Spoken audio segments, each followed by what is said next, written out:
Hello everyone, welcome to this reading that will be a pick a card reading about finding your way and receiving guidance messages from Spirit about your soul's path. This is going to be a little bit of a different long intro, so if you're not interested, go ahead and skip ahead to the timestamp for the pile selection, and I will see you there. So this reading came about a little differently as I was sitting down to do the reading for my monthly moon cycle reading for the 2023 Buck Moon or Thunder Moon or Blessing Moon. It runs from the new moon happens on June 17 or 18 to July 16. A lot of things going on that kept this reading from happening in the way that it normally does. And as I was preparing for that monthly moon cycle reading, this new pick a card reading idea came about, and Spirit was pretty adamant that it was more important for me to get this message out about finding your way and your soul's path before doing the monthly moon cycle reading for the 2023 Buck Moon. First of all, it took me forever to just get to the point where I was sitting down, shuffling the tarot, intuitively drawing the cards for the moon cycle, which I did accomplish. And then as I was preparing the cards, I shuffled the Tarot of the Dreams card deck, and then I shuffled the Soul Helper deck, and I put them like this. The Soul Helper, I set them aside. I went and did something else for a little while, and I came back and I found the deck like this with a tarot card on top. So I was like, well, I don't know how that happened, but let's see what it is. And of course, it was the 7 of Coins, 7 of Pentacles card. And it was just like, no way, because in the last 2 moon cycle readings that I've done, this 7 of Coins has made a star appearance with wanting to be discussed in a specific and different way. So with that, I was like, well, let's shuffle the Soul Helper Oracle and see what we get. And we got this 2 card here with follow the path of your soul. Do not allow anyone or anything to stop you. And I thought that was just really neat, super cool, something different going on, because this card here, the 7 of Coins, 7 of Pentacles, 7 of Earth card, reminds me of the Wizard of Oz with Dorothy following the yellow brick road with her dog Toto, trying to get home, trying to accomplish something, trying to figure out where to go, what to do. And that's all about a pathway. And then the oracle card that came out was follow the path of your soul and do not let anyone or anything stop you. Of course, it has the deer on there for the Buck Moon, very appropriate. And that reminded me of this Enchanted Forest tarot, where it uses the white heart deer as the character for the Fool. This is the Fool card here in that deck.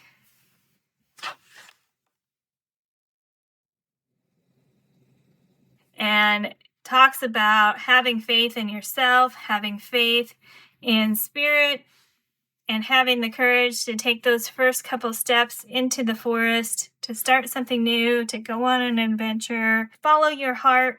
They make an intentional play on words. That's a heart deer. So you're following your heart, following your soul. I took quite a bit of time reflecting, connecting with Spirit, and what happened was the idea coming through to use this Into the Lonely Woods deck here to do a pick a card on finding your way and getting messages about your soul's path.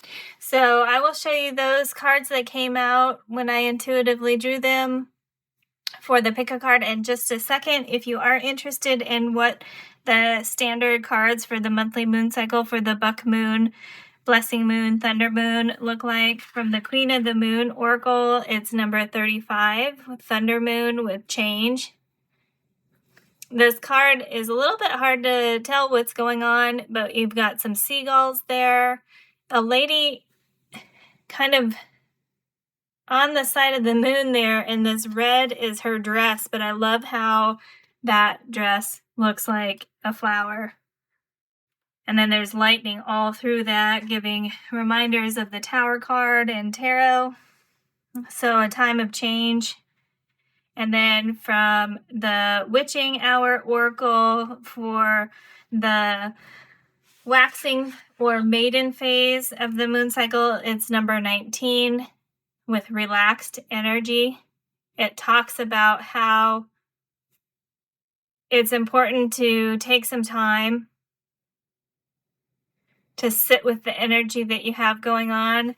And basically, that's what I had to do once I saw this card come out for the third time in a row with the monthly moon cycle readings, and then it being paired with this card here, Follow Your Path of Your Soul, with the deer on there, relating to the buck moon as well.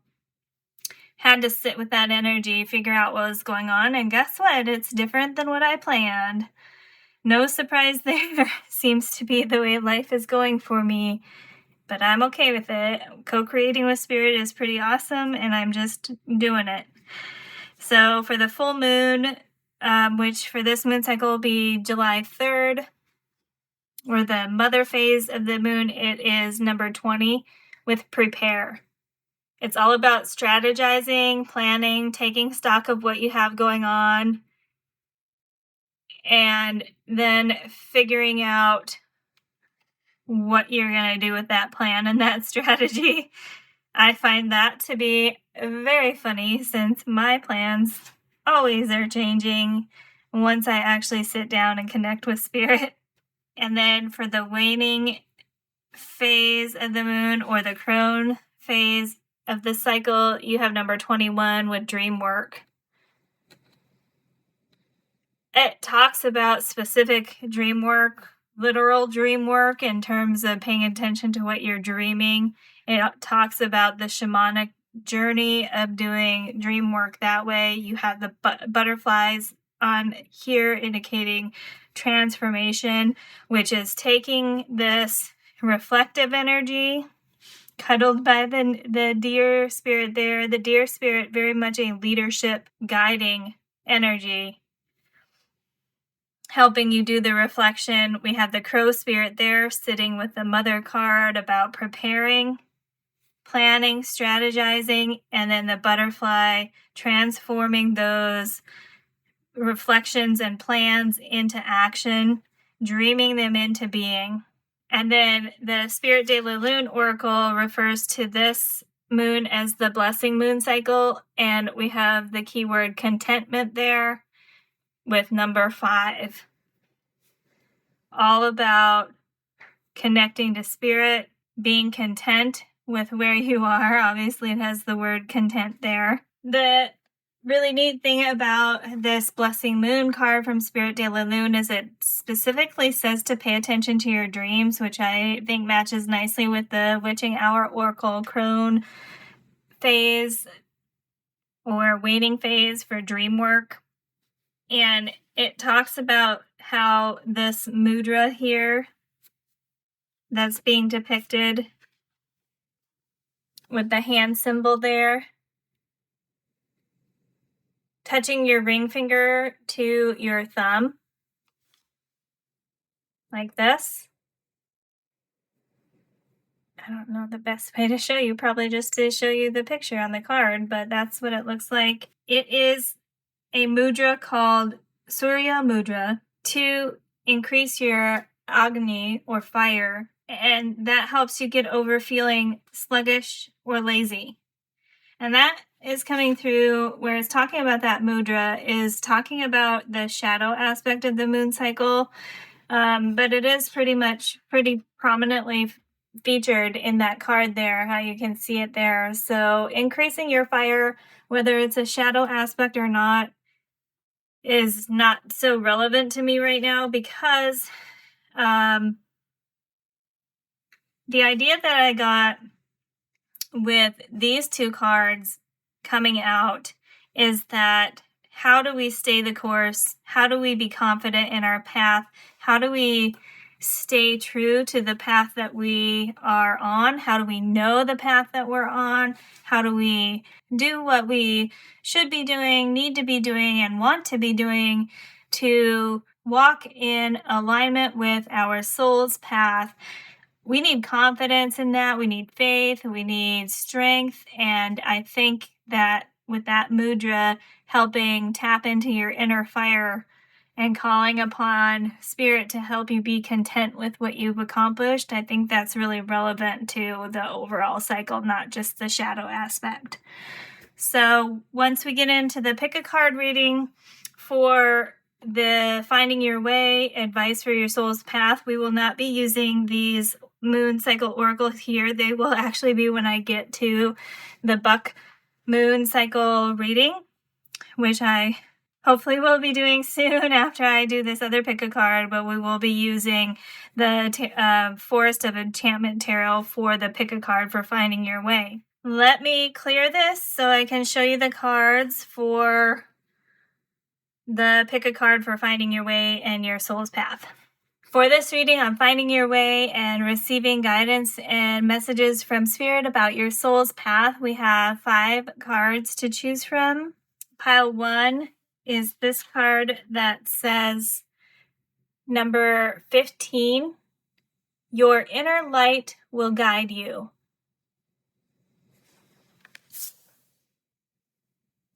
For pile 2, this card says number 16, a time for healing.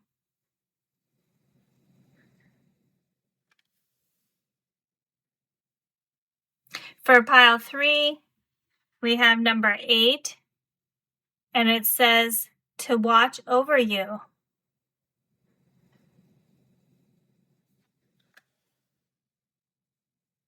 For pile 4, it's number 6,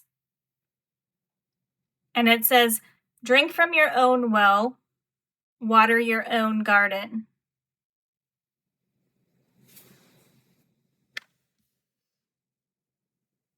For pile number 5, we have number 37, and it says honor your holy days.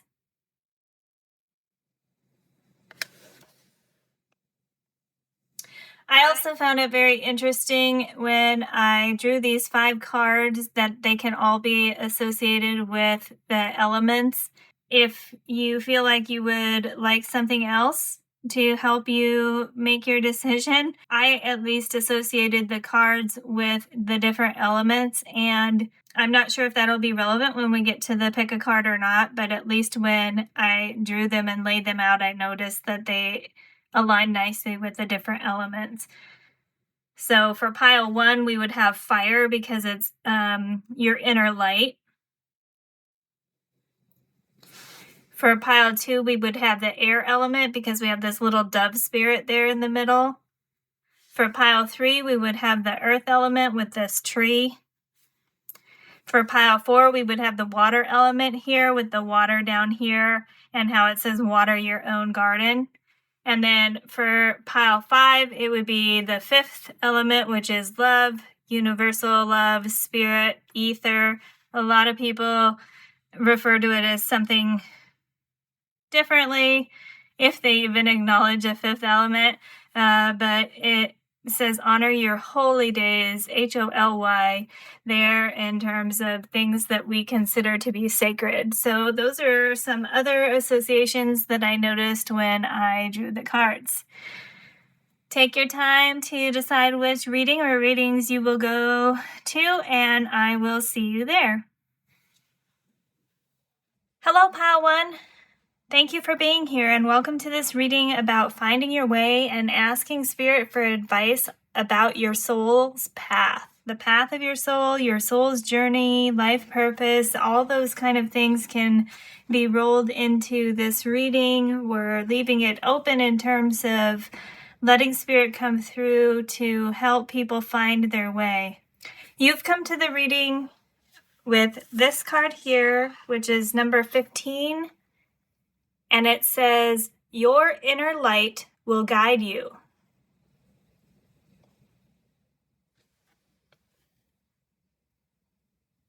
We have some little mushrooms down here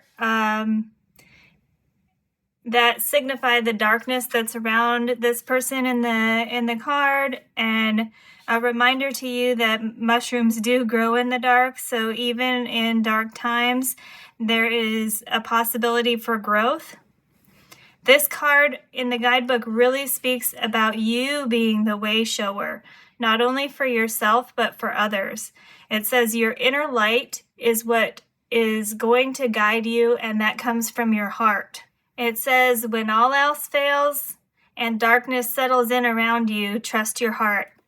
It won't lead you astray. It'll illuminate the obstacles that you need to address, the challenges you need to overcome, and you will find your way by following your heart. So if you haven't listened to the intro or any of the other things leading up to this, these 3 cards here came out when I was trying to do my monthly moon reading for the buck moon. This is a timeless reading about finding your way, but this reading came about when I was trying to prepare for the buck moon reading, and a whole bunch of stuff happened. I explained that in other videos. These 3 cards came out very briefly. This 7 of Pentacles card here, the 7 of Coins, is about following the yellow brick road. The character in this card looks to me like Dorothy in The Wizard of Oz, with her dog Toto following the yellow brick road, trying to find her way. This card in the guidebook speaks about a person that may be at a crossroads where they're trying to decide about whether to keep going or just stay where they are and be happy with what they have, or continue along a path, continue looking for another path. And then from the Soul Helper Oracle, we have number 2 card that says, follow the path of your soul. Do not allow anyone or anything to stop you. We have this nice stag here, male, masculine deer. It doesn't matter about gender. It's the masculine energy coming through about leadership and staying true to yourself and following the path of your soul. This card in the guidebook talks about how we should not let any of that outside negative vibrations that unfortunately we probably have to deal with every day, not let them throw us off our path. It says when this card comes out, we are at a threshold to going into a higher state of consciousness, moving into a higher state of vibration, or just moving on to the next step in our journey. For you especially, this is relating really well to this card here from the Oracle deck we're going to be using, which is the Enchanted Forest Oracle, where the full card has the white heart deer. And this card is all about following your heart, even into something that is unknown to you at this time. One thing very interesting about this card is that it says in the guidebook that once you enter this forest, the mysteries will be revealed to you based on what is needed by your soul and what your soul is meant to experience on its journey. So it's a very personalized experience, and it's all about following your heart to go on an adventure. So that's these 3 cards over here. And then your card is all about following your heart, following your inner light. We're talking here about you stepping into your personal power, trusting your heart, trusting your gut, trusting your intuition, being confident that you are the one that knows best for you. And it says that your light that you're shining is going to radiate out and inspire others. So you are also a way shower, according to this card. Finding your way and advice on your soul's path coming out initially in this reading is about trusting your confidence or working on building your confidence. If you don't feel like you are confident in yourself and you don't feel like you have trust in your own personal power, that's something to work on at this time. And also being a leader and a way shower for others. So connecting to your heart first to lead you for what's best for you, and that will in turn lead and inspire others. I'm not sure yet from this if this means that you are going to be an actual leader or if it's just a lead by example type of situation. So we'll find out more as we go through the rest of the reading. This first row here is going to give us some information on the current energy that's around you at this time. Then we'll get into some more oracle cards about the lessons and the steps that you're meant to go through on your journey. And then we'll get some information on the guides and the energy that's around you during this time about finding your way and getting advice on your soul's path. And we'll be drawing just one tarot card to fill in the gap here for each of these rows. So from the first row here, the Urban Tarot is going to be an indication on the current energy that's around you, and you have strength. In this deck, it's number 11. Look at that.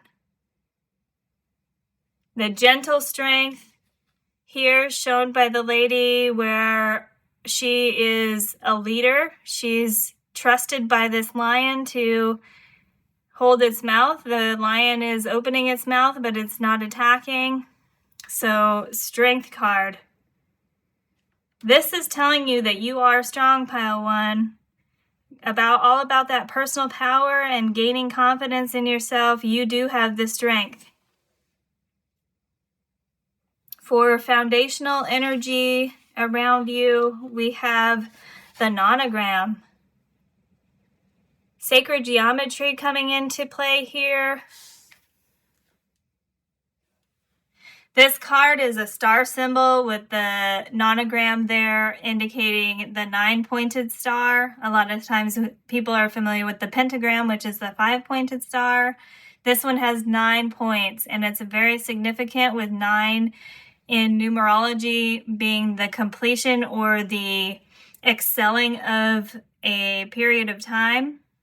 It's talking about connecting with higher consciousness, and in the guidebook, it really encourages you during this time when this card comes out to bridge the gap between the physical and the spiritual realms. I think it's really neat in this guidebook here how it says the transformational energies of the nonogram encourage you to tread your path with confidence. Right back here matches very nicely to the card that drew you to this reading. Number 15, your inner light will guide you. Be confident in yourself, pile one. You are strong. You are smart. You're probably an old soul that's very wise, has a lot of wisdom, and it's time to reconnect with that wisdom that's your soul has and your heart has and all parts of your being have, because we have the 9 there. It's a very complete number. It's the last number before 10, right? And so it's meaning that you have so many skills and abilities and talents and knowledge within you, tools in your toolkit, so to speak, that you can draw on to help you find your way. And you know how to do it. You'll be able to interpret signs and symbols, because this talks about this being a star symbol. Sometimes we're told about people following the stars or reading the stars. Astrology may be really important for you. Leo energy coming through with this lion here on the card of strength. Traditional, long-held wisdom is something that you can draw strength from. It doesn't mean you have to stay in old ways or only do things that are based on tradition, but it means that you can use that as a foundation for you to receive guidance, to figure things out, and learn more about how to be your own guide, how to guide yourself through life. And then from the Life Navigator deck, you have the soundtrack of your life. What you give your attention to shapes your experience of life. Turn down the volume of the world's disharmony and choose to listen to what gives you joy. Beautiful. And look at this. We have this little bird singing here. sing your soul song. Let your soul sing its song coming to mind here. A lot of connection to this card here about following the path of your soul, not letting the negative vibrations that we have to deal with in everyday life get us down, not let us distract you. And it's reminding you that it's your thoughts and where your attention and your focus is going that influences your path. Your path is influenced by what you choose to think about and what you choose to focus on. The guidebook for this nonogram card says it is time to focus on the development of your spiritual gifts, as you may have gifts that you are not aware of. Some really good advice coming through within this first row here about connecting with your spirituality, staying connected to spirit, bridging the gap between the spiritual world and the physical world. So that's really drawing down all the divine guidance that is around us and bringing that into your heart and soul and connecting the two so they co-create and work together to help you find your way, to learn about your soul's path, to know which way to go. This is really saying that you have the gift to know that and be confident in it. So let's get a tarot card to go with this row, see if we get any additional information here. Really great reading so far, Pile 1, about you being at a point in life where it's time to focus on you and your spiritual growth, your spiritual development, and trusting in yourself. And how that will in turn inspire others. And you'll be a leader, either an actual leader or even just a mentor or leader by example, somebody to look up to, a good role model. It's a lesson that I learned a little bit slowly in my life about focusing on myself and the whole idea of self-love. We're always told to be kind to others and not be selfish. And I had a really hard time connecting how taking care of myself was not being selfish. It's not being selfish because when you take care of yourself, you become your best person. When you do what's best for you and follow what your heart and your inner core is telling you to do, you are becoming your best self, your best you. And then just as this card said, that radiates out to others and puts that energy out into the universe and allows other people to be inspired to become their own true best selves as well. So it's not just about you and becoming better than everybody else. It's not anything about that. It's not being selfish. It's really about how when you grow and develop, the universe and other people grow and develop as well. It's really a beautiful lesson to learn. Unfortunately, I know I learned it very slowly about making sure my own needs are taken care of and not just focusing on what other people need. So that is something that's coming through pretty specifically in your reading from the beginning here about how caring for yourself is not being selfish. So we have this tarot card here. We have number 12, suspension. This is the Hanged Man, the Hanged One in traditional tarot. And look at this, beautiful. We have a little dragonfly there with the person that's in suspension there. This orange here is amber in a tree.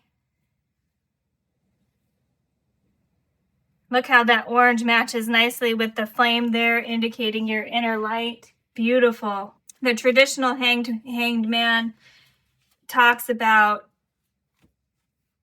new perspectives, taking time out right now. The reason I was so excited about this little dragonfly there is because it always is a symbol to me that spirit is around. It's an indicator of being supported, about the universe being there, giving us signs and symbols. One thing that came to mind, I wish I could remember the reader who I heard this from. If I can, and I'll put it in the notes later. basically when she was doing a reading, the dragonfly came up, and it was talking about how the dragonfly doesn't dive deep into the water. It basically skims along the top of the water, and if it's, I don't know, getting a drink or catching smaller bugs or something, it just zooms really quickly, does a touchdown, and keeps going. It never dives deep into the water. That's coming through in your reading right now. And we had the idea about you focusing on your spiritual development, which sometimes can speak about doing deep dive into yourself. But this is almost saying that because it's on the surface, the dragonfly skims along the surface. It's almost like you actually don't need to do that much deep inner work at this time, because you know something, you have gifts, you do know something. If you take a little bit of time to focus and think, connect with your heart,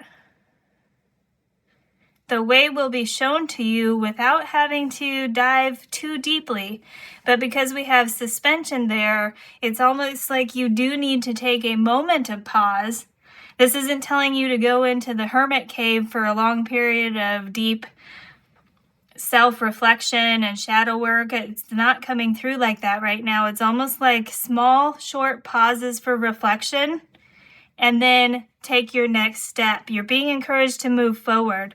This card to me is connected with the fire energy that is all about taking action, inspiration, imagination, doing things, accomplishing things. So you're not necessarily being called to go into hermit mode here, go into the cave and do deep self-reflection. You're almost just being called to pause for a moment, check in. That's really good, because your first instincts are going to be what you should follow right now. A lot of times our gut or our heart or our mind will be telling us something. Our first instinct about what to do next is the right one. And it's when we start second guessing ourselves or listening to input from other people that we start to doubt ourselves or even get off course. So yes, this is what this is trying to tell you is, yes, take short moments of pause. Your initial instincts and your gut feelings are strong. Follow those enough to take the next step, to keep moving forward, and then pause and reflect again. It's so beautiful. I love that. That actually helps us move into the second row very nicely there, because this second row is going to tell us about life lessons, soul lessons, and steps along your journey that you're meant to learn and take. So from the Soul Journey Oracle, you have success. I know that there is no greater goal than to love. Okay, beautiful. So right away I got excited because I was like, you're going to make it, pile one. Indicator, you're going to be fine. You're going to find your way. Your inner light will guide you. You will know what to do. Your instincts, your intuition, your gut feeling is strong, and you will know what to do to be successful. No greater goal than to love. That is beautiful as well. Talking about, in this case, universal love, about treating everyone and yourself from a place of love and good intention. This isn't saying to sacrifice for love. This is not saying to sacrifice yourself and your own needs for other people, because when you're doing that, you're not necessarily loving yourself. You're giving all the love to the other person if you're sacrificing what's best for you as well. There was another reading that I did where it came out very strongly. Compromise is not sacrifice.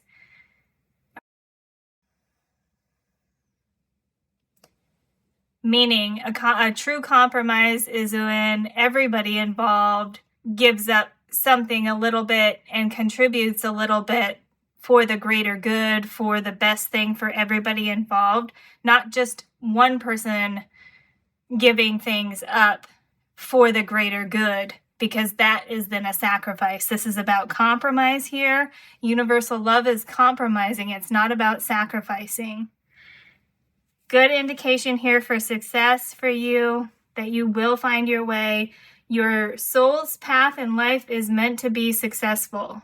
This sounds cliche, but it applies to you, that when you follow your heart, when you follow what you know is true to you, you will be guided by the universe and supported and guided by yourself, especially. Remember, be confident in yourself. You will be guided to success when you follow your heart and don't get distracted by any other negativities in the world. And when you recognize you are a powerful person, meant to step into a higher state of vibration, higher consciousness, and connect with your spiritual gifts that then in turn inspire the rest of the world. Very, very beautiful. From the Sacred Traveler Oracle, we have Breaking Trail. A breakthrough is at hand. This goes really nicely as well with the card that drew you here, because in the guidebook, this card talks about you being the way shower. When you let your inner light shine, it will guide other people, either directly or indirectly, because they see what you're doing and they want to be the same way. They want to be feeling that joy and happiness that you will find, pile one. A breakthrough is at hand goes nicely with this follow your soul path, where it talks about you being on the threshold to moving into a higher state of consciousness, which this nonogram also talked about. And look at how beautiful these colors are on these 3 cards. Yes, you're breaking through. You are breaking through to a place of success, to accessing higher consciousness and spiritual gifts. If you focus on spiritual development, focus on moving forward from a place of love and good intention, and you will also be a way shower. You'll be the trailblazer, basically. Not only will a breakthrough be coming for you, but then you'll be blazing the trail for other people. These 3 cards are so beautiful. I love how all the colors match there. Really great alignment in your reading. It's so beautiful, pile one. From the Mystical Journey Oracle, you have Resilience, number 30. Oh, sorry. Excuse me a minute. I just had to get a crystal here to cover up some of the part of this card here for modesty, so we're not showing things that YouTube doesn't like. A really great card here for a lot of things. It's hard for, like, so much is coming through with this card. Let me try and make sure I'm going through it to get it all through. So she's just come through a tunnel here, indicating she is well along her way. She's not at the beginning of the tunnel, right? She is in the middle or towards the end. So that matches nicely with this number 9 nonogram card here, talking about kind of an ending of a cycle, a completion, ready to move on to the next step. We also have these, I don't know if they're pipes or what they are, but these here remind me of the Mount Shasta card in the Beyond Lemuria deck. I will go grab that for you in a second, but basically it's showing all these symbols of energy going through the universe, and here it looks like she's almost underground, but there's trees growing, so it's hard to tell exactly where she is. But what this is ultimately reminding me of is the Akashic Records, about how there is universal energy that flows through the world, the universe, everybody, flows through you and me and everybody, and how we can tap into that. And because this card here, and this card here, we're saying that you have spiritual gifts you may not be aware of, tapping into the Akashic Records may be something for you to explore, pile one. And then the other thing I'm really noticing here is how the person is wearing a face mask. Now, I don't know when this deck was made, but obviously we have all collectively gone through the pandemic where wearing face masks became normal. But in this case, I don't know if it's normal for this lady to be wearing a face mask. It's blocking her mouth. The idea here about speaking your truth and not letting anybody silence you is coming through because of this card here. Follow the path of your soul. Do not allow anyone or anything to stop you. Speak your truth. You have the strength to do that.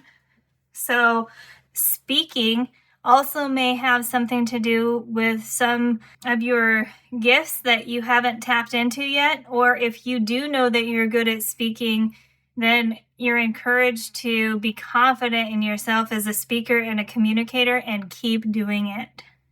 This is really cool, Pile 1. I wanted to show you this. I already know it's here, but when I grabbed the Beyond Lemuria deck to find the Mount Shasta card, look at this. It was the first card. Not making it up. It was right there on top. It's so beautiful. So this is why I wanted to show you the card here. Because look at the symbols here and the symbols here. They just look so similar to me.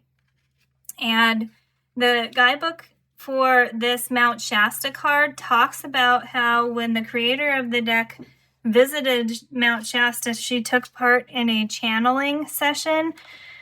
It was channeling Pleiadians, so I don't know if connecting to other celestial space type alien beings, other non-human energies, it resonates with you. If so, this is definitely a confirmation for you that you can connect to non-human energies that are outside the Earth, possibly on other planets. It also indicates, especially because this lady was wearing the face mask and we were told that you have spiritual gifts that you may not have recognized, this may be an indicator that you are a channel, that you are either a channel for energy just for getting your own guidance, or possibly speaking out and being an actual channeler that channels energy and puts it out. I will link to 2 things if I can. There's Lee Harris Energy YouTube. He's a channel. So if you want to learn more about channeling, I think he's really informative and a very good channel for channeling energy, otherworldly energy, and bringing that down to earth. We had the message somewhere, I think here, about you focusing on spiritual gifts that bridge the gap between the spiritual and the physical, and channels definitely do that. And then I will also link you to Next Level Soul podcast YouTube channel. He features a lot of spiritual people on his podcast, but he features a lot of channels. If you want to learn more about channeling, I'm going to link those. If it resonates with you, I encourage you to check that out. You may be having something to do with channeling in your soul's path. And finding your way, maybe learning how to connect more as a channel, either for yourself or for others. And since I went to grab an extra card for you, I actually wanted to grab a card when I saw this dragonfly here. But then not until I saw this card was I like, okay, this is going to be one of those readings where I bring in a bunch of extra stuff. So here is the card from the Animal Spirits deck. The dragonfly spirit, because it's here in the amber with the suspended one here. Little baby dragonfly there. I say baby because it's super tiny. And then the dragonfly there. We have orange and orange on both of these cards. Sacral chakra, following your passion coming through right then. This is number 22. Master number, master builder number for bringing things into being. Dragonfly spirit here, it says truth transcends illusion. That goes nicely with this other card here. We'll just make some room there. That looks good. Where I was called to mention speaking your truth because of this lady in the card has a face mask on. Speaking your truth definitely important for you. That may help you with this confidence here, building confidence by speaking your truth, speaking how you feel, speaking about what you know, because you know a lot, speaking about what gives you strength, speaking about what you feel is the right way to go, and what love means to you. I know there is no greater goal than to love, with the word success there. Speaking about what love means to you, what you feel is the right thing to do, and how you gain your strength is coming through. I'm not sure if that is being said and a way is something for you to work and grow and develop, or whether you are being encouraged to do that and actively speak out to an audience. It may be not clear to me at this point or very specific because this is a general reading. Okay, the last card in this row is from the Conscious Spirit Oracle, and you have number 40, At Day's End with Rest. Look at this, we have a sleeping fairy there. We have birds flying over a sunset. She's resting near a lake. She has 2 cats there, indicating intuition and independence. And it says here, I find peace in nature and rest my body and mind in order to connect to spirit. There you go. Something very specific for you about finding your way, pile 1, is to rest. Connect with nature, rest. That can either be actual sleeping, making sure you're getting enough sleep to help make sure you're healthy enough to receive guidance and let all those amazing gifts that you have within your body, mind, heart, soul, let them shine through. You need to be healthy and have energy to do that. In order to be healthy and have energy, we need to take time to rest. Coming through very specifically for you there, pile 1, connecting with nature. It can also talk about active rest in terms of just disconnecting from the things that are stressful for you. Taking a walk in nature, a very typical thing coming to mind. I think I told you there were 2 cats. There's 3. There's one curled up right there by her foot. So look at that. A gift that you haven't recognized being reinforced here. Resting and giving yourself a break, disconnecting. We have disconnecting 3 times in your reading with this soundtrack of your life. This card here, follow the path of your soul, saying don't get distracted by the negative vibrations that other people are putting out. Disconnecting from everything else going on so you can connect with yourself and connect with spirit will help you connect with spirit.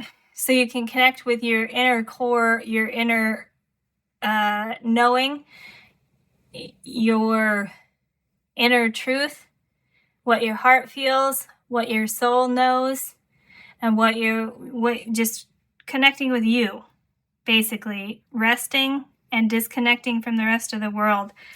We also have a little spider here in the corner with a web, indicating to me again the Akashic records, because this web here talks about everything being connected.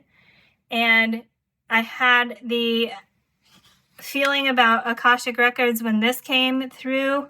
That's coming through again. Tapping into Akashic records.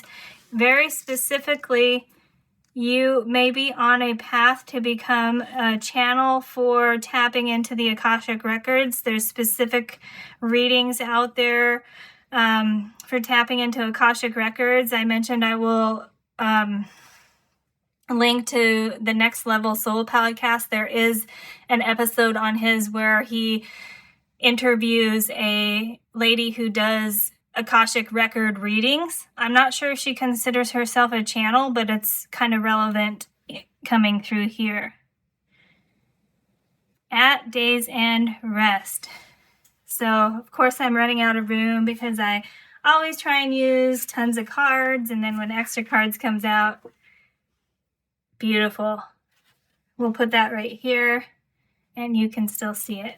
Okay, let's get the tarot card to fill in here for this row.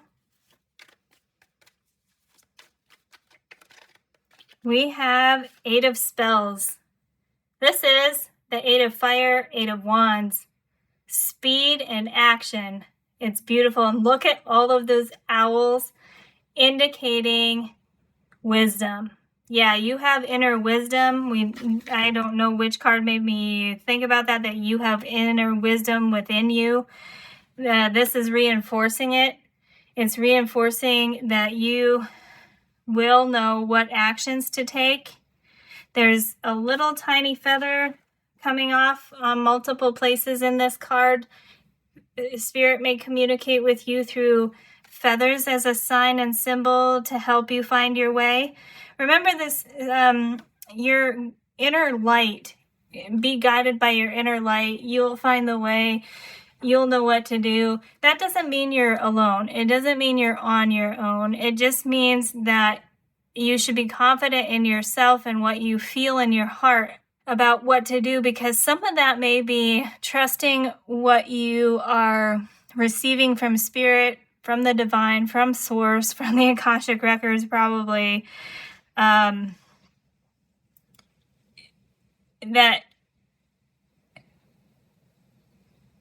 you probably get feelings, pile one, about I'm being guided to do this. And that is part of your inner light, right? That's Spirit connecting to your heart. That's Spirit connecting to your soul, your mind, and your body, no matter how you're receiving these ideas about what to do and you just feel guided. It's trusting that.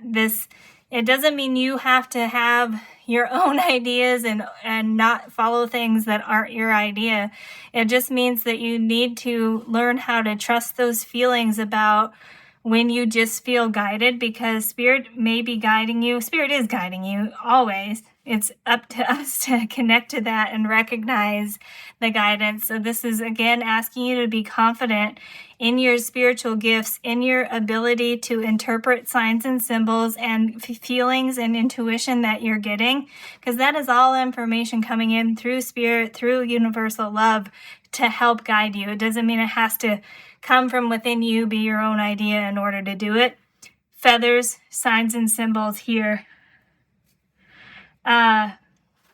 There's also tiny little spiral symbols there. I know there's a very prominent symbol used by a lot of different cultures, Celtic culture especially as well. There was another reading I did where feathers and spirals ended up next to each other. I can't remember what that reading was right now. I will find it and I will also link that for you. It may be relevant for you. That reading with the feathers and spirals, I just remembered it, was when I took a short pause to think. I followed the guidance that came through for you on this, short pauses and then keep going. I took a short pause there just to try and remember. It was the 5/5 portal reading. I don't know which pile in that reading had the feathers and symbols, but I will link the video to that reading. Maybe you'll be drawn to the pile that had the feather and the spiral as symbols. If so, that's definitely confirmation for you for whatever it is you're considering right now in terms of finding your way, what you think your soul's path is. And because this reading is all about you being confident that you will know the way, that if you are thinking about something that is your next step or how you should find your way, then that reading may be really a strong confirmation for you. Just as I was talking there, drawn back to this little bird here. Oh, he's off the camera there. That bird singing its song right there. We had the feathers come through. So that bird maybe just letting me know it was off camera and it wants to be seen, because it's telling you to let your soul sing its song. Sing your soul's song. Speak your truth. Right there. Don't forget about that little bird right there. Got a lot going on in this reading, but don't forget about that little bird singing his song there. Whew, okay, let's keep going here, guys. So this next row here is meant to be information about the guides and energy around you that's going to be helping you about finding your path and more information on your soul's path. Look at this. I don't know what the card is yet, but it's got those little birds up there. Birds and feathers, definitely a sign and symbol for you coming through. Birds are reminding me of air element about communication and truth. This section of your reading really talking about communication and truth very strongly. We had the lady with her face mask on there, throat chakra, important for you, maybe blocked, speaking your truth and feeling confident in your ability to communicate and speak, and also your ability to tap into the Akashic Records. If it's not the Akashic Records, because I don't want to get caught up in terminology, it's connecting to universal consciousness, connecting to higher consciousness, that you can do, Pile 1. Akashic Records came through as a specific term, but I don't want that to limit anything here, because who am I to know what else is out there? But it's universal consciousness, universal wisdom. You have the ability to tap into that. Maybe it is called the Akashic Records, maybe not. Either way, don't forget that you have the ability to tap into that, and then you can speak about it however you feel called to. Writing, channeling, actual speaking, presenting information, creating art that speaks to people through imagery, dance, movement. We had the idea about rest with this card here, which I also took to mean active rest. Dancing, not some forms of dancing, I should say, could be a form of active rest. Some of it is very hard work, but some forms of dancing and movement can be active forms of rest, and dance is very communicative.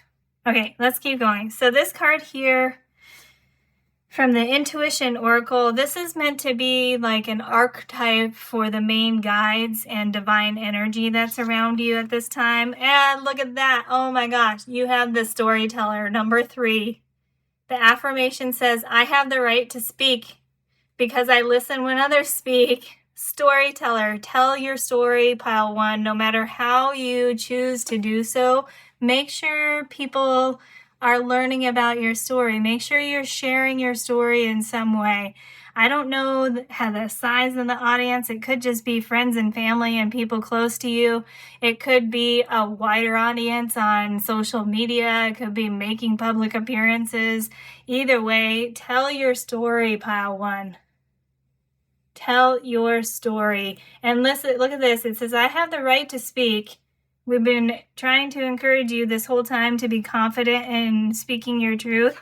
And then it says, because I listen when others speak, which goes nicely here. Well, it goes nicely with the whole reading, but it goes nicely here where it says, I know that there is no greater goal than to love. Listening to others and giving them the chance to speak their truth is a component and quality of universal love as well. Tell your story, Pile 1. I didn't leave this card over too much, but this is what it looks like again.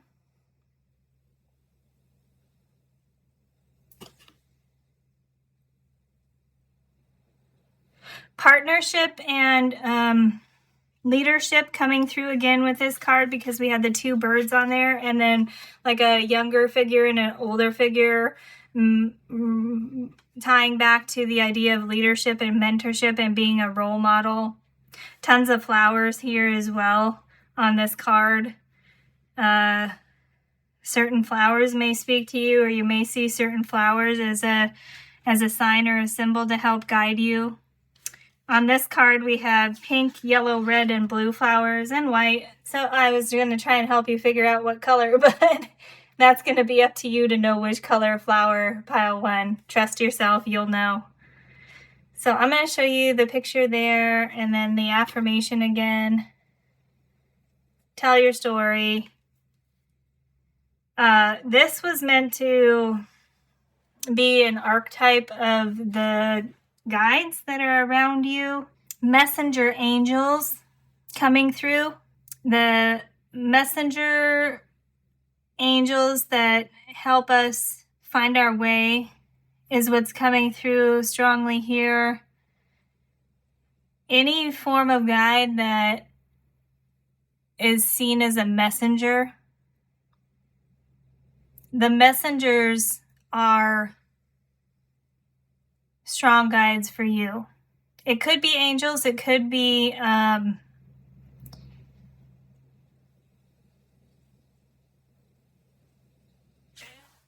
whatever energy bodies are out there that connect to channels. Some people channel ascended masters, some people channel angels, some people channel Pleiadians, Sirians, Andromedans, all those other worldly, other planetary energies. Some people channel plant spirits. I don't know. Whoever are the messenger spirits out there are the main archetype of guides that are helping you, because they want you to be a messenger as well. Whether that is actually speaking and communicating to others directly, or whether it's just living your life the way you want to and living according to your truth, and then people following you because you're a role model and an inspiration. I'm not sure, but either way, you're a messenger, either directly or indirectly.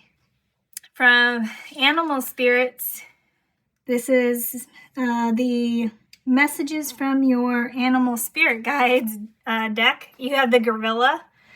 Take the time to listen compassionately to those you love, especially your family members. 2 cards coming out right here about listening to others. Interesting. I haven't gotten the idea that you have a problem with that. I don't think it's saying that you're not listening. This says specifically you do listen to others, and this is reinforcing it, encouraging you to listen to others. Very interesting contradiction here, where your main card here is about following your inner light, listening to your heart and soul, and not getting distracted by others. What is that about, Spirit? Why are these both here saying listen to yourself but listen to others, trust yourself but listen to others?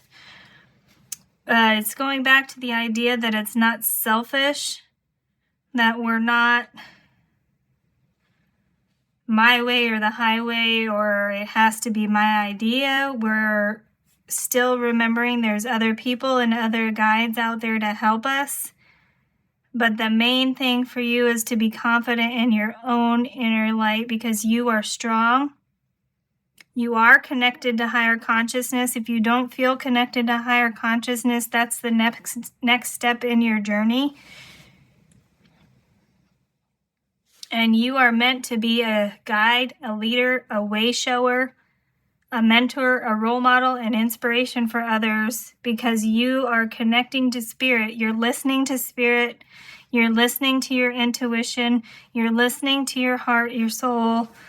And you're listening to others as well, but you're trusting yourself about what next step to take. Sometimes, I have heard a lot of readers talk about how Archangel Raphael sometimes presents him, herself, angel self, in the world as another person. So that specifically came through. So just because you're being told to follow your inner light doesn't mean ignore other people. It just means don't get distracted by it, and focus on what you feel in your heart, in your soul, in your core being is the right thing to do. And this orange color here really shining brightly at me, reminding me of the sacral chakra, follow your passions. It's kind of that idea that if you know what you're passionate about and what you want to do in life, but other people or society or tradition is saying that's not normal or that's not what's meant for you or whatever, but you know and you want that, then it's follow it. But don't discount what people are saying just because it's not coming from you. Wow, that's like very complicated, right? Well, I guess if we're doing a reading on finding your way and guidance on your soul's path, it's not going to be super simple. Let's get one tarot card here to help clarify, Spirit. Got two that are stuck over here. Can you please give me a clarifier, Spirit, for this kind of contradiction here about not being distracted by others, following your inner light, but then a lot of things here about listening to other people. Listen compassionately when others speak. Can we have a clarifier for that, please, Spirit?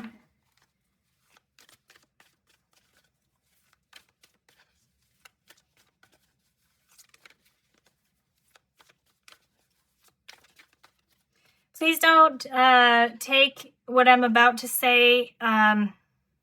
This may be a specific message for some of you, depending on what your belief system is and what traditions you like to follow.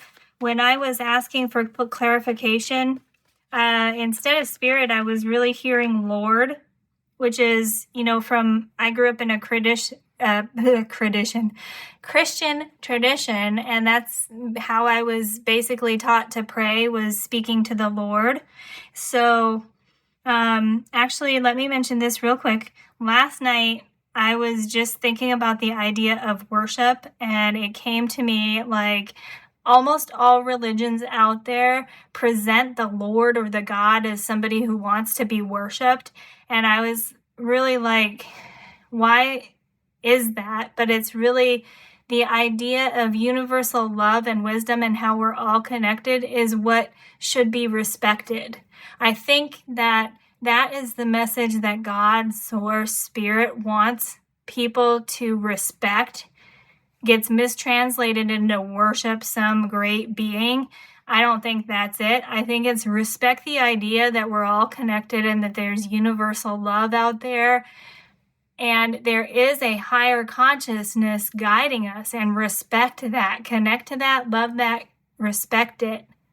And from that, act with good intention to use that to make your life better. It's not about worshiping a God. It's about respecting universal love and higher consciousness that's out there to help us. I think the idea of worshiping a Lord got misconstrued somewhere along the way. Okay, back to, holy crap, I'm just getting all off course. Okay, so that was one tangent. The other tangent, as I was shuffling, was me thinking, can we have clarification, Lord, instead of Spirit? Now, this is probably specific to only some of you. The idea of the Christian tradition about how Jesus is a ascended master came through. That may be a guide. Jesus as an ascended master may be a guide for you, whether or not you follow Christian tradition or not. The fact that it's hard for me to even get out the words Christian tradition is telling me that's not what's important. It's Christ consciousness, the universal love, what Jesus represents as an ascended master, of somebody who came to earth and has ascended to higher consciousness. Connecting to ascended masters is something a lot of channels do. That may be something that you are on a path to do, pile one. Whether it's Jesus as an ascended master or another one, there's basically an ascended master from every culture out there, every tradition out there. So it's kind of that idea that Spirit and universe present themselves to us and speak to us in ways that we understand the most. So whatever resonates with us the most, that's what we're going to connect to on a spiritual level. Okay, those tangents aside, let's get some clarifier. Thank you. 3 of Visions, 3 of Cups, cooperation. Beautiful. Okay. I was asking for clarification on why we have 2 seemingly contradictory messages here about following your inner light but listening to others. It's because we're meant to be here to cooperate. 3 of Cups, 3 of Visions, 3 of Water, all about celebration, friendship, and cooperation. Look at those 3 happy bears dancing. It's because we're meant to cooperate here on Earth. We're not meant to fight each other or say my way is better or anything like that. This is about the spirit of cooperation coming through. That's why those two are here. There's a line in a movie. I don't know why this showed up on my YouTube recommended things. It's an old movie from the 70s called Oh God with John Denver and George Burns in it. And I watched half of it, I would say. But there's a line in there where he's saying, why aren't you helping us? Why aren't you changing it? If this guy, George Burns, is the character that's supposed to be God there. Actually, holy crap, that movie is talking about the character George Burns in there coming into or the actor, whoever George Burns is playing the character God. And then whoever the character John Denver is playing, God is coming to him to be a messenger, to be a channel. That is amazing, Pile 1. That may be relevant for you.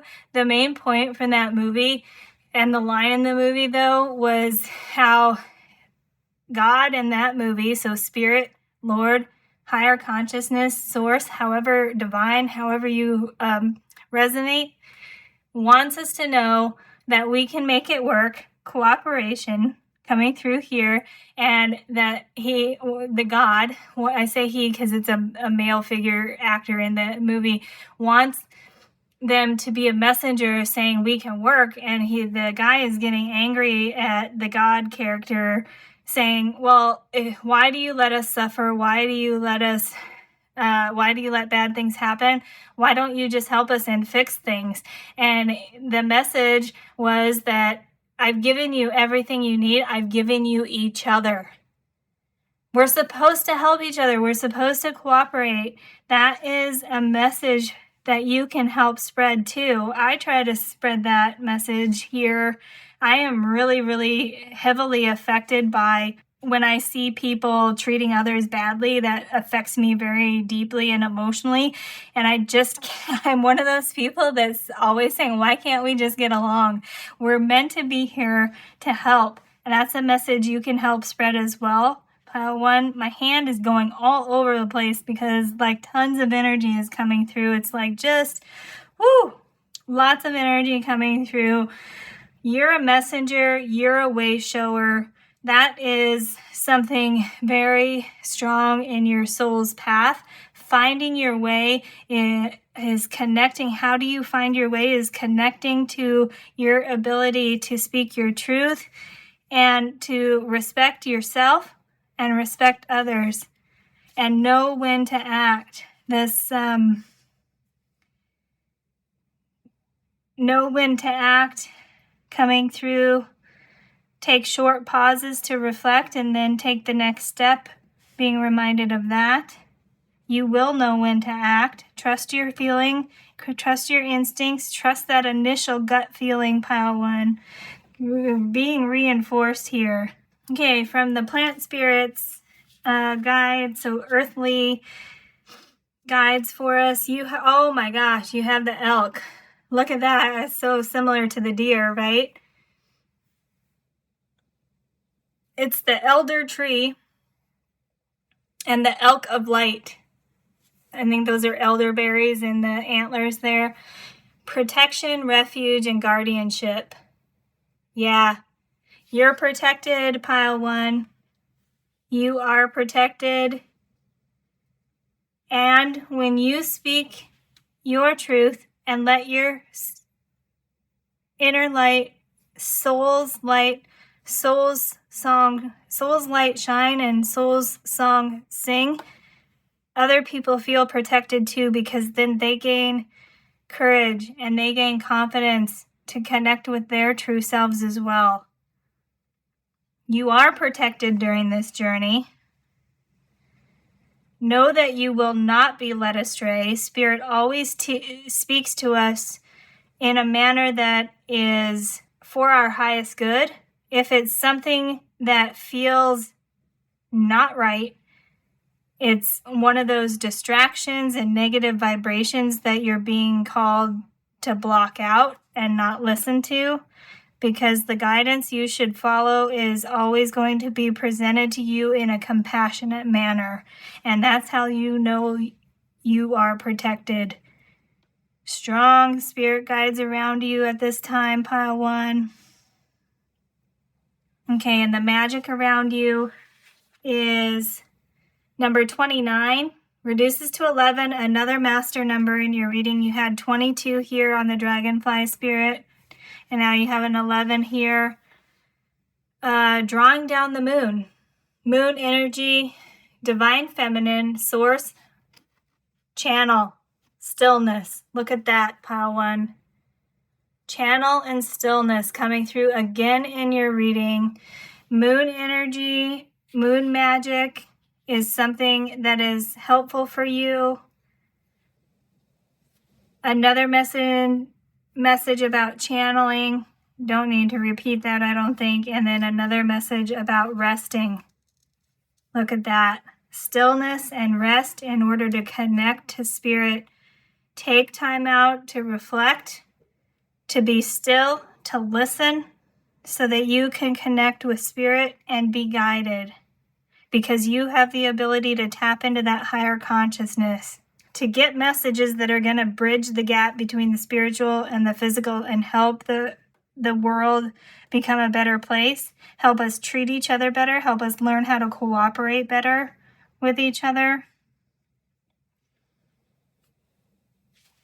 All right, let's get another tarot card, fill in this gap here before we end your reading.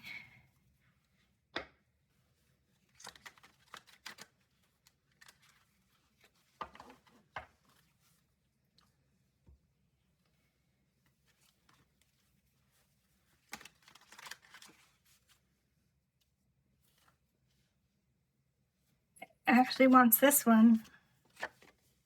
The 4 of Boons, 4 of Pentacles, 4 of Earth. This talks about stability, material stability, and here it looks like we've got a little selfish troll or gnome, whatever those are. Maybe has taken a pie or is holding on to the one pie that they have and not putting it there, or these people are hoarding their pies. Everybody is like protecting what they have right now, right? This talks about not only being stable, we had the idea of you are protected here. So this is also talking about you being supported, and you're going to be stable materially. You're going to have what you need on the physical plane, earth, material things. You're going to have the things you need. You're going to have the money you need. You're going to have shelter, all those kind of things. But this talks about not holding on too tightly to the point where we're not open anymore with to receiving. We've got this character has a feather in their cap. Another confirmation about feathers being a sign and symbol for how spirit communicates with you. So be open to receive more. As I was doing that, this little crystal here fell off of the antlers. This is a citrine. It's so beautiful. Citrine is a master manifestation crystal. It also brings in a feeling of happiness and joy and prosperity. I love how that kind of fell over and made a noise as I was talking about how you're going to be secure in material. You're going to have money, you're going to have shelter, you're going to have the things you need in the material world. So don't worry, you are protected. And that citrine moved, made a little noise, and reinforced that. Wow, pile 1, that was a ton of information coming through. I really hope you enjoyed that reading. I am going to leave it there. If I try and recap, it's going to be a whole nother long reading, right? Because so much came through for you, pile 1. Take your time to process what's going on, what you're hearing, what you're learning, what you're feeling. Take time to process all of that. Don't rush. We do have the 8 of Spells, 8 of Wands here about things moving quickly. So, don't get caught up in trying to move too quickly. You've got the Hanged person here with suspension right next to the 8 of Wands. This is about pausing and stopping. And this is about going fast. This is about going slow. This is about going fast. So it's almost like that's just reinforcing what came out earlier, that you're going to know what to do. Take short pauses and then you're going to know what to do. And when you follow Spirit's compassionate guidance that's coming to you, follow the things that you want to do from a place of good intention, which is ultimately universal love, you'll be able to move quickly through things. But you need to take that time to pause and reflect so that you can connect with Spirit and make sure you're listening to what your soul and your heart are telling you. And it's not what other people want for you. Compromising with other people and cooperating with other people is definitely part of living, right? But it's also about making sure that you're living according to your truth and following your passions. Sacral chakra, throat chakra. If you're looking for 2 chakra energy centers to focus on, throat chakra and sacral chakra important for you, pile 1. You're protected and you'll have everything you need. And tell your story. Beautiful, pile 1. I really hope this reading was helpful. Thank you so much for spending time with me. And I hope to see you again in a future reading. Best of luck to you on your journey and finding your way. Hello, Pile 2. Welcome to Tarot on Purpose, and thank you so much for stopping by. Welcome to this reading about finding your way and getting Spirit's advice about our soul's path, the path that our soul is on, possibly life purpose, what we're doing here, how to find our way, what we should do next. A lot of things can come through with this. Basically, the theme is finding your way and Spirit's advice on your soul path. So whatever Spirit would like to bring through. You've come to the reading with this card here, which is number 16. It says a time for healing. I'm really drawn to the dove in the middle. It's really highlighted there, which is about peace. Of course, the character in the card is making a heart, peace, love, harmony, and the air element coming through with the dove there. Also, if you turn it this way, it looks like a little peace lily, which is a flower that is a symbol of peace as well. So, very cool card here. Lots of blues. Potentially some idea of throat chakra coming through. I don't want to jump too far ahead.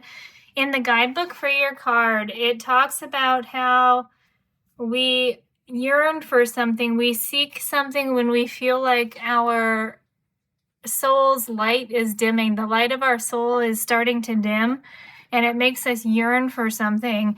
This guidebook for this card is really encouraging you to connect with your ancient ones. So ancestors and ancient wisdom, traditional, tried and true, tested wisdom that's out there for us that we can still use. It doesn't mean you have to stay in old ways or do things just because that's the way they've always been done, but it means that there's some kind of ancient wisdom out there for you to tap into to help you find your way. And connecting with that may be part of your soul's path to lead you and others to peace and harmony, love. Heart chakra obviously coming through with the character making the heart there. If you haven't listened to the intro or anything leading up to this reading, this reading was brought on by me trying to do the monthly moon reading for the buck moon, which is also called the thunder moon, and I feel really called to mention that to you because there is a thunderstorm rolling in as I'm starting your reading. So thunder, lightning just then. Don't worry, everybody's safe. Yeah, thunder. Something about thunder coming in pretty strongly. Maybe Norse mythology. We're talking about ancient ones, ancient stories even. Thor, the god of thunder. Because of the place that I do these readings, I have to do a lot of noise canceling on the edits in order for there to not be a lot of noise for you. But if I can, I will try and keep the noise of thunder coming through because it's really awesome and I think it's important for your reading. If I have to cut it out so that you can hear things without being distracted, then just know that there is a thunderstorm, but like the nice kind of thunderstorm, not like that's creating havoc. Just letting us know that Mother Nature is there, Mother Earth is there, and very powerful force to cooperate with. Okay, so as I was starting to say, these cards here, or this reading was started when I was trying to do the Buck Moon, Thunder Moon reading for the month.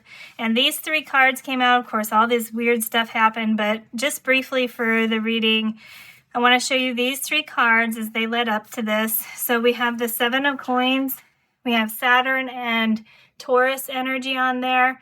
So this card reminds me of the Wizard of Oz with Dorothy and Toto, the little dog, following the yellow brick road, trying to find their way.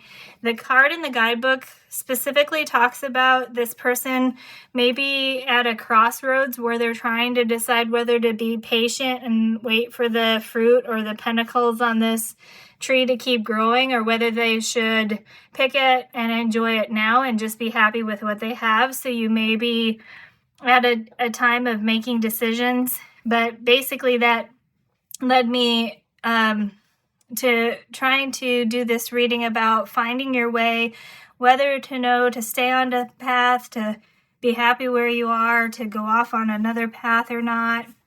And then supporting that from the Soul Helper Oracle, we have card number 2, which says, follow the path of your soul. Do not let anyone or allow anyone or anything to stop you. And we have this nice deer here, stag spirit, sun and moon energy, I think, glowing together there in the middle of their antlers, indicating alchemy coming through specifically for your reading. Also, I'm being drawn to the green growth, the bushes, the grass that's growing at his feet. I say he because it's masculine energy, not talking about any gender here. The masculine energy about action and leadership and staying true to yourself. So look at this standing. I didn't notice this yet. I've looked at this card for a really long time because it's been an adventure in and of itself coming up to this reading. But noticing that it's winter all around and then it's green growth coming through, really shining at their feet.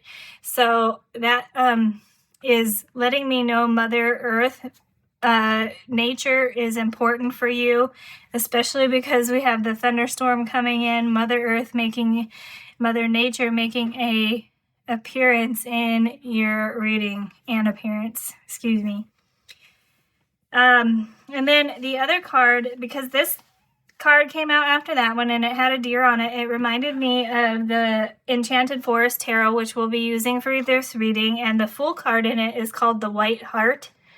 It's a type of deer. You can see it here, all this mystical magic stuff around it. It talks about following your heart. So this one is about following your soul, what your soul wants, and this one's about following your heart. And this talks about having the courage to go into that forest, follow your heart. Yeah, they do intentionally use the word heart deer here as the leader or the guide to follow. Play on words there. Mentions that once you get into that forest, you'll be faced with different experiences, challenges, mysteries that are specific to you on your soul's journey for what your soul wants, needs, etc. So it's a very cool little lead up to this reading here. in terms of staying on your path, finding a new path, knowing if what you're doing is the right thing to do, what direction do you need to go, what is the main thing about your soul's path that you should know about. So let's leave it open to whatever Spirit wants you to know to help you just find your way or keep going your way or change your whatever. So we have a couple rows here. In the first row, it's to get an idea of the kind of the current energy that's around you.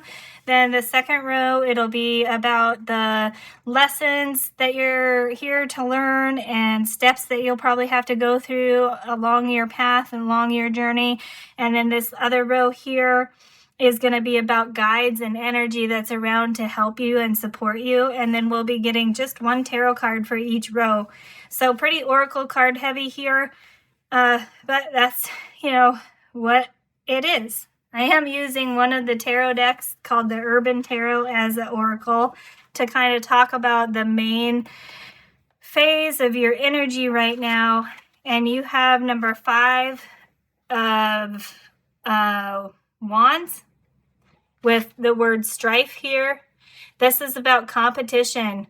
Friendly competition usually. So being competitive as well. Competitive energy.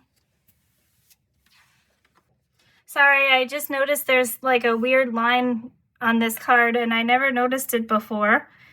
Doesn't matter. I just noticed it's not really something on there. It's just something happened to the card. There's like a weird line in it. So, friendly competition, conflict, maybe petty conflict, sometimes what we don't want to deal with. But this card is really talking about friendly rivalry.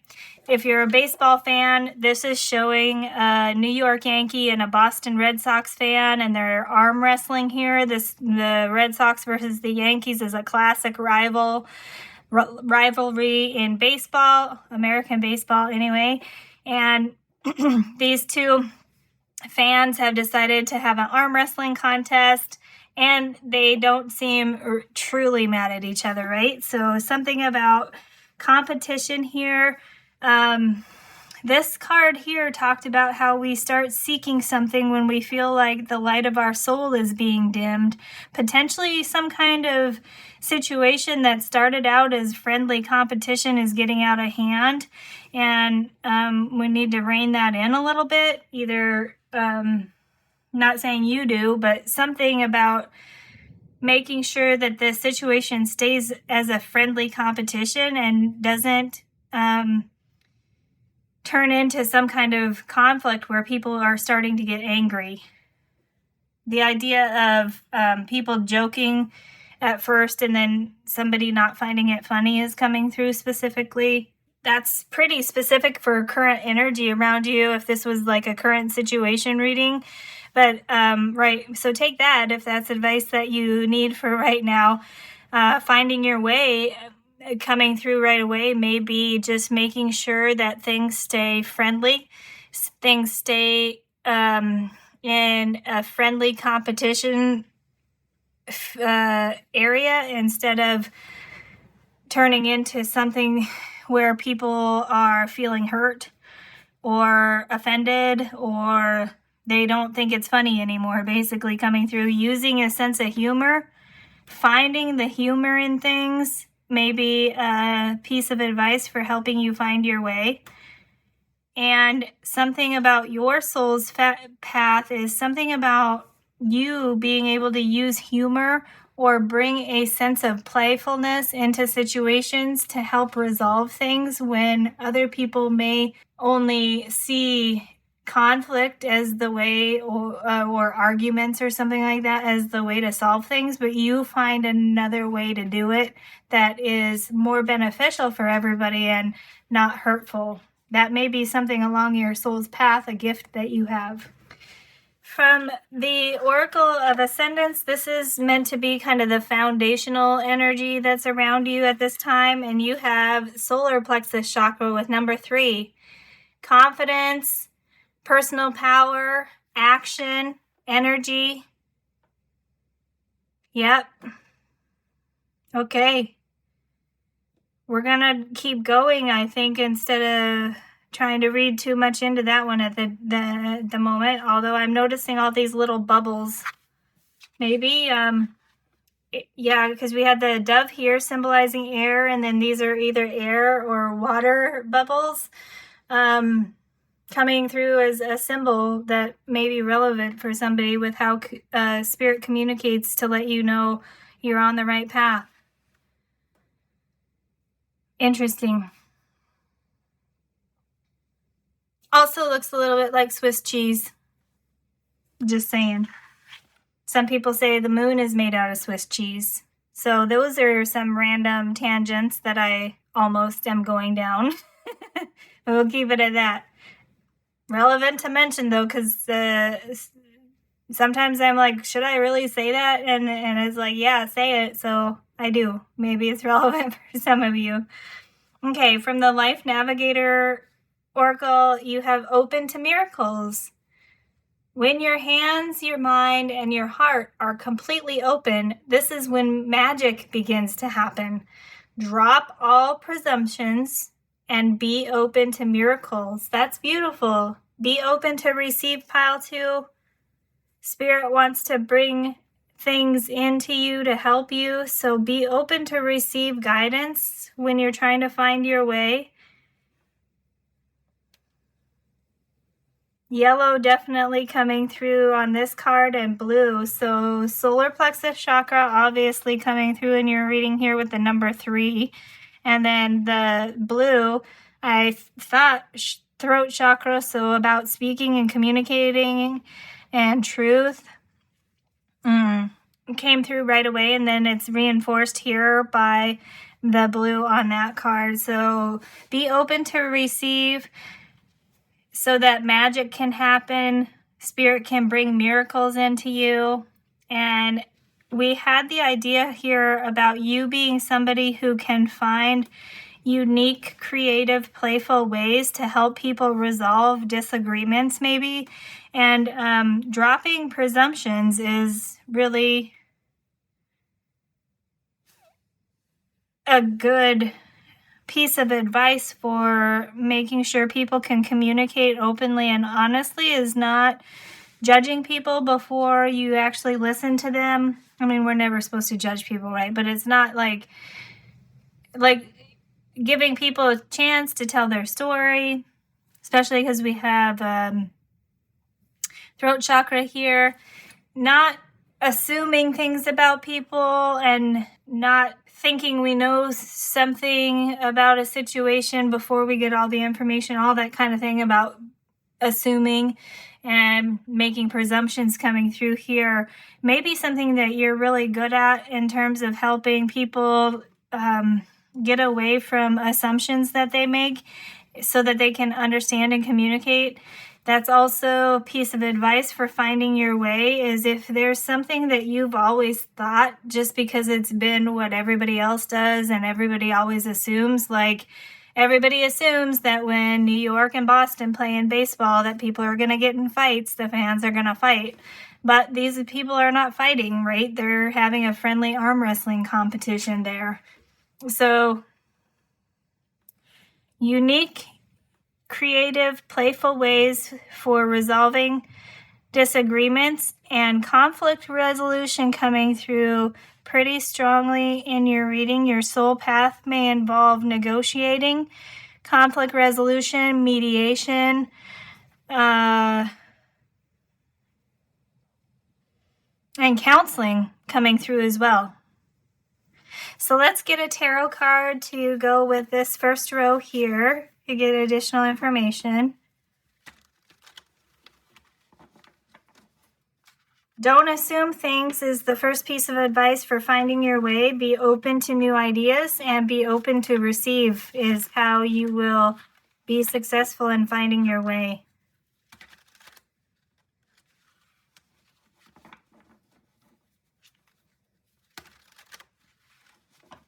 And helping other people, right? Not get bogged down in assumptions that they have Because we had, I did have this card flip over. I'll show you in a minute. Because we had this card talking about ancient ones, ancient wisdom, and ancestors, there may be something about stereotypes here based on what background or culture you come from. There may be certain stereotypes that need to be overcome so that people can get along. Diversity and inclusion coming through here. Okay, we'll get more on that. The one that flipped over here, the enchanter, the magician. Stack of books there reinforcing the idea of ancient wisdom that you can draw on. Overcoming stereotypes, helping people learn that they are not, you are not a stereotype, they are not a stereotype. Everybody is their own person coming through very strongly here. Yes, there are certain traits about different cultures and people, backgrounds and things like that that make a culture, like traditions and things, but then stereotypes about how everyone is a certain way or everyone acts that way, or we can do this or we can't do that because we're from one background or this culture or whatever. The stereotypes thing here is what needs to be overcome, and remembering everybody is their own person. I wasn't shaking my head or my finger at you. I was that was emphasis from spirit that's important. Everybody is their own person. The magician here, let me show you. We've got an owl in the corner. Tons of books, a little hourglass there with some red sand, interesting. And I guess that's some kind of candle or dragon. I don't know. That symbol may be relevant for somebody if you know what that is. All kinds of little trinkets there. He's using in his spell a key and maybe a skull right there. I brought this little, it's actually a bath bomb that I got in a subscription box that I have. And it's called The Gates to Paradise. I brought that in to find the key to finding your way. As I was setting this up, I almost took this out because Spirit was like, you're going to do another reading in the future called The Keys to Your Success. So that'll be coming at some point in the future. But that's coming through because I noticed this little tiny key here. Something about keys. So we had air bubbles or water bubbles, I guess could be, and keys. And hourglasses, maybe symbols for how there's some bottles. Also, vials. Basically anything a magician or a witch might have in there, or scientist and alchemist. I did mention alchemy, didn't I, in your reading, because the sun and the moon kind of together here glowing on this card. So lots of symbols, tons going on in that card. There's a better view of all those little symbols.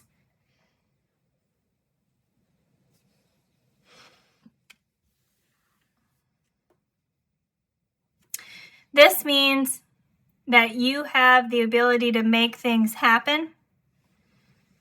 You have the ability to make magic happen. We have magic mentioned twice in your reading where when you open your hands, your mind, and your heart and are completely open, this is when magic begins to happen. Go with the flow, be open to receive. You can make magic yourself. You can connect to the magic of the universe. And you may be on a soul path where you're carrying on a tradition of ancestors' magic. Maybe you feel disconnected from your past or people in your past. We had the idea here in this card about feeling like the light of your soul is dimming. Maybe feeling disconnected from your ancestors, from something. It could even be in this lifetime, like something you feeling disconnected from something in your past when you were younger. Inner child now coming through with the solar plexus here and the heart. Inner child. I feel like this is a reading where it's going to be more than one message. It's a general reading, of course. I'm getting kind of two themes here. Feeling disconnected from something in your past or your inner child is one.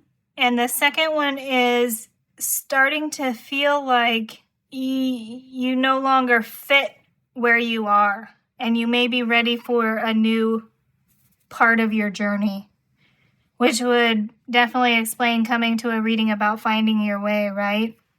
So 2 ideas here: finding your way back to your inner child and closing out one cycle in your life path, your soul's path, and moving on to the next because you're starting to feel disconnected from whatever environment you're currently or situation you're currently in.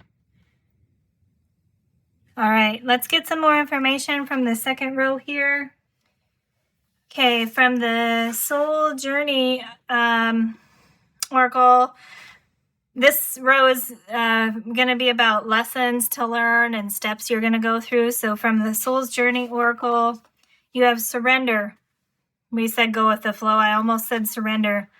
That I should have said it, but I thought it. Surrender, go with the flow. I can release my need to control. Interesting. This looks like, I have no idea what they're called, but they're like a little glass ball that has electricity and when you touch it, the little static electricity lights come to wherever you're touching the outside of the ball. I don't know what they're talking about, or I don't know what they're called. And I don't know exactly, when I don't know what they're talking about. I don't know exactly why that imagery came through, may be relevant for somebody. So yeah, go with the flow. I can release my need to control. I was called in the first reading to get another card, and when I was going through to find it, I saw a card that's relevant for you at this point. Okay, this is the card I was thinking of from the Animal Spirits deck. It's number 39, which reduces to 12, which reduces to 3, with Moth Spirit, and it says surrender now. That may be a relevant sign or symbol for you, seeing moths or butterflies even, not flying towards the light, coming through for some reason. You know how moths are attracted to the light at night, then you turn on a light. Moths are attracted to it. It's like, don't be attracted to the light. Don't fly into the light. That's interesting. Bringing up the idea of illusions or things that may not be what they seem. Or the timing might not be right. We had, where was it? Yeah, we had on this Enchanter Magician card, this hourglass here.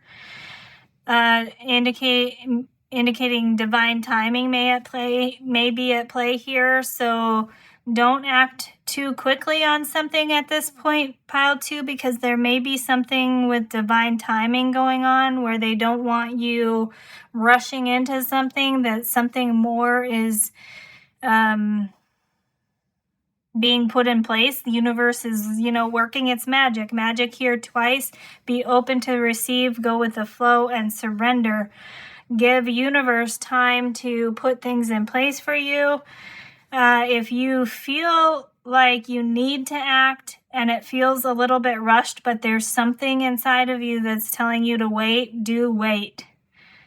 That may be different for everybody coming to this reading, but the idea of not going to the thing that is the most shiny at this point that looks good right now. It may be okay for now, but it's maybe short-lived. It may not be what's best for you in the long term. So universe is trying to come in and bring you something that will have more long-term benefits for you. As I was looking for this card, I actually saw the electric eel spirit card too, because the idea of whatever those things are called that I was talking about were the things, it's all about electricity, like static electricity, electric eel spirit.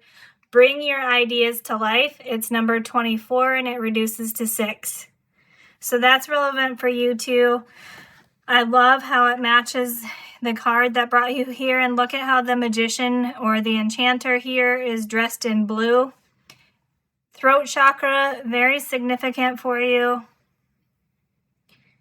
We have kind of spirally waves coming through here, water energy coming through strongly for you with the bubbles here, and then these wave patterns here, connecting with an ocean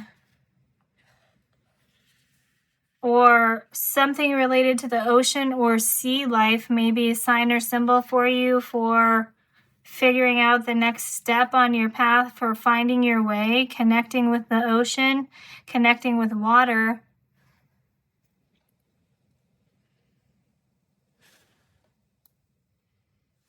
Could be a jellyfish here too.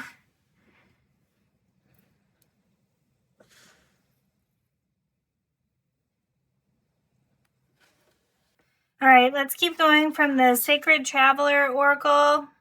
You have passion and pleasure. Savor your life. Look at this. We have some people dancing around a campfire. We have somebody playing a fiddle or a violin, playing the tambourine, dancing. There's a necklace there with a lot of jewels on it or trinkets on it, and some people watching. So enjoy your life. Savor your life. Passion and pleasure. Enjoy the simple things in life just came through. Don't feel the need to act and rush into something that may be short-lived.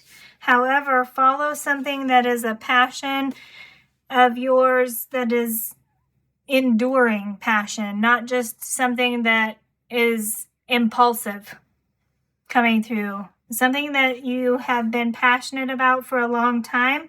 Maybe you forgot about something that you used to love doing, and that passion inside of you is starting to reemerge, making you feel disconnected from something right now because something that used to be a passion of yours is reemerging. It's trying to resurface.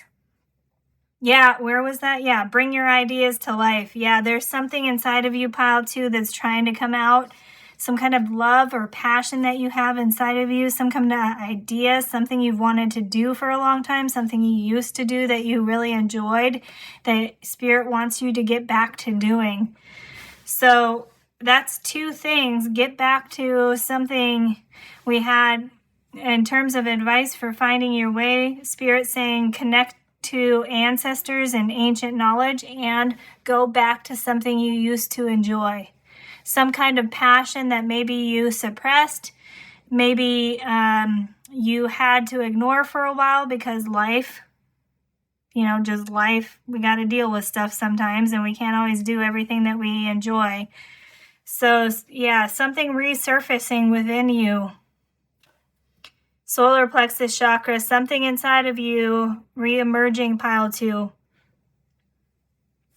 From the Mystical Journey Oracle, you have number 18, Universal Mother. 18 reduces to 9. 18 also the Moon card in Tarot. Divine Feminine coming through. This person looks like a shaman to me, especially since we had the idea of ancestors, tribal cultures coming through, ancestors, shamans, alchemists.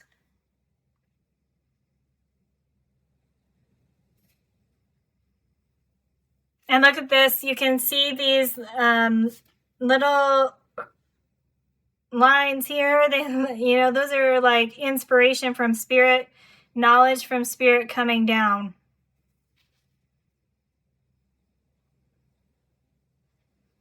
Be open to receive.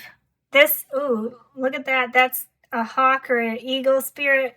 It's hard to see, but it's right over her crown chakra with 3 feathers on her third eye chakra, connecting to spirit and connecting to your intuition. What a beautiful card. Communicating with spirit, communicating with your ancestors, and communicating with Mother Earth, Gaia, to receive guidance on how to find your way and what your soul path is about. Wow, that is super, super strong. Powerful connection to spirit trying to come through. So you have within you, pile 2, solar plexus chakra, you have some kind of passion inside of you trying to resurface, and you have spirit coming down, connecting through your crown chakra, speaking to you through your intuition, meeting in the middle. All right, let's keep going from the conscious spirit oracle. Oh, look. Can't make it up. I mean, you could make it up, but why would you? Just be open to receive. Miracles happen. You got solar plexus chakra twice in your reading. Number 13 on here reduces to 4. Stability, structure, safety. It says, I take actions daily that awaken my personal power. Okay, so that is a piece of advice. That is a piece of advice for you for finding your way. Reconnect with your personal power. That will help you find your way. Golden ray guides coming through.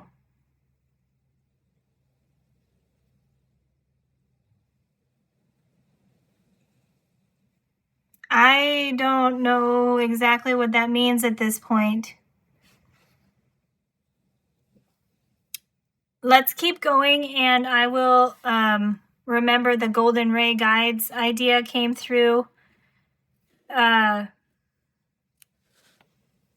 won't forget about that. Look at these 2 cards right here together. They're gorgeous.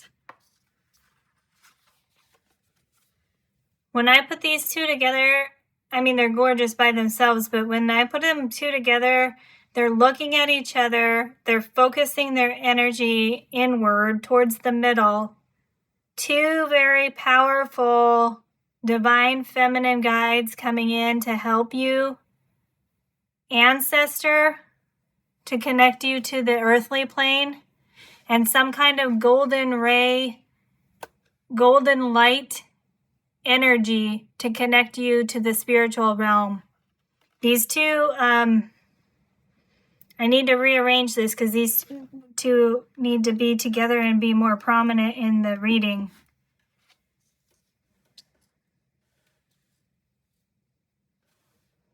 I guess I'll just leave it that way for now, huh? Okay. Remember we said that I'm going to do a Keys to Success reading in the future. I don't know why I'm being told to tell you that, but before I move this off camera, there you go. A little locket with a key, maybe a symbol for some of you, green and gold. A gold, obviously, with solar plexus chakra there.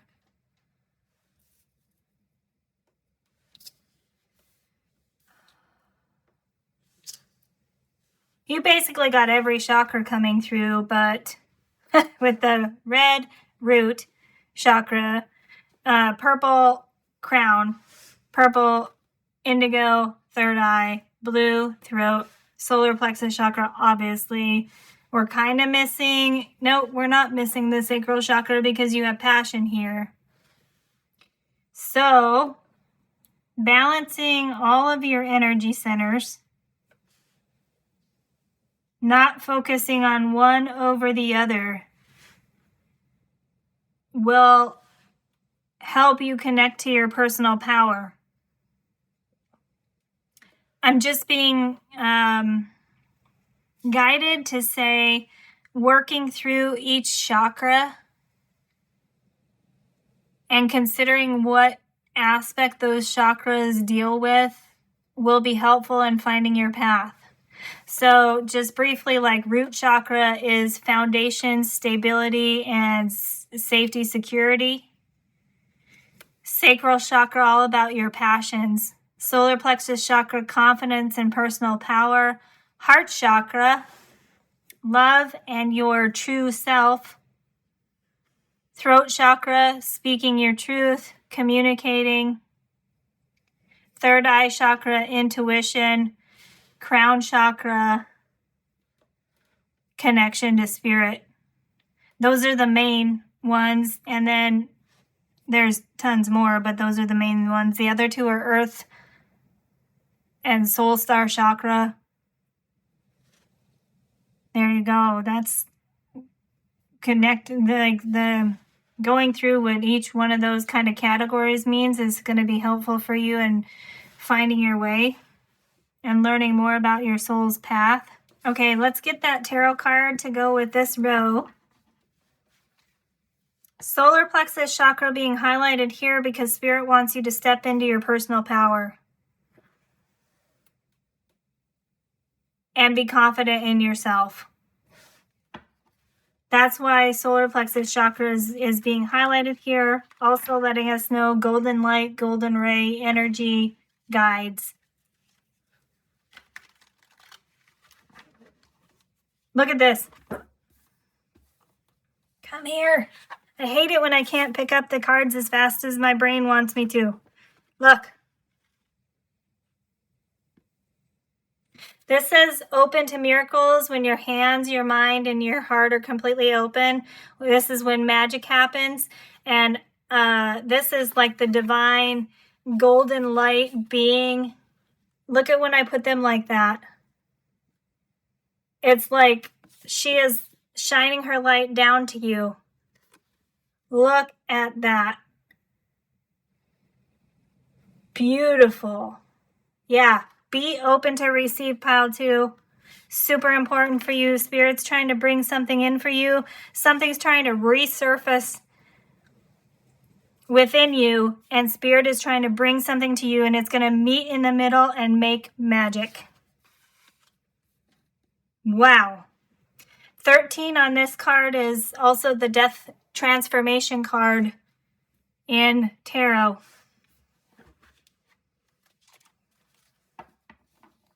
Transformation, finding a new way, finding your path, especially if you're feeling disconnected.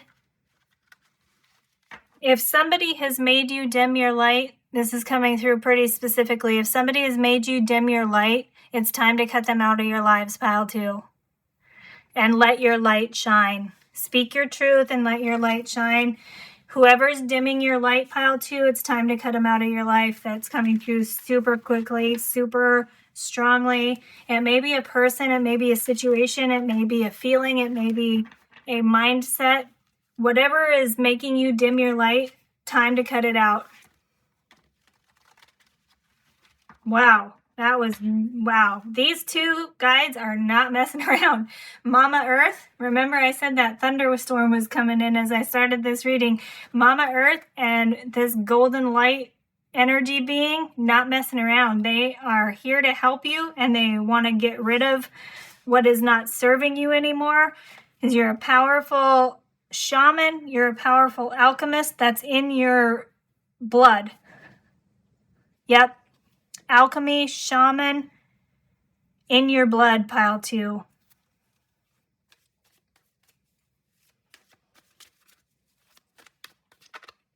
And you have the 5 of visions. This is the 5 of cups, 5 of water. We have a frog here, and she's chasing something, a golden sphere of some kind, rolling away from her into the water. I'm super charged with energy. It's really hard for me to hold still and like focus the cards for you. Super charged. We have some ferns on here sticking out to me.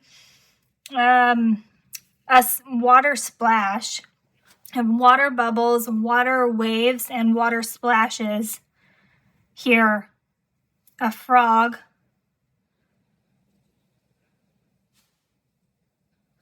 Golden sphere. I have a orange calcite sphere that's like calling me from where I have all my crystals. Let me go grab it.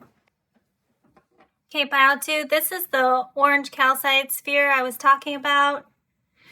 This is a beautiful crystal. I was called to get it because of this card here. The 5 of Cups, 5 of Visions. Rolling away from you, something getting away from you. Feeling disconnected, yeah, we had that. This crystal is about confidence, connected to the sacral chakra and the solar plexus chakra. So you have passion, sacral chakra, solar plexus chakra, confidence. It's also connected to creativity and innovation and being playful. We had savor your life here. Enjoy the simple things in life, I was called to say when that card came out. And then also the note that I got when I received this crystal said that it is also helpful for processing trauma and childhood wounds and trauma. So we have your card that brought you here, a time for healing. This calling me to get the orange calcite, really about healing childhood wounds, healing trauma that has dimmed your light. So if you are trying to find a way to heal from trauma, hopefully we'll get something specific for you here. I'm sorry to hear anything that hurt you, anything that made you dim your light. We had the idea of connecting to your inner child here, something that you were not able to do as a child because just life got in the way. Time to reconnect with that coming through. That can be a form of trauma. Trauma can be so many things. Pile 2, the guidebook for this 5 of Visions card is really helpful. I'm going to put it here. I have a weird shadow I can't get rid of, so sorry about that weird shadow. But you have the bigger version of the card there. And then here's the 5 of Visions, what the guidebook talks about. If you would like to screenshot that, lots of different things in there. It's talking about how this is a princess and this is the frog. If you know, there's a fairy tale, so ancient wisdom, old mythology came through, old stories came through at the beginning of your reading. There's a fairy tale about a prince being turned into a frog, and he has to find his true love and be kissed to turn back into the prince. So this is talking about how the princess is worried because the sphere that got away from her splashed into the water, but she doesn't know she's about ready to meet her prince. That something is about to get better is the gist of that. Something is about to get better because something is resurfacing within you. Your personal power is resurfacing. You're regaining your strength. And Spirit is bringing in magic to help you with that. All right. We're also, the orange calcite is good for connecting with sun energy. So life path and personal power. This row here, we're going to move on, is going to be about the guides and an energy that's here to support you. From the Intuition Oracle, we have this card here. Look at the wings on the character. She's working on something. Bright pink flower here. A snake here indicating transformation. And wisdom fits so nicely with your card. And then some kind of antelope or a gazelle there. Maybe a symbol for you. This is meant to indicate the archetype of the guides that are around you. We already have information about shamans, ancestors, and some golden light, golden ray being. Mama Earth as well. Super good guide for you. So this is the archetype of the guides that are helping you. The mentor, number 48, also reduces to 12. The other 12 we had here was the moth spirit with surrender.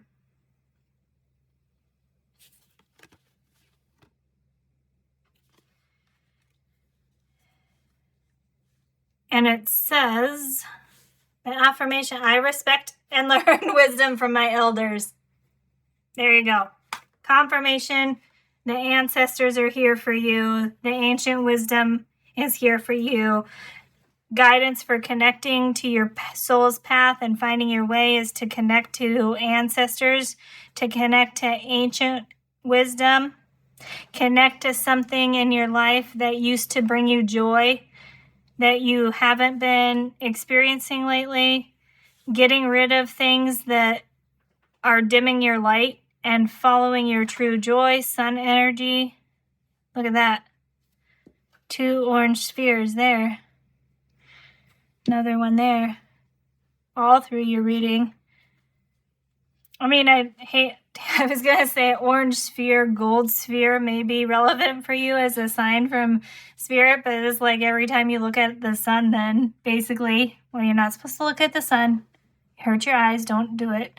But like, so, I mean, just a reminder, right? Every time the sun comes up, every morning is a reminder of how beautiful life is. Savor your life. Enjoy life. You may be a little too serious right now, pile 2. Find ways to bring joy and happiness into your life. I mean, we're trying to help you find your ways, so hopefully we'll get some good guidance about that. Looking for something practical here. The idea when I started talking about the sun, the idea of sunrise and sunset. So if you are someone who likes rituals, sunrise or sunset, we have somebody here doing yoga poses. Maybe sunrise or sunset yoga may be a practice for you to help you connect to ancestors, connect to Mother Earth. I mean, that would be, oh wow, that would be an amazing practice. Maybe I'll do that. If you could do yoga outside or meditation outside around sunrise or sunset, you would be grounded because you'd be either standing or sitting on the ground, and you would be connecting to golden light, golden ray energy from the sun, sunrise and sunset. That is beautiful practice. And you would be opening yourself to surrender and receive through meditation, reflection, yoga. That is coming through as practical advice. I had just asked for it. There you go. That's a practice for you. Maybe I'll try that. Let me know if you're going to try that, or if you have any good resources for that kind of stuff. Let me know in the comments. Let us know in the comments. I'm a small channel, but there's some pretty important people out there that comment, and pretty cool community starting to form. Even if it stays small, it's a pretty cool connection that we have. So let us know in the comments. People read them. I read them. If you have any ideas about that, let us know. I never did say this number 16 on the card that drew you here reduces to 7, which is a divine number. So divine support throughout your whole reading. Okay, for animal spirit guides from the messages from your animal spirit guides oracle deck. I'm told to show you the heron on the back there, blue heron. Polar bear. Stand up for yourself and speak your truth respectfully and compassionately with no attachment to outcome. Yeah, that's great. Polar bear spirit coming through to remind you to speak your truth. Throat chakra for sure.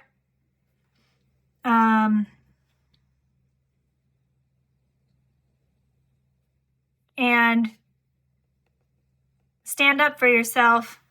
Time to start moving away from things that no longer serve you if you aren't doing it, and not putting up with anything that is dimming your light.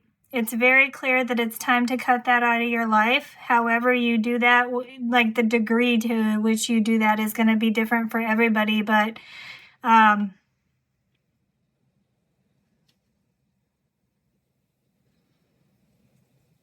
I mean, that could be as serious as cutting people completely out of your life, or it could be as simple as, only working the hours that you're honestly being paid for, not working overtime or thinking about work when you're at home, right? Those are also things that dim your light.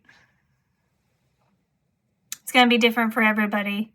Polar bear, strong animal leader, and says stand up for yourself and speak your truth.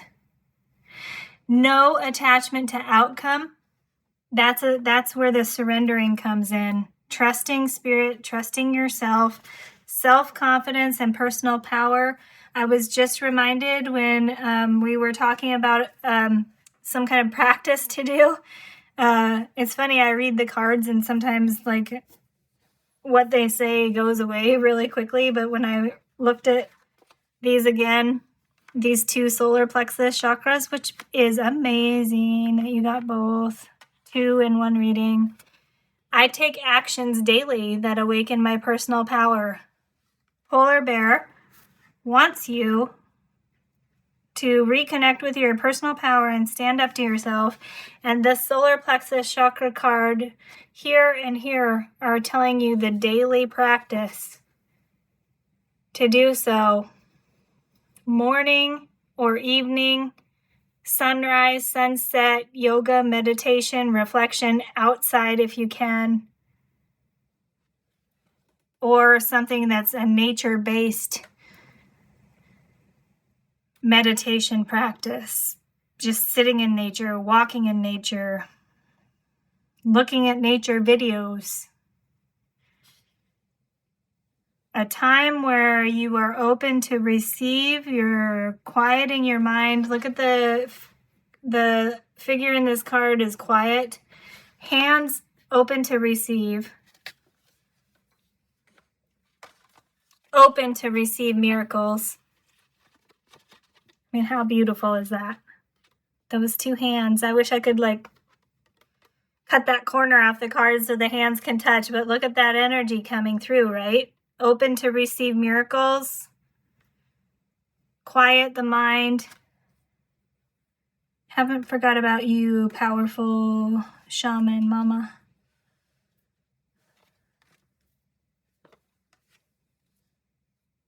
Stand up for yourself.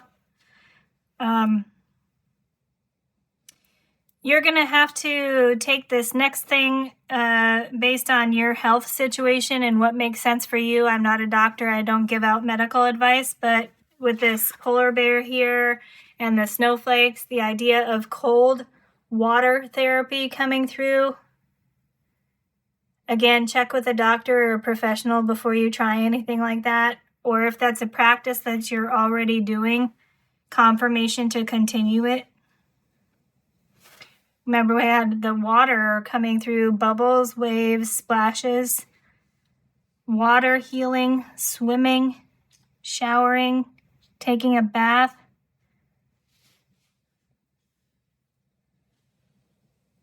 Listening to running water. Okay, we already had a ton of Mother Earth energy come through here.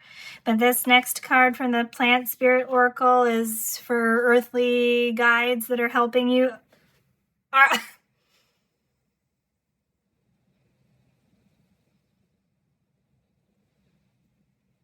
There you go. We have water, emotion, flow, flexibility. I love this card. This is the first time I've seen this card.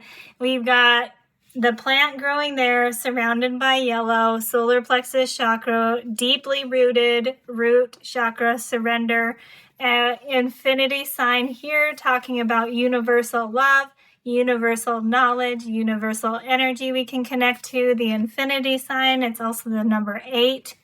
Life path 8 is about being successful and also a number of abundance. 8th house coming through in terms of Scorpio energy coming in. Beautiful.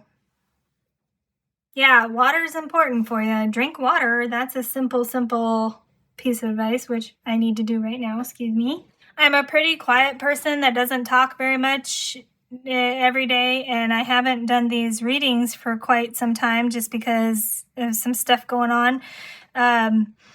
But now that I'm back into it, I'm really starting to lose my voice just trying to get these readings. And because I did have a break there, like Spirit is coming through. I basically took a break going through a major life change. It's all going to be for the good, but it's one of those things that you know is good for you, but it's like, ugh, I got to do it.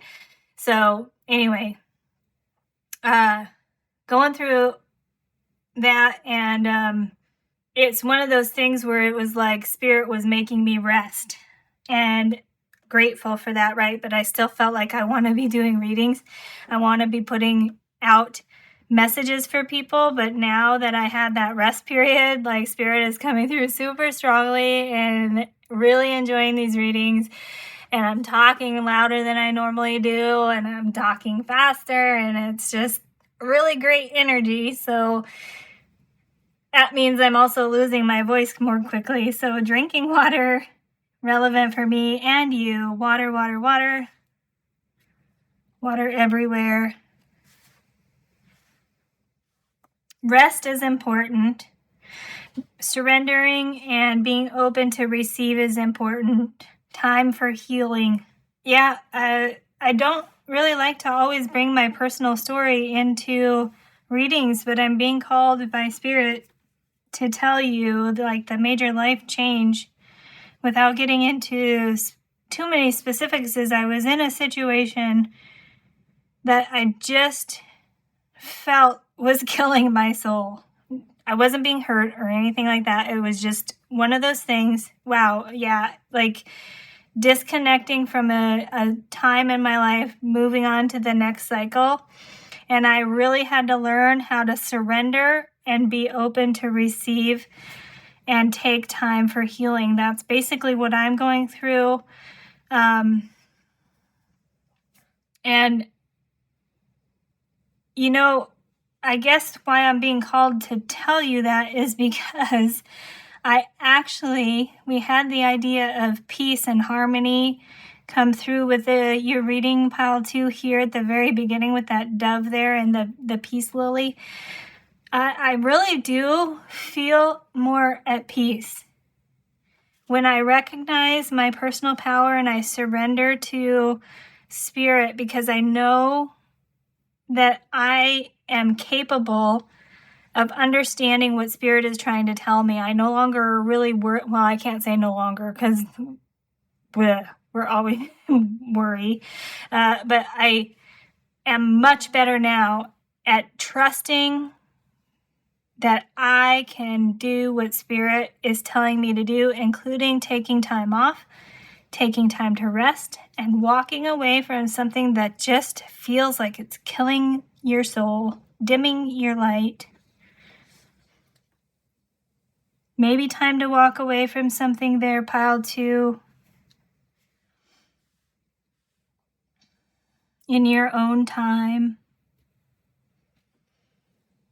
Okay, let's see. This is the magic or the energy that's around you, helping guide you during this time. Water, Mother Earth, so much already came through, but let's see what it says from the Pure Magic Oracle.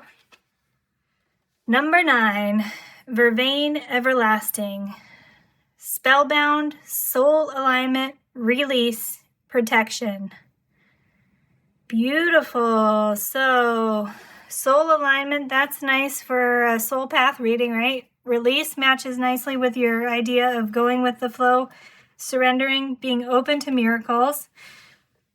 protection. You are protected.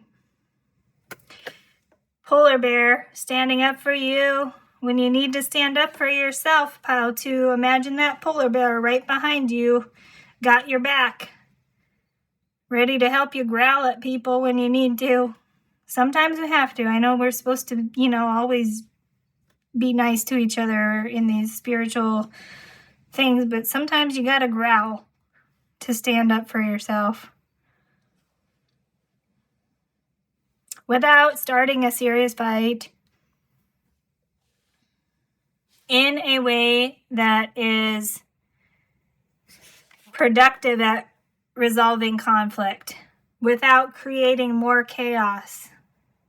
That came through right at the beginning, right? About soul path, counseling, conflict resolution, negotiating, mentoring, mediating. Yeah, you had the mentor here. Mediation came out here, mentor came out here. It's all in your reading. By the way, pile 2, the sun's coming out. The thunderstorm kind of rolled through. Sun's coming out. I love it. That is Mother Nature being in tune with your reading. You are very in tune with the cycles of life, the cycles of nature, divine timing. You are very in tune with that, pile 2. That's why you're being urged by Spirit to connect with the cycles of the earth, like the sunrise, the sunset times. This guidebook for this Vervain Everlasting is another helpful guidebook. I'm going to show you the pages in just a minute. One thing interesting, it talks about this being an herb that prefers to grow near people, not in the wild. And also mythology coming through very strongly in your reading from the beginning, right, pile 2? About this being formed by the tears of Isis. Isis, a very strong Egyptian goddess, deity, guide may be for you. This may be Isis, the golden ray. I'm going to get you a card from the Isis Oracle. Has a lot of gold on it. But I'm still trying to make sure that I've connected the golden light with you as much as possible. We already have the sun. We already have Isis now. So here's the guidebook. I'm not going to read this next part for you for this card here. I'm just going to show them to you. It's 3 pages. But this is from the Pure Magic Oracle. It's going to have lots of good advice. Of course, it talks about the card.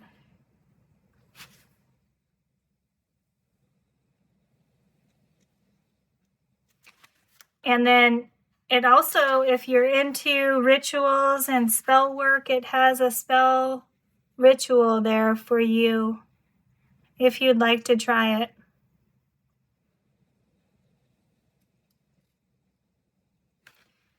It says, release your mental and physical strain as it works to ease your internal wounds and soften your fears, healing. It says, be brutally honest with yourself. Speak your truth. Be honest with yourself and others.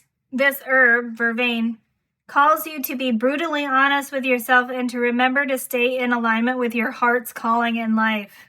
Beautiful. As long as we can figure out what that is, right? So stay true to yourself, stay true to your heart, connect with ancient wisdom. There may be something about stories and mythology, reading mythology.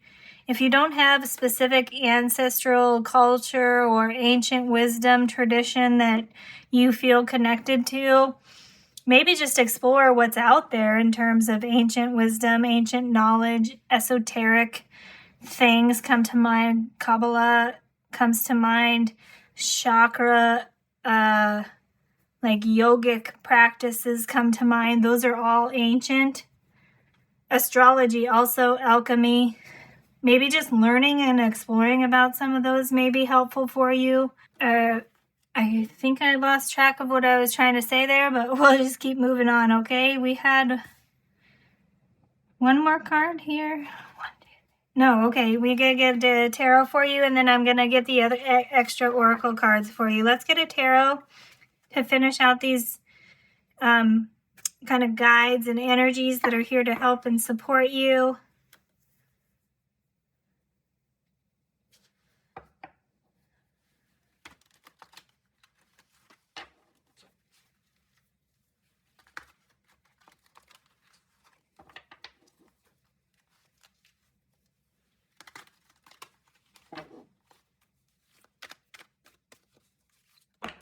Whoa. I ain't taking all those, just so you know. We'll take the top one. Ace of Spells, Ace of Wands, Ace of Fire. Beautiful. I love that card. We're going to take that one. It fell out with a bang. I mean, because it fell out with a quarter of the deck, but okay, you get two. And the oldest one, number 5. No way. That's the Hierophant card in traditional tarot, and that speaks about ancient wisdom, traditional structures that are still helpful for us, elders that can help you. Another confirmation about connecting with your ancestors. And then this one, the dragon spirit there lighting this wand, spirit bringing things down to you. Be open to receive. Ace of Spells, Ace of Wands, Ace of Fire can talk about sparks of inspiration coming in, getting the motivation finally to take action, getting the inspiration to take action, figuring out what action to take. So yeah, we've been told throughout here, it's a finding your way reading, and this said connect, stay in alignment with your heart. That's what we're trying to do. So this is letting you know Spirit's going to bring you some inspiration and some knowledge and some messages coming in that's going to help you. So take this time, surrender. Surrender, go with the flow, enjoy life. I mentioned, my personal journey. This reading really aligns with it. I don't think this reading is meant for me. Sometimes the reading, when you watch readings on YouTube, you can tell the reading is totally just for the reader. This one applies to me for sure, my situation, but basically this is the process I've been going through over the last several years. So it's almost like I can speak about this from experience to you in this reading because I've been going through it for the last several years. And I am at that point where I'm waiting for that spark of inspiration about what that next great thing is, the magic that's coming in, right? I kind of have high hopes it's going to be something great and wonderful and theatrical, just came to mind, even though I'm not a very dramatic person. But maybe it's going to be small little things. Enjoy the simple things in life that come in, and that is going to be enough to keep you moving step by step by step, right? Pile 2. So inspiration coming in, and you've been given kind of things to do while you're waiting for Spirit to give you that spark of inspiration, things to do, a practice of sunrise, sunset, meditation, yoga, reflection, drinking water, connecting with your ancestors, reading about ancient traditions, reading mythology, reading stories, surrender, let go, find ways to deal with things in productive ways that don't create more conflict or drama, that bring in a sense of humor. I'm going to get you an Isis Oracle. That strong message that came out earlier about cutting things out that are dimming your light, that was from Goddess Kali. Just wanted to mention that. Forgot to when I was getting that message. Let me go get you the Isis Oracle. All right, pile 2, here is the Isis Oracle. See how it's got that nice gold? I thought about it because it had the gold, and then This card here specifically mentioned this herb being the mythology being formed by the tears of Isis. Isis, right. Okay. Isis is, the Egyptian goddess, the kind of story wife of Osiris, who was destroyed basically, and she had to go around the world, put him back together. And Osiris also tied to the constellation Orion. So we're going to do this, but I need to show you something really quick, because the other oracle that I grabbed for you is the Archangel Fire Oracle.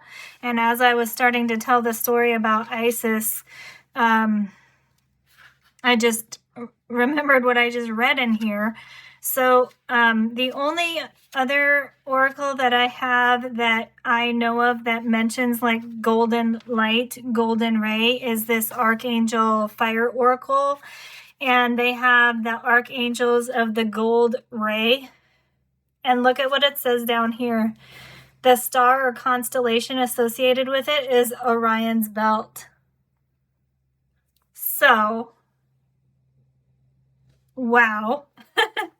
So many cool things, like synchronicities, symbols, things tying your reading together. It's so beautiful. So we're going to do that Archangel Oracle next, but first I'm going to get you an oracle or a card from the Isis Oracle, and then I'll do the next thing. But I think before I do that, the surrender card, right? I can release my need to control, be open to receive, go with the flow, water energy, flow, flexibility, healing.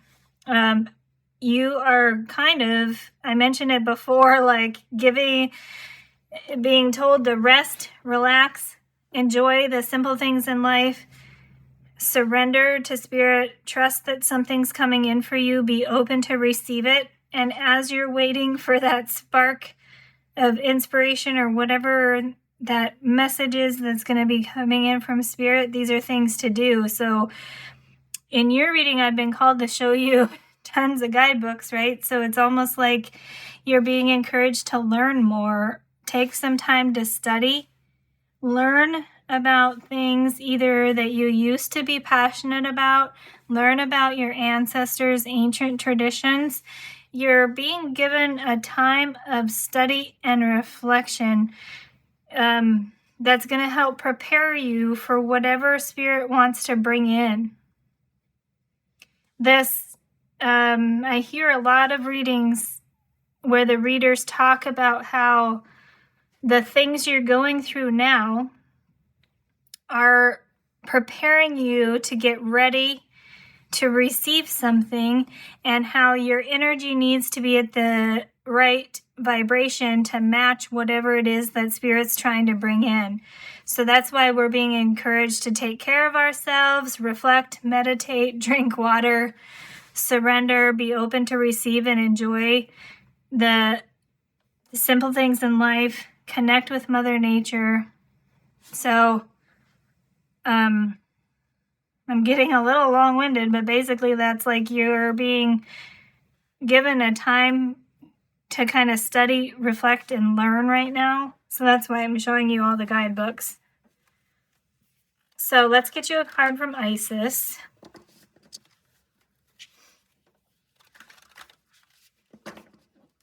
Scarab beetle may be a symbol for you guys.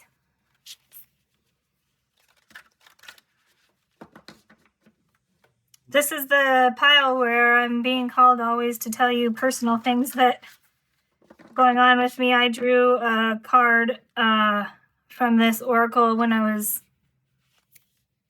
pretty angry, and getting even more angry when I had to go outside and work outside and the sun was so hot. And the oracle card that I drew from this deck was like how whatever, it wasn't Isis, but it was some energy she's affiliated with, is like burning the things out of you that you don't need anymore. And for me, that was the anger, right? I was like, oh man, I got to be working in the hot sun because I got all this anger and they're trying to burn it out of me. So kind of a funny memory coming. Well, it's funny now because I made it through it okay, right? But I was not happy about it at the time. I was like, you know what? But by learning that and drawing that oracle card and like thinking of the idea of being hot and sweaty and working outside and struggling, how it was burning the anger out of me because it wasn't serving me. It was like, okay, it actually helped me get through the days when I was working outside. Like, okay, we're burning out the anger. Kind of brought me back down to earth. Let me see the humor in it. Instead of just being angry, 5 of Wands, strife here. Remember, this was like the main energy we're dealing with, right? Dealing with a sense of humor. And then, you know, basically like, all right, Isis, just burn it out of me then. Burn out the anger.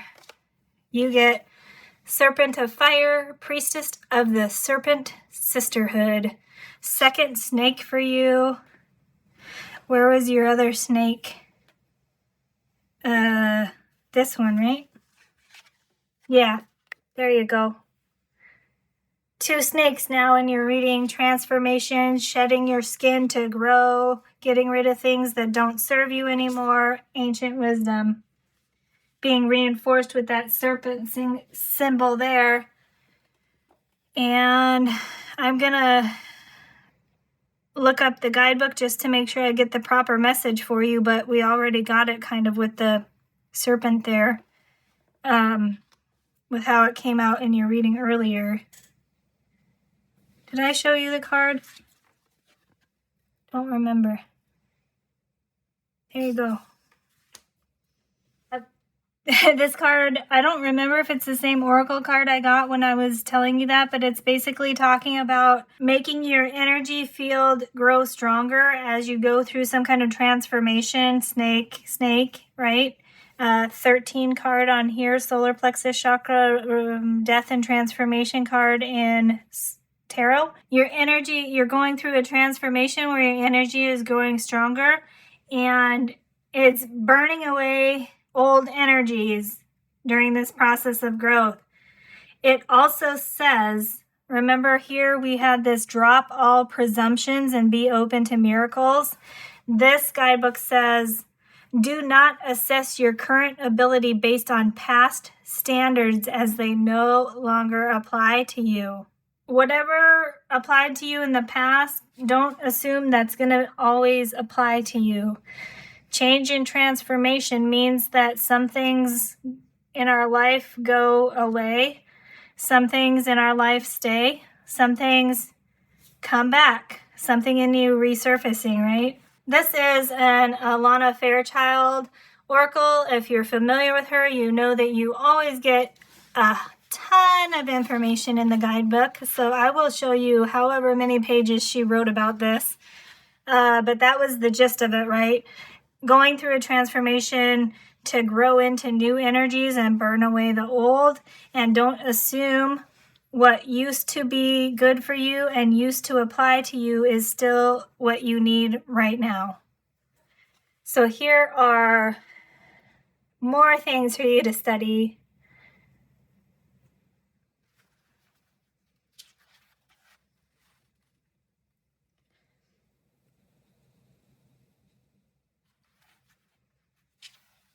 There's the final page of it with an incantation there. If you can't read it or don't want to go through all that, let's just do this incantation here for her. She's telling me to do it. So with the card there, it says, Serpent of Fire, rise above, filled with unconditional love from the base of my spine to my heart. Your ascending fire does start. To cleanse, to release, begin, rebirth of myself now from within, from my heart to the crown of my head, burning away energies, dying or dead, igniting new life, new love, new fire, serpent of fire, rising higher. Beautiful. That also talks about how we went from the root chakra to the crown chakra.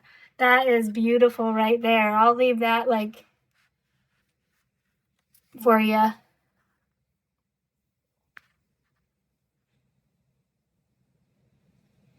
That's beautiful. Thanks, Isis. Always a pleasure. To finish out your reading, pile 2, I mean, we've gone through a lot, right? I think you get the gist of everything, but just to finish it out for you, because it's really saying give pile 2 as much as they can to grab onto, to study, so they don't, where was it? Yeah, so they don't jump at the first thing that seems good because they're getting restless. They don't go to the light that seems good, but it's only going to be short-lived. Give pile 2 the patience to wait for us, spirit universe, to bring them this information once their energy is ready to receive it. So give pile 2 things to study and read and learn. I usually like to have all the cards showing, but this is not going to happen now.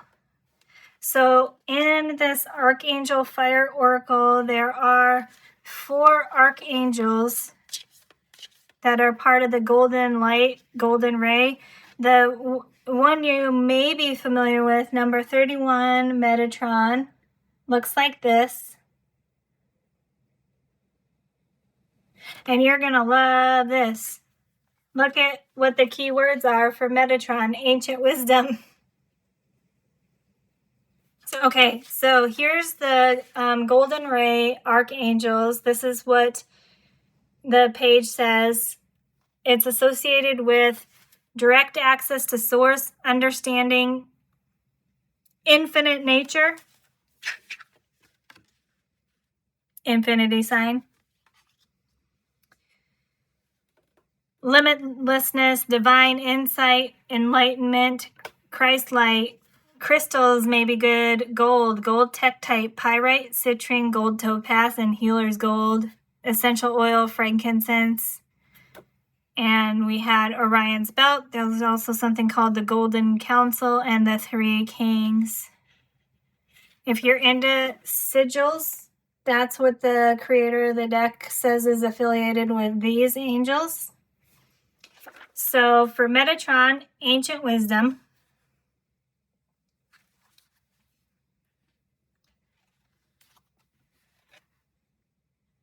These may be guides trying to come through for you, so let me just give you... Oh, we're cheating.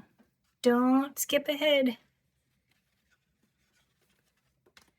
These may be guides trying to come through. Metatron, we talked about ancient traditions. He is affiliated with Kabbalah, helping you connect with ancient wisdom and tap into your true genius. If you ask him, he will activate your DNA, crown, and upper chakras. When you are ready, he will illuminate your soul's mission. That's what this reading is all about. So you may step on the ascension path and become the best version of yourself. Beautiful. So here's the card again. And let me flip through the guidebook for Metatron. If you would like to screenshot.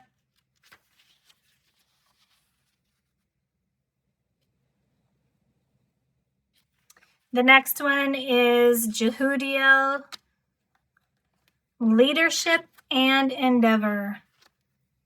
The card looks like this. We've got a lizard on there. Ancient tradition in Aboriginal First Nations, I think. Excuse me if I misquoted that. Australia. I think their dream time, lizard is a symbol of dream time where they connect with ancestors and spirits. It's pretty cool. This is what the card looks like. Leadership and endeavor. He helps to feel qualified to step into our own guiding and leadership roles. Self-confidence. Beautiful. Helping you with ancient wisdom, confidence. So I will flip through the guidebook there. Tons of information again in this guidebook.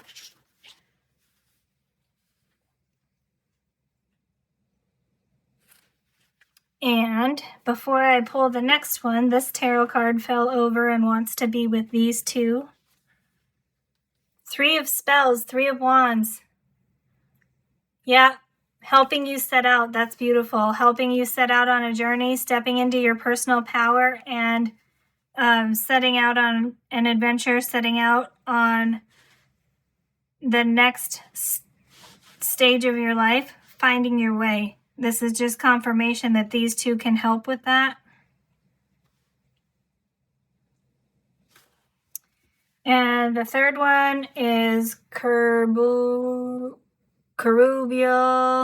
Wow, look at that lion on there. We've got a lion, he's like the 4 on the world card of tarot. Leo, Taurus, Eagle is Scorpio, and the man, Aquarius. Look at that. Got a compass on their chest right there. This one is about illumination.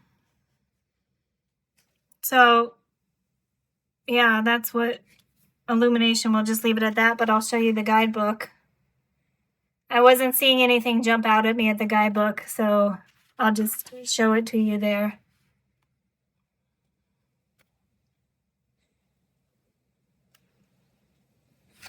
And the 4th is Aka Trail, number 34.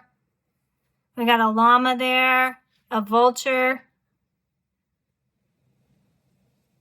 The shape, or the, 2 arms, 2 legs, that looks like the Vitruvian man symbol that, or I don't know if that's the right thing, from Leonardo da Vinci drew that picture, being reminded of that. Glory. A super angel. Voice of God.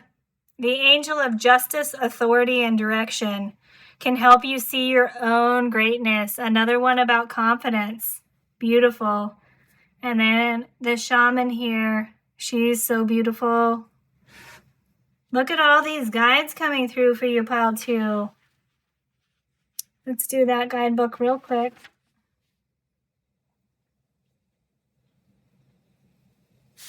Sorry. There. Lots of strong guides coming through for you. Lots of things for you to look into, learn about. So I wanted to find you the world card since a tarot card came out here. I wanted you to find the world card because that reminded me of that. And look what it looks like in this deck, the wide world.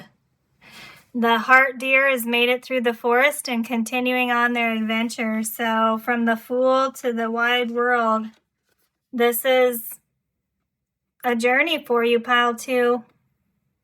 It's a beautiful journey. You're being asked to have faith, to be patient, practice surrendering. It's hard to do, releasing control. Wait for that divine inspiration coming and get your energy to a place where you feel like it's an energy that's open to receive the next thing coming in, and that'll help you find your way.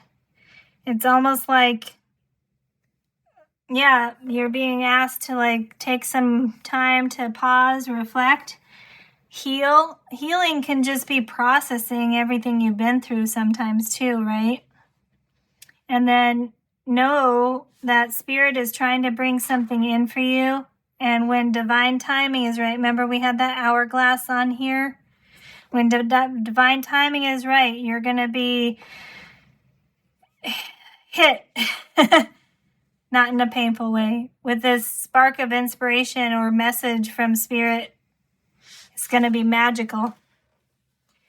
Really, really long, involved reading for you, pile 2. I think it was spirit trying to come through to give you as many things to grab onto and learn and spend your time doing that is still productive, but not being this moth flying to the first bright flame that it sees. We've mentioned some of the ancient cultures that have come through. I want to point out some things that I just saw. Look, that's the faces, the stones that are on Easter Island may be relevant for you. And I just saw this pink rose here, which is a symbol of Aphrodite. You had, that was a different reading, sorry. Divine Feminine, either way, Greek goddess, Aphrodite with this pink rose there. And remember, shaman and alchemist in your blood, pile 2. And I mean, I could basically show you any card, right? So maybe screenshot this so you can zoom in on Isis or the Golden Ray or the shaman. She's beautiful. Actually, she wants another, kind of Mama Earth here to end your reading.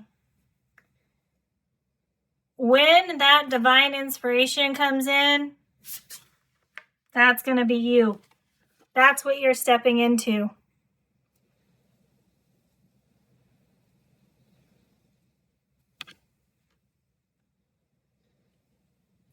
Beautiful. All right, pile 2, thank you so much for spending time with me. I truly appreciate any comments you'd like to leave to share your story. I was really called to share my story. If you have any knowledge or things that people can look into, please comment. Let me know if you're going to do this sunrise, sunset practice thing. That'd be kind of cool to learn about what people are doing and their experiences. And I do wish you the best of luck on your journey. Don't fly at the first bright light you see coming through again. Be patient and wait for the true spark of inspiration coming in from Spirit. Connect with your ancestors, connect with Mother Earth and all this stuff. The polar bear has your back. Best of luck to you on your journey, pile 2. Thanks for spending time with me, and I hope to see you again in a future reading. Hello, pile 3. Welcome to this reading about finding your way and asking Spirit for advice on your soul's path, the path that your soul is taking. You've come to the reading with this card here that is number 8, and it says to watch over you. We've got somebody who's climbed up a tree here, a nice full moon, and an owl spirit inside the tree looking down on the person that's climbed the tree there. This card talks about somebody who may be feeling as if they are unseen, feeling as if they're unheard, invisible, not being listened to. It also talks about maybe feeling confused. It says specifically in the guidebook that you are not losing your mind. You are deepening your relationship with the true nature of this beautiful world, and it's reminding you that the nature spirits are all around in the trees, in the grass, in the air. All kinds of earthly spirits really coming through with the energy of this card. The idea of not being seen or heard may be 2 different perspectives there. It could be somebody who wants to be seen and wants to be heard but feels ignored, or it could be somebody who is just trying to take a break from the world, time out, and has climbed this tree to actually get away from the world, to kind of find themselves, go within themselves, reflect, regroup, calm down. So there's kind of 2 different perspectives that I get from this card. Either somebody is willingly being isolated from other people or is unwillingly being isolated, basically. So for this reading, if you skip the intro and everything else leading up to it, this reading was prompted when I was trying to prepare for the Buck Moon or Thunder Moon reading, the monthly moon readings that I do, and all kinds of interruptions and changing course on how that reading was going. Haven't actually gotten that reading done yet. This here is a timeless reading that ended up. So it was prompted by these 3 cards here. The first one from the Tarot of the Dreams is the 7 of Coins, or the 7 of Pentacles. We have Saturn and Taurus energy there. This card reminds me of The Wizard of Oz, with Dorothy and her dog Toto being on a journey to find her way home, following the yellow brick road, following a path. And in the guidebook for this card, it talks about how somebody may be at a crossroads where they're trying to decide whether or not to stop and just enjoy what they have, pick the fruit that's on this tree, or if they're trying to decide to keep going on their journey, to let these grow for a little bit longer, see what happens, maybe find a different way. And then supporting that card, we got from the Soul Helper Oracle, the number 2 card, which said, follow the path of your soul. Do not allow anyone or anything to stop you. We have the nice buck there, masculine energy, leadership energy, and what looks like a sun and a moon together there, signifying all the worldly energies that come together to support us. Especially relevant because this card came out when I was trying to prepare for the moon cycle that's called the Buck Moon. And then when I saw this card, I was reminded of the Enchanted Forest Tarot, where they use this white heart deer or the white stag, as the 0 Fool card. And this talks about following the path of your heart. Following your heart into the forest, possibly into the unknown. And it specifically says in the guidebook that once you go into this forest, that you'll be presented with experiences and mysteries that are specific to you and what your soul is supposed to experience. So follow your heart, be brave, trust yourself, and follow your heart. And this one here is all about following your soul. So this is what prompted the reading. We're going to be using those as they become relevant in the reading or not. So the first row here is to get an idea of the current energy that's around you. We'll get some information in this second row here about lessons that your soul is here to experience and steps that you are supposed to encounter along your pathway. And then on this bottom row here, we'll be getting some more information about the energy and the guides that are around you to support you at this time. So for the top row here from the Urban Tarot, this is the main energy, the main situation around you right now. And you have number 2 of coins, 2 of pentacles with the word change on there. That's an interesting keyword to have on a 2 of Pentacles, which typically signifies balance and continuity with the infinity sign here, balancing 2 different things. In this case, there's actually only 1 person in the card and 1 pentacle in the card, giving me Ace of Pentacles.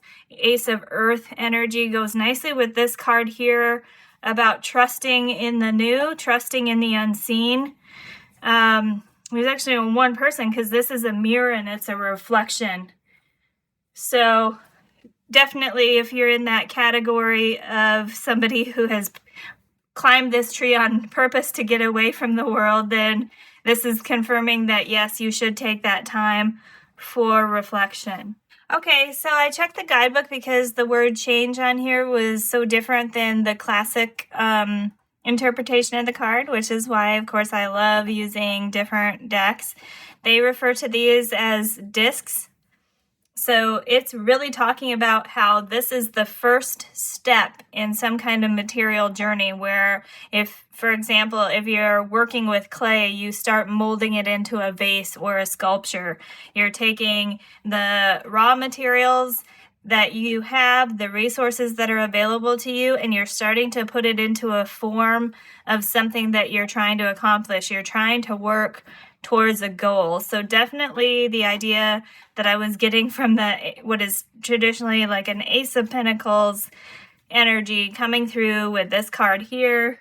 And the creator of this deck purposely chose to put somebody exercising in here because saying that they have made a decision to begin exercising is the backstory for the character in this card, indicating you've decided to make some kind of change that you have decided is good for you, and you are going to start looking at things in a new way. Reflection in the mirror looks a little different than when you're looking down at yourself just in the real world, right? So this is also reinforcing the idea of different perspectives. I got the idea of perspective here, how sometimes you climb a tree to see higher and farther.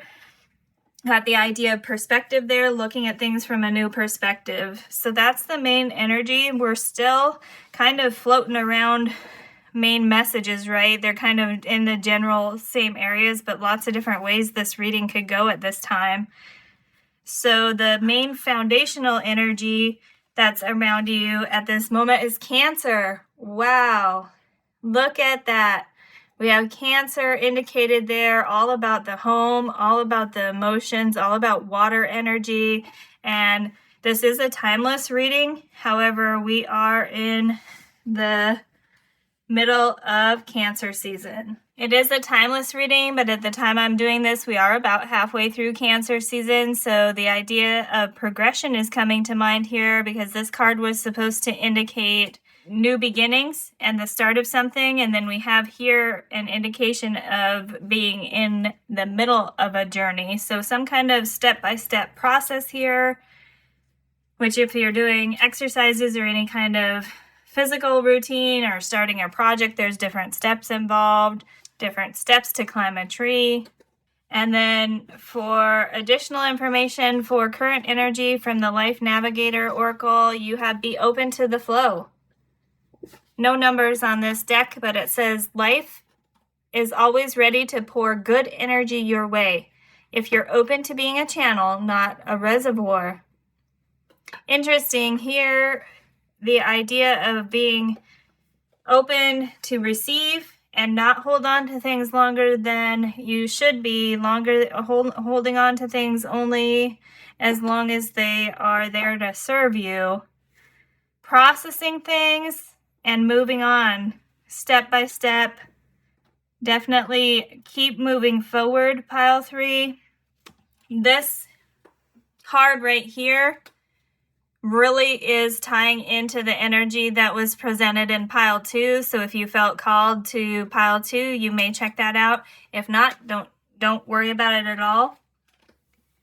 We're going to get some additional information from the Enchanted Forest Tarot. Just we'll do one card for each row during this reading, just to finalize the idea about the main energy coming through for pile 3.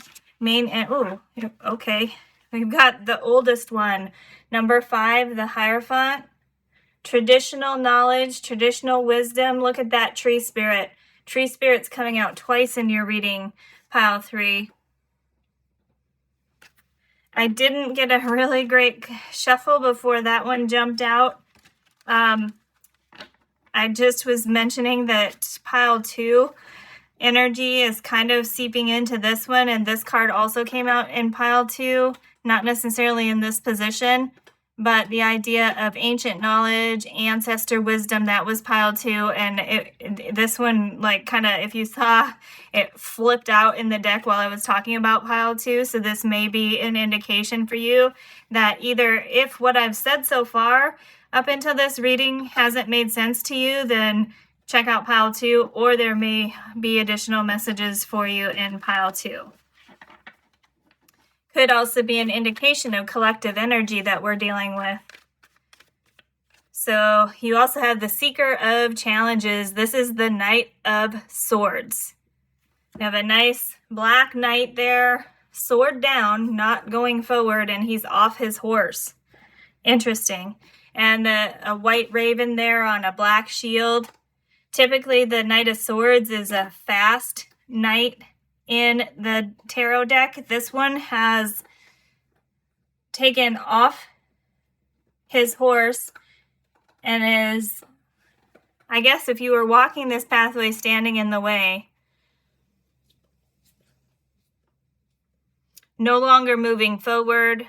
An obstacle, a moment for pause. That goes nicely with your card here about taking a moment to reflect.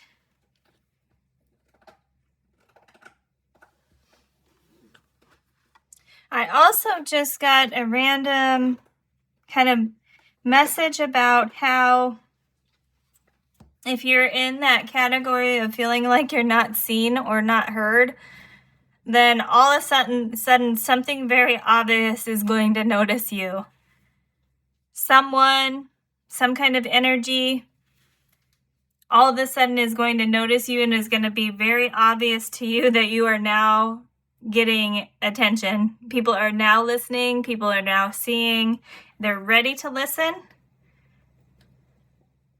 And I'm having a hard time figuring out where to put this card, not just because of space on the table. Like, of course, I can always move things around. It's a difficult thing for me to figure out where the energy of this card wants to go.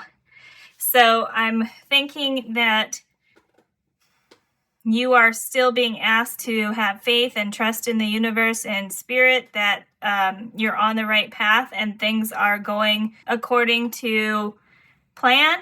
Keep moving forward. We had that in your reading before. Don't worry about taking time to look at things from a different perspective. Take time out to reflect. Plan your steps. Because when you need to be seen or heard, or when people need to listen to you, or when you need specific energy or something specific from the universe, it will show up at the right time. Divine timing coming into play here. I don't know where to put this card. Let me put it here with this this is a bath fizzy thing called Gates to Paradise with a key on there. It's a padlock, a locket with a keyhole. It's got a labradorite stone in there. Let me just place it there. That's the only relevant place that it's feeling like it should go right now. And we'll continue with the second row here. So this is meant to be steps that you're going to go through. I think this row will be really relevant for you. We already had the idea of steps come out in the first row, and then things that you're supposed to experience on your journey, lessons you're supposed to learn, and different things along the way that may help you find your way. So from the Soul's Journey Oracle, you have change. Whoa. Twice in a row. Well, not in a row. Twice in your reading. I said in a row because I was like, look at that. The way that I hold it up to be so that you can see on the camera is right under the two of discs here that has the word change. So that's what made me say in a row. It says, I understand that nothing can grow or evolve without movement. All right. Yeah. Keep moving forward.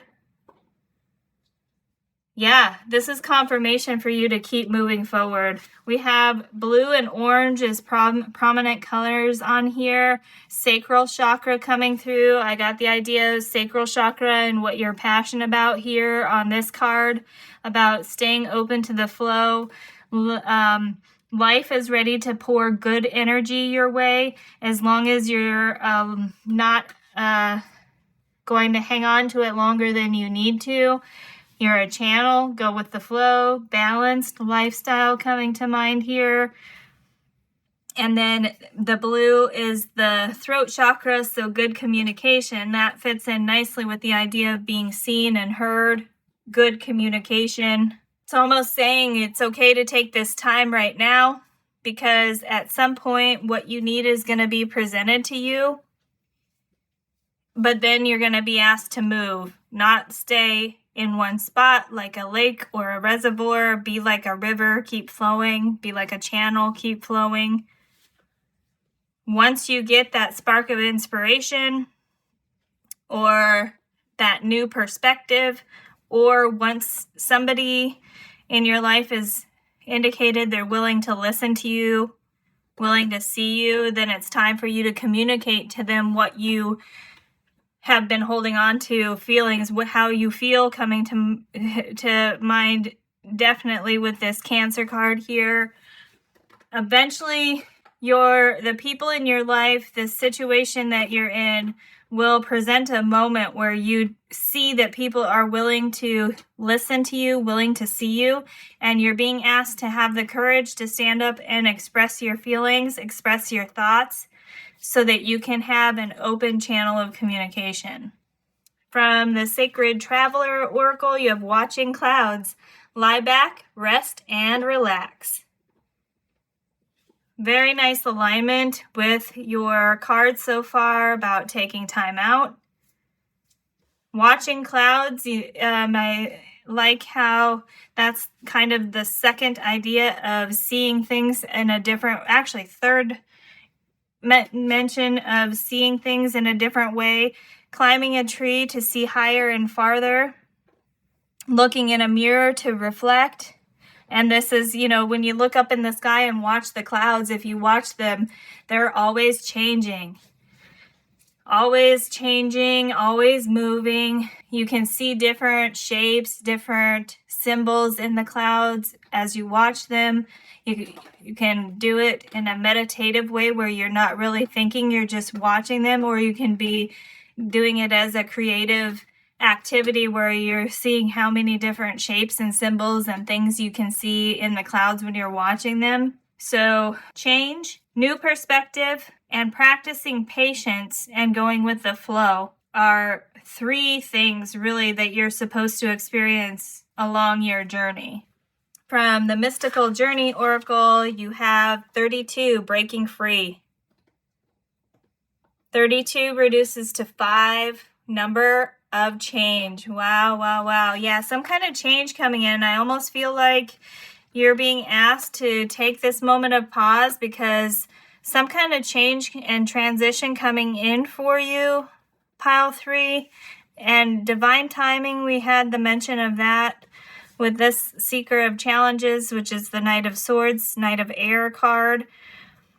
Come out, divine timing. That's not a traditional meaning of the Knight of Swords, but because of how it made me think the knight just appeared in your path and is so obviously in your path, the idea of you receiving what you need at the time you're supposed to receive it made me think of divine timing there. So change, divine timing, go with the flow, being asked to take that time to pause, rest, relax, reflect, maybe consider things from a different perspective, because divine timing is at play here with Spirit and Universe trying to arrange things for you on how to move forward, how to find your way and keep moving forward, maybe how to figure out the steps. 2 mentions also of the tree spirits here, Ancient Wisdom. There's a huge alignment with pile 2 here about taking time out to learn about your past, your ancestors, or some kind of ancient knowledge that maybe you were interested in. There is a little different feel to these readings, but the main message is very similar. And because the way that this reading has been going, it's actually been 3 days since I did pile 2. So it's not like I finished pile 2 and then moved on to this. It's been 3 days in between these readings, and that energy is still coming through. So it wants to be heard again. Pause and reflect, study ancient wisdom, think about ancient wisdom, or if you're trying to figure out the next step in your path about how to find your way, maybe consider things that you used to know, things that maybe you've forgotten about, that maybe skills or talents that you used to have that you haven't used in a while, or you're like, oh yeah, when this used to happen to me, I would do this and it would solve the issue or help me out.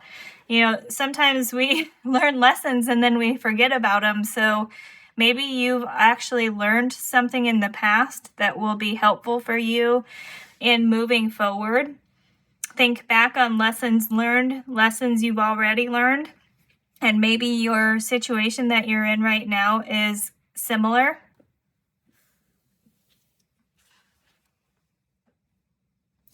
A little tiny owl hiding out in that tree.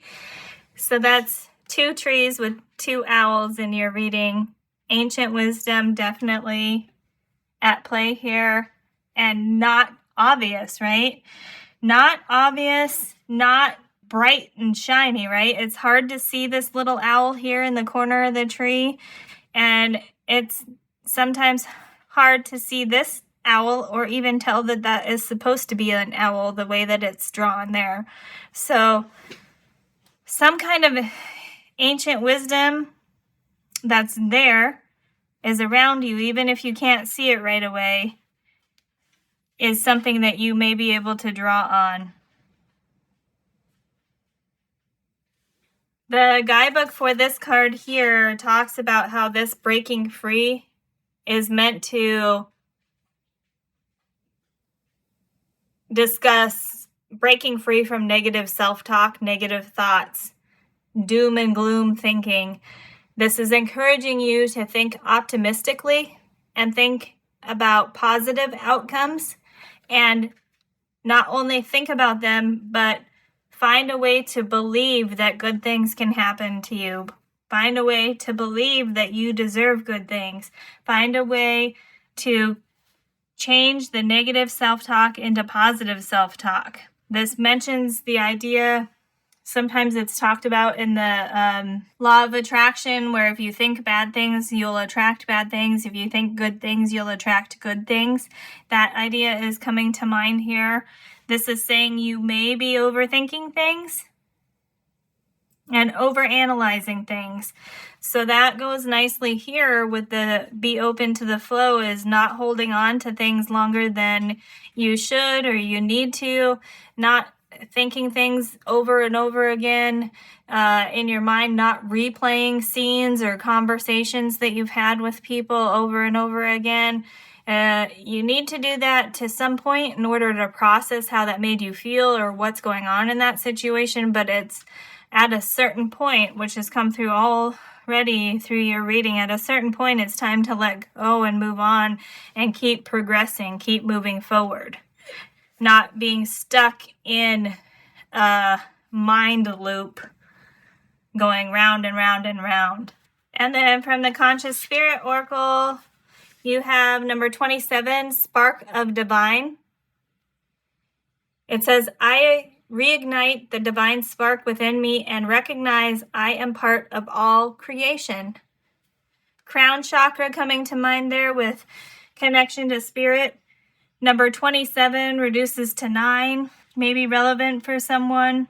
Kind of a second mention of law of attraction thinking, or esoteric. If I don't, the more current kind of way people refer to this stuff is law of attraction, manifestation, but it's actually ancient esoteric knowledge about how we are all created from the same energy. We are all connected. And because we are all connected and we're all part of the same energy, we can create the reality that we want in our life. So this is asking for reconnection with spirit, or deepening a connection with spirit and with universe and earth, actually all of creation for you, pile 3, because it says all creation on the card. So reconnecting with everything that is, and that is part of your journey. That could be guidance for you if that resonates with you at this point in terms of lessons that you're supposed to learn, or experiences you're supposed to have, but it's coming as the 4th card in this row that's supposed to be about lessons to learn, things you're supposed to experience. This is an indication of your soul mission right here. Reconnecting with the divine, recognizing that you are part of all the creation and that you have the ability to create your own reality as part of your soul's mission. A very solitary journey indicated here, because we have only one figure in each card that's come out. We have 2 here, but in reality, it's one person with a reflection in the mirror. Everywhere else, there's one figure in each card. This here, there's a main person here, but this is with a face here on this card, but it's meant to be their thoughts, how they're seeing themselves. So a very solitary journey here, which may explain kind of the feelings you're having about not being seen, not being heard, not being listened to, maybe feeling alone, maybe feeling isolated. This is something I hear a lot, like you need to be alone on your spiritual journey because it's very personal, and it needs to be focused on your energy and how your energy connects with the rest of the energy. And if there's tons of people around you during certain parts of your spiritual journey, you're going to be absorbing or impacted by their energy, and your spiritual development will be impacted by that. It doesn't mean it's going to be positive or negative. It's going to be different for everybody, but either way, during certain parts of your journey, if there's people around you all the time, their energy is going to be impacting you in some way. So this is just letting you know that times of solitude, times of being alone is a normal thing that Spirit and universe ask us to do in order to allow some kind of spiritual development to take place. I think if you're feeling that and resonating with that, that's maybe the part of your journey that you're at, and you may be, kind of coming really, really close to getting in touch with your soul mission, your life purpose. And the spark of the divine here is almost like when it's time, what you need is going to appear right in your path, and it's going to be so obvious that you're just going to know it's the right thing. These two cards right here really complementing. This is definitely a masculine energy, and this is definitely a feminine energy. Masculine and feminine energy, balancing those out, balancing action and initiating things with intuition and compassion and sensing things. So let's add that as another thing there about balancing out your masculine and feminine energies as a lesson you're meant to learn, an experience you're supposed to have. As you come closer to balancing these masculine and feminine energies, you're going to move closer and closer to your life purpose and your soul mission. So let's get a tarot card for this row for additional information.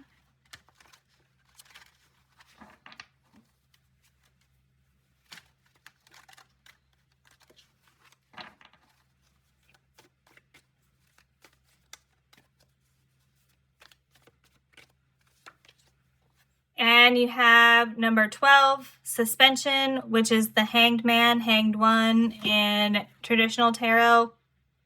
This came out in a previous reading. At this point, I can't remember if it's pile 1 or 2. You've got a little dragonfly there, which always reminds me of a sign that spirit is around. It's coming out right next to your watching the clouds card that talked about lie back, rest, and relax, which definitely goes with the hanged man idea there about pausing and reflecting. And then again, in your reading, try to see things from a new perspective. Take time out to look at things from a new perspective. That is something that you're supposed to become very good at. Maybe you're already really good at it, and it's a talent that you haven't thought is a talent or skill that you can use to help you. Not everybody is capable of seeing things from multiple perspectives, but it's in your journey to do so, to be very good at seeing things from a different perspective. And if you have felt like you haven't been doing that, then that is probably the next stage of your development that you're moving into, is learning how to see things from different perspectives. And if you have been good at seeing things from different perspectives, you're really, really, really being encouraged to continue doing that, because that's part of your soul's journey, the path of your soul. And I'm not sure what you're supposed to do with that yet. I can't tell from the reading, like the almost automatic response is you are good at seeing things from different perspectives, and then you can help other people learn how to do that. But I'm not really getting that piece of you helping other people learn how to do that as the main soul mission for you. It may certainly be part of it. I think it's always helpful, or always a nice thing to do, to help other people learn things that you know, and hopefully they'll be willing to teach you things that they know. I'm not necessarily getting that from you. There's a lot of messages coming out here that is almost just like, here's some information for you to consider, but it's not necessarily saying something very clear in terms of this is the message. So a lot of personal reflection for you being encouraged here, because nothing super concrete is coming out yet. Let's see if we get some more information from the guides or the energy that's supporting you in this journey and helping you find your way, to see if we can figure out like what you're supposed to do with this talent of seeing things from different perspectives and reconnecting with the divine to create your own reality. From the Intuition Oracle, this is meant to be the archetype of the main guiding energy around you. This is what your card looks like. Egyptian imagery coming through here. And it is number 2, the benefactor, with the affirmation, I enjoy life now as I take steps to realize my new tomorrow. Well, that's definitely in alignment with your reading so far. Taking steps, realizing my new tomorrow, I would say creating your new tomorrow. The benefactor is somebody that is helping you. And if you are the benefactor, you are helping another person. Again, it's not exactly clear to me which one in this case you are, but this was meant to be the main archetype of the spirit guides around you. So you have spirit guides that are going to be helping you. Yeah, so that makes sense, where when you need something and the time is right, it's going to appear and it's going to be so obvious to you, you won't miss it, and you'll know what to do. You'll know what it means, you'll know what to do. So you have a guide there that is very loving, very supportive, and is going to be giving you everything that you need. That's the imagery on the card again.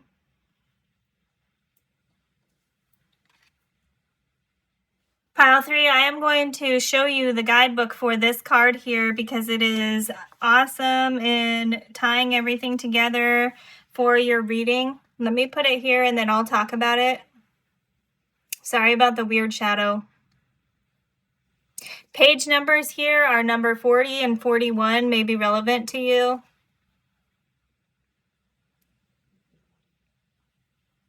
Ages, numbers, and anything really.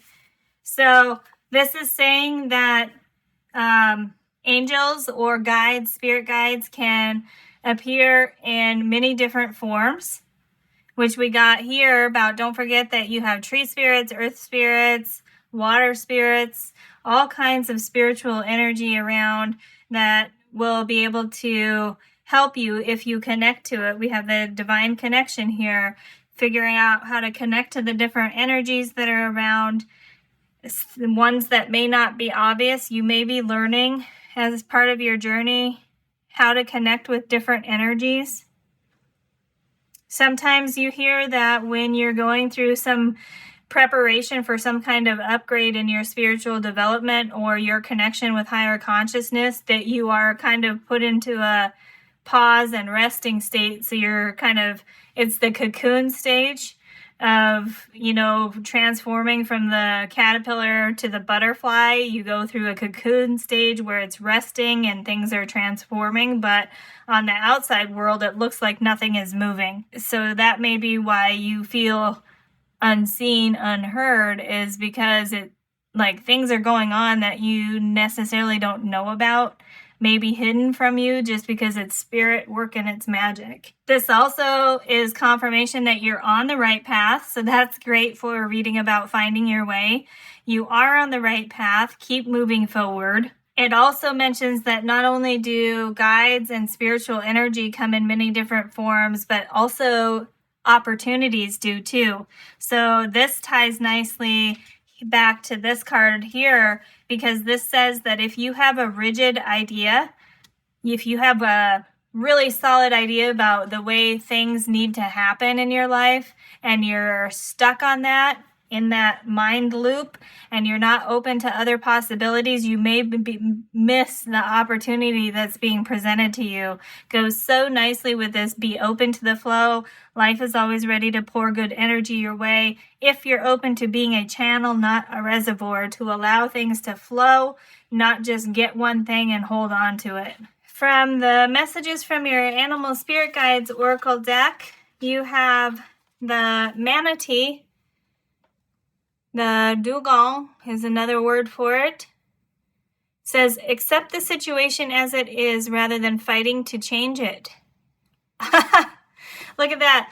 It's a third message about change coming out all in a row here that specifically mentioned change. I mean, all these other ones could aspects of change, right? But with the actual word change on it. In this case, sorry if I didn't show that to you very well. In this case, it's saying you don't need to fight to change things.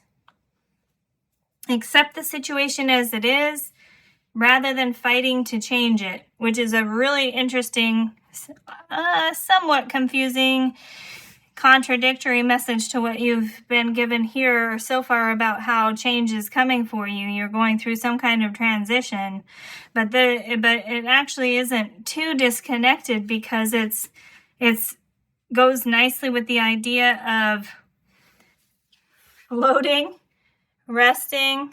So, just kind of floating along in the water calmly there, not flapping around trying to swim somewhere. Lying in a hammock there, watching the clouds. That is a tough exercise, doing sit-ups on an exercise ball, but the person is actually lying down in the card there. The hanged one is suspended there, sitting in a tree, going with the flow. This card isn't necessarily saying that change is not coming. It's basically just saying you don't need to fight for it. It's going to happen. It's everything. You're on the right path. The change that needs to happen is going to occur naturally, because you're going to be guided by a benefactor guide that will show you the steps. So taking that time to connect and observe, connect with nature, connect with yourself, connect with spirit, and observe what's going on around you is what you're being advised to do right now, rather than trying to put something into motion. This card here says nothing can change or grow or evolve without movement. So eventually you'll need to put something into action, but not right now. When it's time to act, you will know. You will feel confident. It will feel right. You'll get some kind of sign from spirit. You will know. When it's time to act, you will know. So that doesn't mean you have to just sit there and do nothing, right? This is a point of active reflection, active planning. You have the idea of figuring out steps. So thinking about all the different options that you have for different steps, even if they're seemingly unrealistic at this point, would be a good exercise for you. Just maybe making a list of steps you could take, no matter how crazy. And then, in this reading about finding your way and advice on your soul's path, you are being encouraged by spirit to, yes, think about all those opportunities, but don't get stuck, or all the possibilities on all the things you could do. Think about all the different paths that you could take, but don't get stuck on one idea and trying to force something to happen, because the step you're supposed to take and the way that you're supposed to go will feel very natural. It will feel like the timing is right. You'll be given signs and encouragement and motivation from spirit when that time for action and what that step is. You will be given that guidance. So it takes a lot of patience and practice to not get frustrated and impulsive because we're just tired of waiting. That's hard to do sometimes. From the Plant Spirit Oracle some more earthly energy guides. You have the blue vervain. Love, relationship, and union. Beautiful. This is another card. Well, okay. Let me just find it for you. Look at the card that came out in pile 2. So this is another card or another energy from pile 2 that is continuing into your reading pile 3. So this is from this Pure Magic Oracle. So it came out in this position in pile 2. But I find the synchronicity between your reading and pile 2's reading to be pretty overwhelming. In this case, it was number 9 with the keywords spellbound, soul alignment, release, and protection. So let's go ahead and just leave this one out here. We'll still do that one, don't worry. Divine feminine energy coming through here. We had the mention before about balancing divine feminine and masculine. Here, the word union is here specifically, so that confirms the idea of balancing your masculine and feminine energy, so you're moving forward as a whole person, using all of the energies available to you. The Plant Spirit Oracle that this card came from, that comes with this beautiful guidebook here. This is another one I'm going to show you the information in the book. If you would like to screenshot it, it's tons of information there. We've got a recipe for some kind of bath soak, information on how it was used traditionally, goes back to your ancient wisdom there. And then a couple things from the guidebook. It says that this grows in areas that may have been disrupted, like something happened to the river bank or something. It grows near where a disturbance happened along a lake or a river or something like that. So coming in after something has been disturbed or disrupted, coming in, another indication of things arriving just when you need it to. It mentions also bringing together different things to unite them as a whole being, as one thing, bringing together masculine and feminine, bringing together multiple perspectives. It says in terms of what this card could mean for love, it could mean that it's bringing together like-minded people with similar goals, similar thoughts, similar ideas, similar people coming together. Maybe an indication for you, the knights sometimes indicate other people coming into your life. For relationships, it says consider all the different aspects of the relationships that you have in your life or don't have right now, and the different parts they play and what they mean to you or don't mean to you.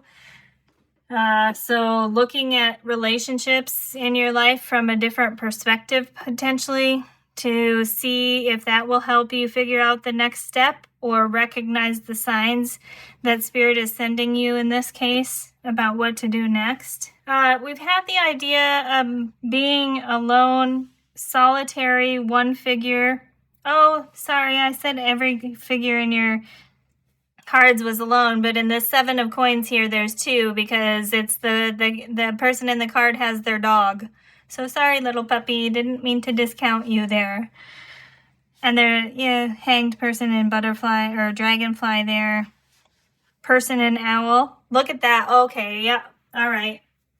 So I am now noticing where I may have jumped to conclusion that some of these were all by themselves, but when I look more closely, there's more. And I even pointed out the dog and the dragonfly and the owl, right? This tree has an owl. So I pointed those out, but I was still thinking every main character in the card is alone.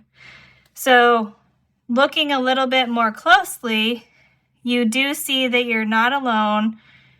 that spirits and guides and advice comes in all different forms and shapes. And also what's coming together very specifically for you, pile 3, there may be somebody in your life, in this circle of people that you interact with, that you have not considered as someone who can be helpful for you, or that can help you figure out the next path, or somebody that you can connect with. Or there's something about, because we have the idea of relationship really coming out from this blue vervain card here from the Plant Spirit Oracle, the idea of interactions with other people. So something about the people in your life that maybe you haven't considered will be helpful for you. Another thing that just came to mind is something that happened to me personally, and this is about random people that you run into and how spirit can send you signs and symbols. So this happened a while ago. I was doing a lot of work where the numbers 8 and 11 kept coming up a lot. You have an 8 on this card. Just saw that as I was getting ready to tell this story. The numbers 8 and 11 kept coming a lot in readings I was doing for myself, readings I was seeing on YouTube, and I started to kind of understand what that was meaning for me. And then, I was still thinking, okay, but is that really what I'm supposed to do? And as I was kind of at that point where I was like, is that really what I'm supposed to do next? I was out shopping and the cashier no, they didn't hand me back the change. I looked at the word change and I was like, they handed me back the change. But no, they told me the total of what it was that I was buying. And they're like, 811. And then she's like, oh my God, that's totally not even close to the amount. I have no idea where that came from. And the cashier was like confused why she said 811 to me. And when it was not anywhere near the total of the items I was buying. And to me, obviously, I was like, oh, thanks, Spirit. I totally didn't tell the cashier that.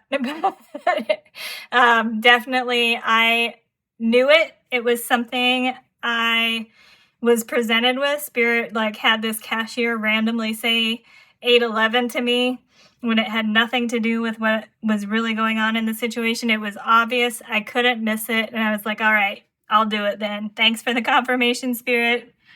We'll do it. So kind of a cool story there. Maybe it means something to you. I don't see a lot of 11s in your reading, and I only see 1 8. The 8s and the 11s were very significant for me in that story. Take that if it resonates with you or not. I sat here for a while saying, should I even say those numbers? Because I don't want to misguide people if the 8s and 11s haven't come out in this number. But that story came to mind, so I kind of guided, okay, tell people the numbers. You do have an 8 here, which is the card that drew you here. I also like how this Spark of Divine card reduces to 9 with the 27, and then the other one from pile 2 is a 9. Lots of synchronicities for you, signs and symbols. Spirit does communicate with you. So if you feel like you've been alone and Spirit hasn't been communicating with you, reflect a little bit, observe a little bit, pause, take time out.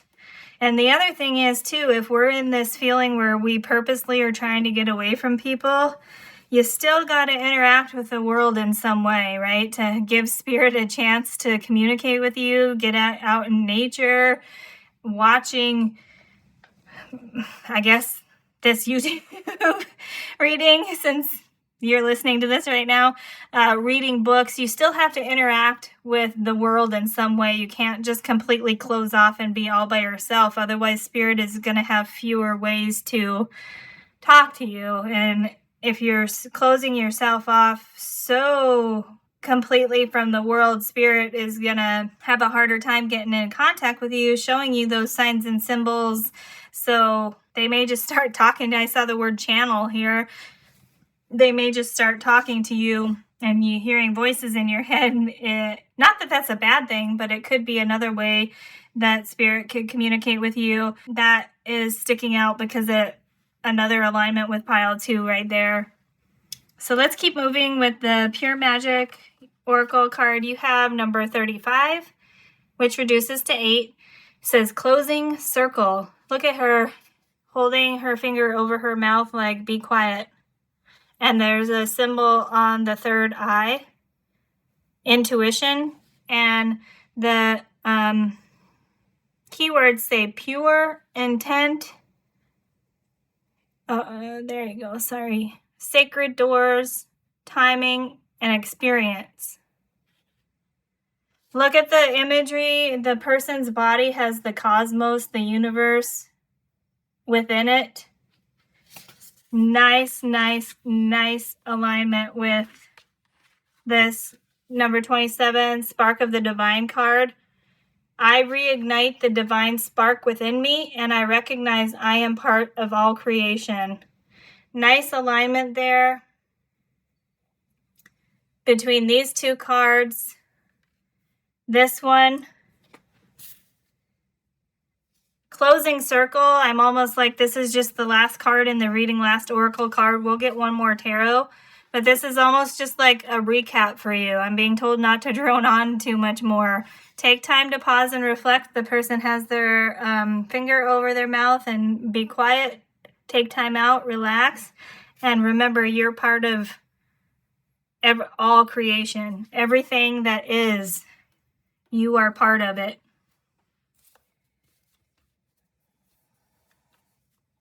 Okay, having trouble picking up this last card here. Come on, guy. All right, this one was really hard to turn over. We're going to see what it is.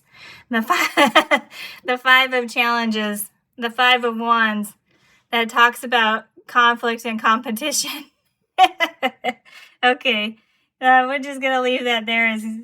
It's just, you're funny. I think that is a funny thing, how the card that didn't want to be picked up was the 5 of wands, 5 of fire, 5 of challenges, which talks about petty competition, conflict with people, fighting. There may be energy that you're dealing with, and that's just a little bit of a point of humor for us with how that was hard to pick up, but it may be for somebody. Yeah, for somebody that's listening, that's a specific message for this card, but it's not necessarily a main focus of your reading. So let me show you that a little bit more for somebody that may mean something to.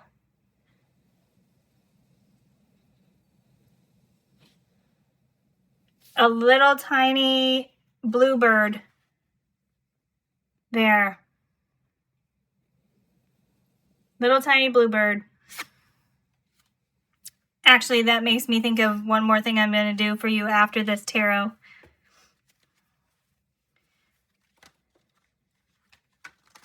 I was shuffling these off camera as I was talking about that, so we'll give it another good shuffle here.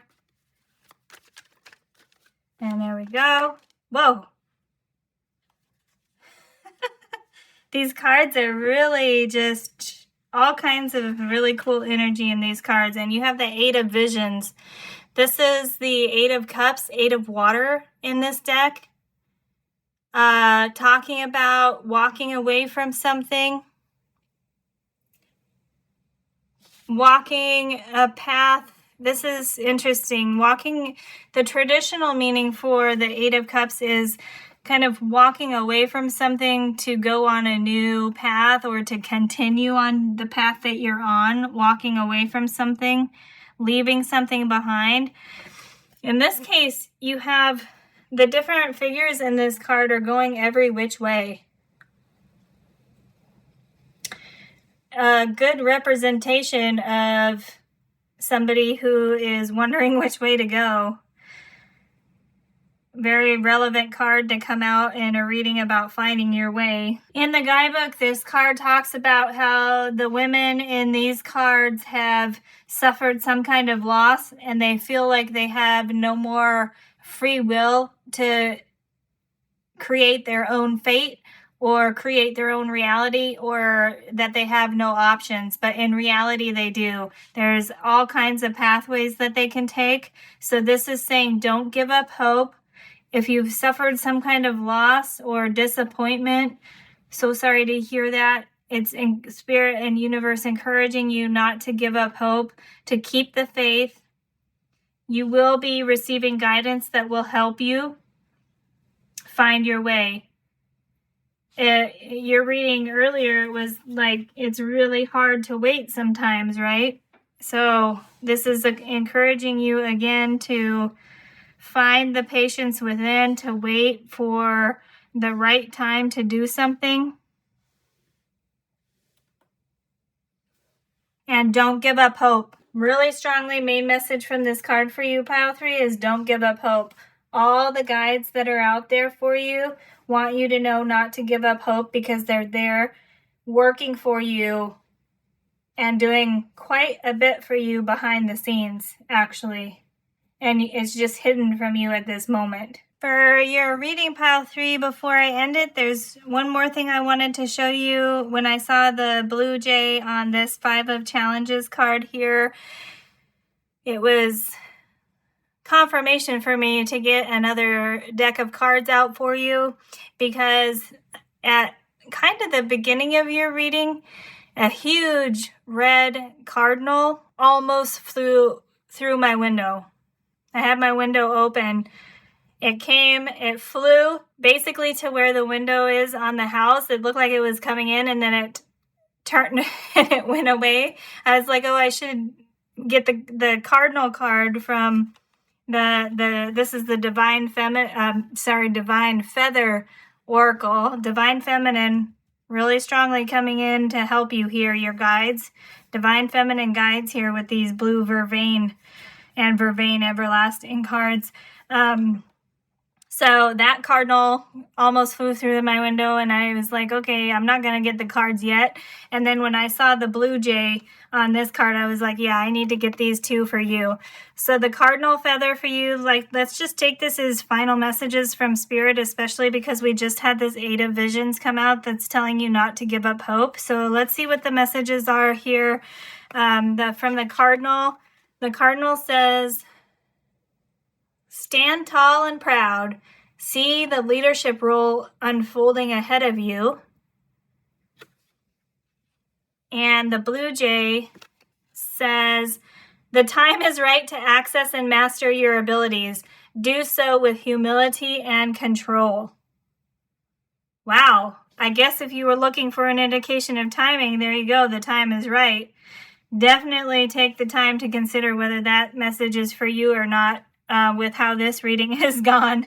But what it is answering for me, I mean, take those are great messages by themselves and together, but really what it's answering for me in your reading was the question we had before about how you are somebody who can see different perspectives that a lot of people cannot see. You can see things that other people can't, and you can see things in ways that other people can't see them. You can see things from multiple different perspectives, and that's not a talent that everybody has.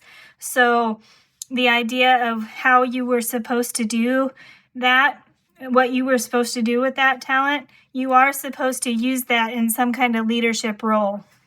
It could be a direct leadership role where you're the leader of your family, your friend group, or you're a leader at work, a manager at work, a team leader.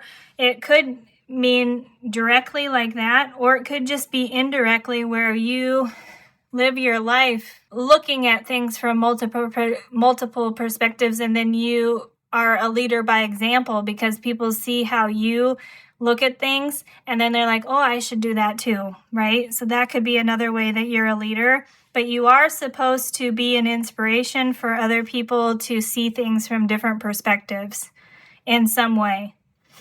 And then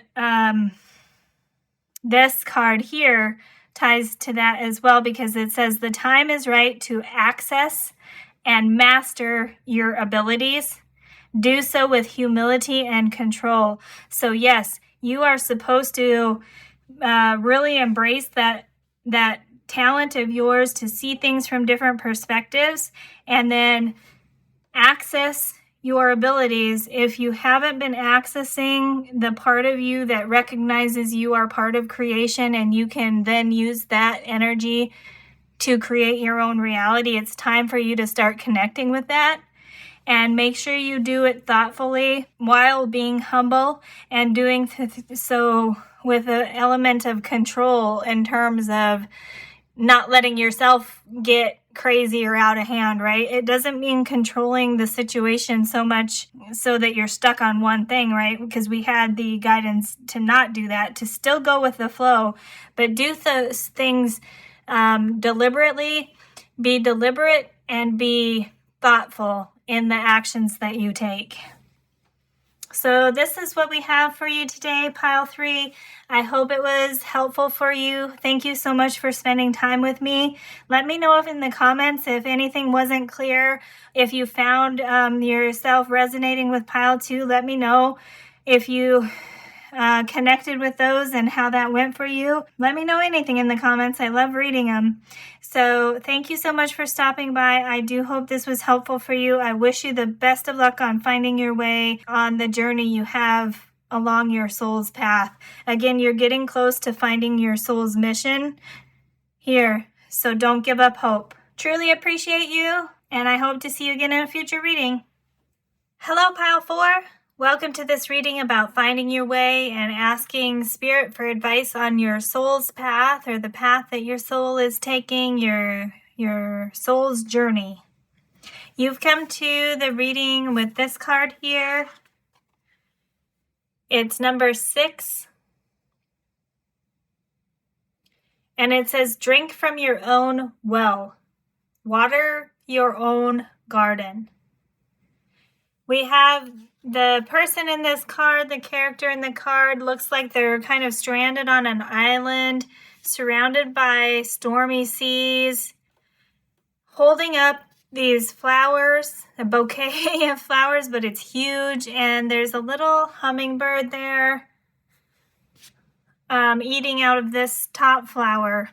So when I was reflecting on this card, it really did look to me like this person was holding up these flowers. They could just be like, resting along the stems of the flowers too. In the guidebook, this talks about how this is a time to take care of yourself, to get inspiration from within. So drink from your own well means that you have what you need within you. So connect with yourself, reflect on all the things that you can do to help yourself find your way, to help yourself through your situations, reflect on all your strengths, all the things within you, and water your own garden, take care of yourself, find inspiration from within is what the guidebook is talking about. And it specifically says, the last line, this is your information in your guidebook. The last line here is really what stood out to me, which says, now is the time to follow the path until you discover the grail of the self and become your own light. So keep moving along your path. Keep moving forward. Trust yourself. There may be a lot of input coming in for you, a lot of information coming in from different people, different sources of information. In this modern age that we're living in, we're inundated all the time, different inputs of information coming in. This is saying trust yourself. Keep moving forward. Follow your path until you find yourself. So I was like, that's kind of the point of doing a reading about finding your way and asking for advice on your soul's journey. So basically it's just saying, keep going. You are strong. You will find yourself. If you keep moving forward, you will find yourself. Baby steps, Pile 4 coming to mind here. Don't let yourself become stagnant is coming to mind. Of course, with everything going on in the world, people that we're involved with, we may be in a situation where we are stuck or feel stuck, but even if that's like a physical thing where we have to kind of stay in our situation for a while, it doesn't mean our mind and our heart and our soul has to be stagnant. We can still use our imagination. We can still be creative. We can still connect with spirit. The idea of praying or saying affirmations to connect with spirit coming to mind. However you connect with spirit, you can still do that even if you're physically stuck. But it's saying, don't let yourself become stagnant. Keep moving forward, even if that is just mentally and emotionally caring for yourself, taking care of your heart, taking care of your soul, and mentally giving yourselves breaks when you need it. Using your imagination to daydream is a really easy way. A little bit of danger there in using escapist techniques there, so don't get too disconnected from reality, but balance that, right? Also, don't give up the creativity and imagination that I think you have a lot of. I think you're really good at dreaming. I think you're really good about daydreaming. That's a way to keep moving forward if we can't physically do anything. It says, keep moving on your path and you will find yourself. So that's the main energy of the card coming off to lead your reading. And because we had the hummingbird there, I've been getting extra cards for every reading. It's just the way the readings have been going. So I got the hummingbird card from the Divine Feather Oracle. This is what it looks like. And I love this one because I said earlier, to me, it looked like this person was holding up all of these flowers. And the hummingbird card in this deck says, release what you've been carrying. Lighten up. New joy is on the way. So release what doesn't serve you. I don't know where I'm going to end up with these cards. Release what's not serving you. Carry only the burdens that are meant for you to carry. If other people aren't putting in the effort that they need to put into, it's maybe time to try and help them figure out a way to carry more of the weight that they should be carrying. It's not your burden to carry. New joy is on the way. And then the other hummingbird from the animal spirits, it's number 34, which reduces to 7. And the hummingbird spirit in this deck says, be here now. Be in the present, stay in the present. So, yes, keep moving forward along your path and you will find yourself, but enjoy the journey. You will find yourself. You will find the way. Enjoy the journey along the way. It's not, that saying has become a little bit cliche, but it really has so much value.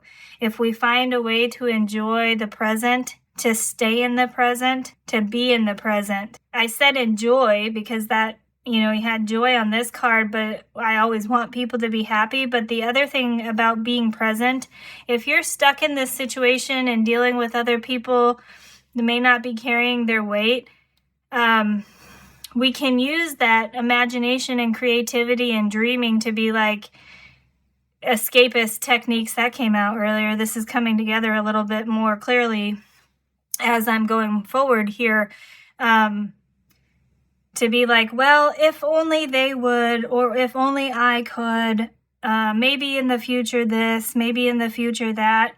That's where we're getting too far ahead and not realizing that it's the present where we can make a change.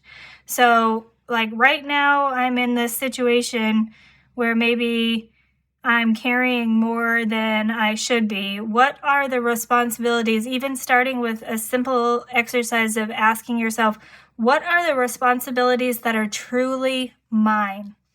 And what are the responsibilities that align with my values? What are the responsibilities that I truly care about?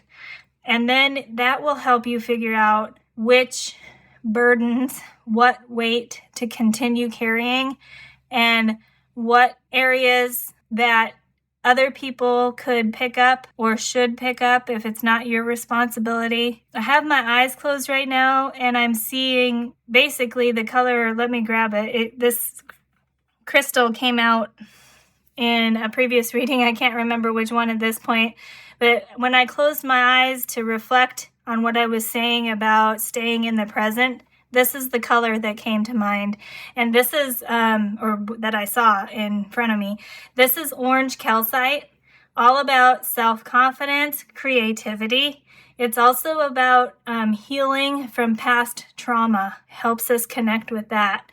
So this is definitely relevant for your reading. I'm going to bring it out so that you can see it here. Orange calcite may be a crystal that can help you. This one is a sphere, and it's really cool just to hold and play with. All right, so I'm getting a little bit ahead of myself here, and it's kind of interesting because the guidebook for your card was like, just keep moving and you'll find yourself. So like the message is coming together obviously as I'm going here. But if you haven't listened to the intro or anything leading up to this video, this reading here about finding your way, asking Spirit for advice on your soul's journey or soul's path, 11:33 on the clock just then, if that means anything for anybody.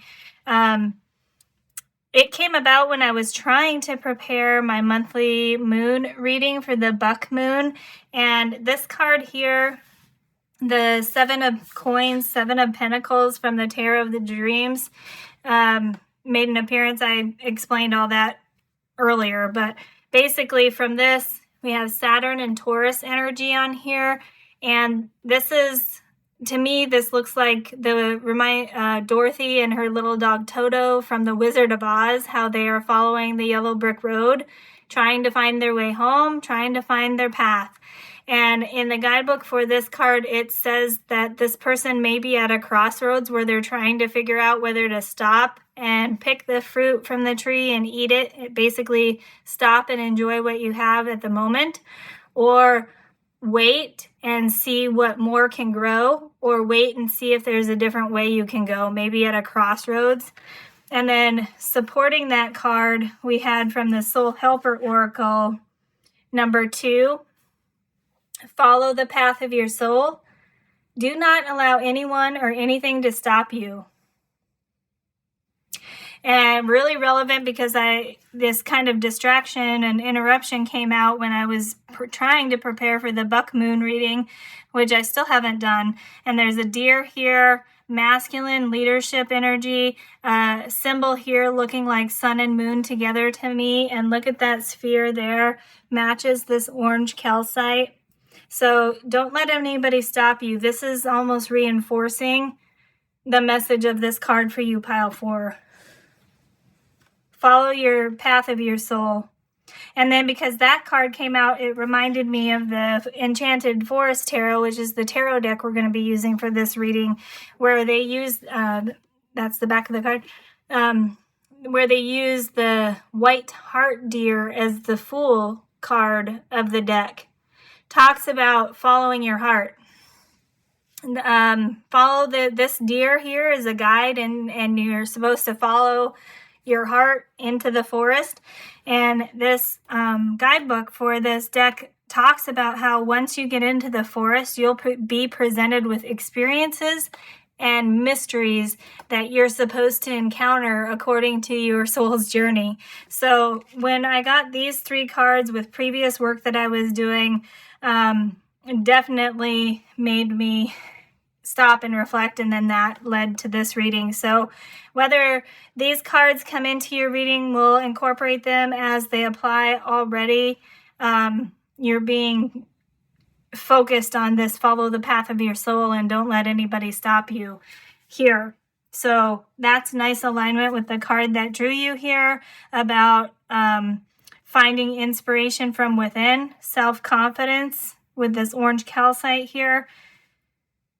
Feeding your soul, feeding your garden, drinking from your own strength and feeding your own garden, kind of metaphors for taking care of yourself and trusting yourself and not getting distracted by input from everything else that's going on around you.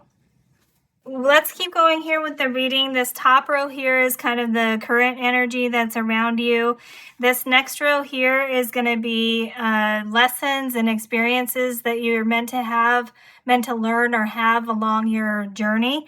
And then the bottom row here will get some information for the guides, spirit guides, and energy that's around you to support you during this time of trying to find your way. And we'll be getting a tarot card for each row. So for this next card, we have the Urban Tarot, and I'm using it as an oracle card just to show the main situation or energy that's around you at the moment. And you have the Prince of Swords. Whoa, with the hacker. Look at that guy. Purple and green really highlighted in here. I've used purple. Oh, sorry, you can't see it over there. I've used purple and green crystals, fluorite, lepidolite, and this is a peacock copper that has some purple shimmers in it, if you can see it. These are the supporting crystals that I've used in this reading. So nice color alignment there. The fluorite really helping us connect and find clarity, and lepidolite helping us relax and find a place of being calm. So nice alignment coming through with the crystals and the colors here, tying back to your card about taking care of yourself. Focus on self-care at this point. And focus on doing what you know is true to yourself.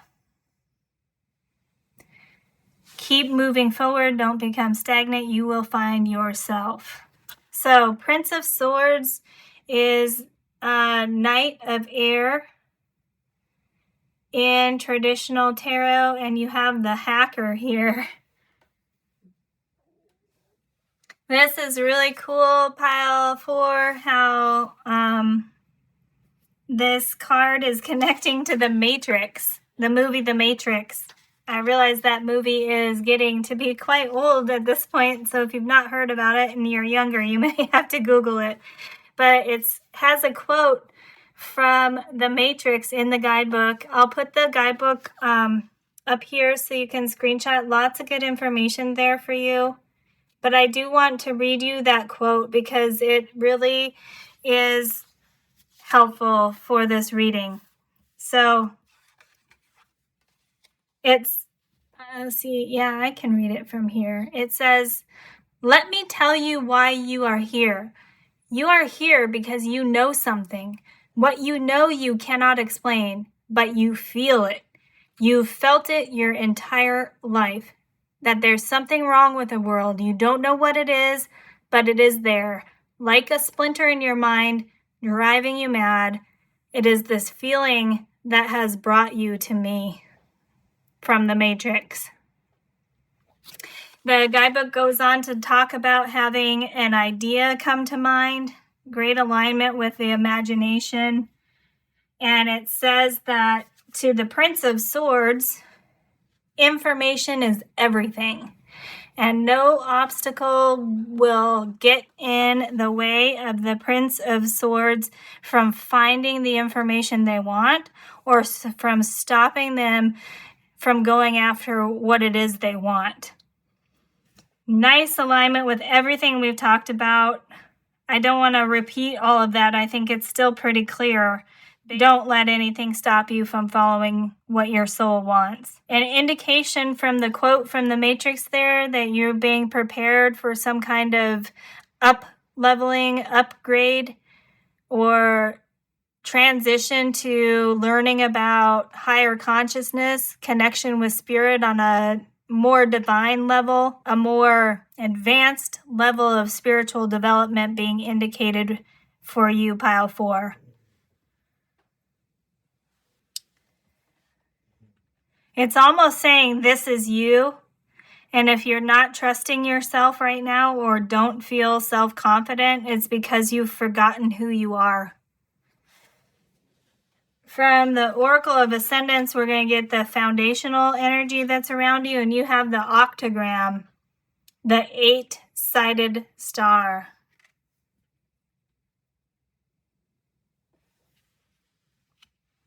In the guidebook for this octagram card, it says when it appears that you are being asked to accept abundance in all its forms. Gifts coming in, people coming in. Spirit is trying to gift you with abundance, and it's asking you to be open to receive at this point. Be open to receive is a really common message coming through for a lot of different readings right now. So that's collective energy. Spirit and universe really powerful right now.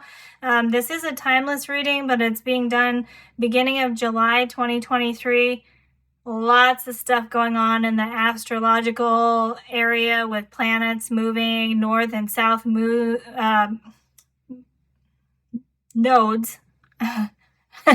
I said north and south moons and then moods, and it was modes. No, nodes. Holy crap. Take any of those words that I said instead of nodes to mean what it does for you. Sometimes those resonate with people. Basically, a lot going on. Spirit is, I'll link a video about the north and south nodes changing from Scorpio and Taurus to Aries and Libra.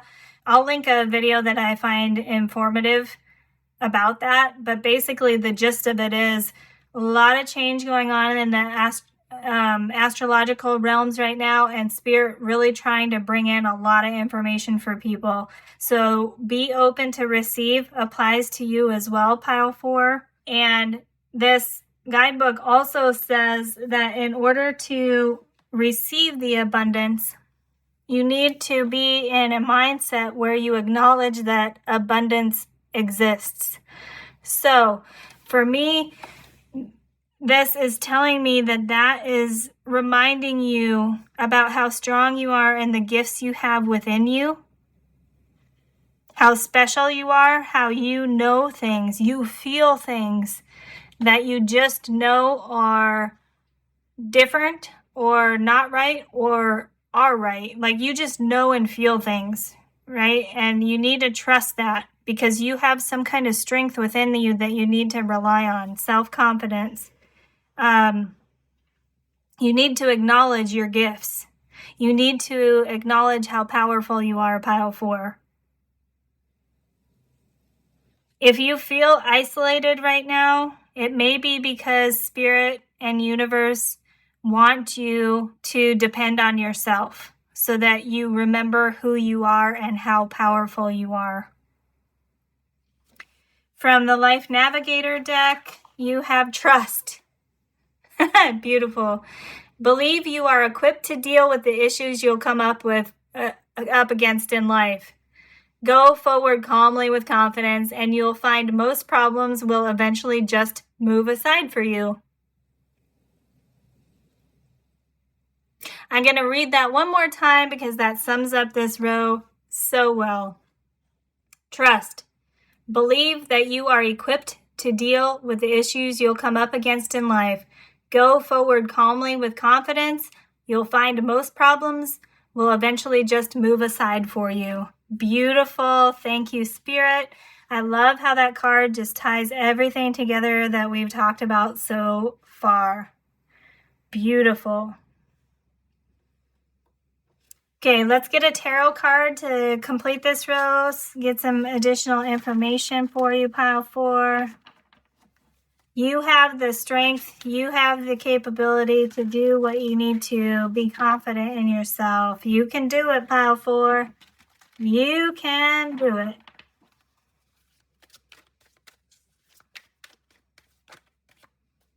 No.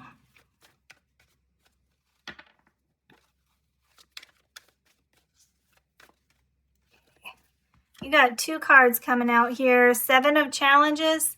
7 of Wands, 7 of Fire energy, Sorry, we've got some foxes there stealing the food from whoever's camping in that trailer there. Foxes, oh, they even stole the cup. And the purse or whatever. Stealing the food. Oh no, that's an accordion. I thought that was some kind of food. They are stealing the accordion, the cup, and the purse from the people camping there. There's a spoon lying by the campfire there. Maybe symbols for you guys. 7 of Wands. 7 of Challenges.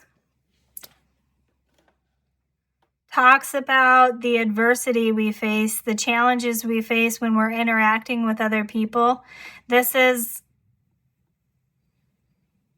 why you need to rely on yourself at this time and trust yourself. This is just reminding us, unfortunately, not everybody out there has the same goals as us. Not everybody out there has the same intentions, and not everybody has good intentions, unfortunately. That's just a reminder of that. That's why. That's the why. We just said Spirit wants you to rely on yourself, depend on yourself, and that's the why, is because, unfortunately, not everybody we interact with is trustworthy. Your intuition and your gut feelings will help you know who to trust. And sometimes we have a feeling about somebody and we just don't want to acknowledge it. We have a feeling that we can't trust somebody and we just don't want to deal with it because maybe we like them. Maybe they're fun to be around. But even if you keep the people in your life that you don't completely trust, you need to make sure you're not relying on them. You're relying on yourself. And the other one that came out was the 4 of Challenges. That's a little bit more positive. That's the 4 of Wands, all about celebration and union. We have a nice, strong apple tree right there. Beautiful. This is you. This is you. Strong, beautiful, abundant apple tree. And this is the energy that is around you sometimes that can distract you. So rely on yourself. Depend on yourself. And be really, really careful about the people you trust, and trust your intuition and your gut feelings about the people that you're dealing with. That's the main energy for what's going on with you right now, Pile 1. No, Pile 4.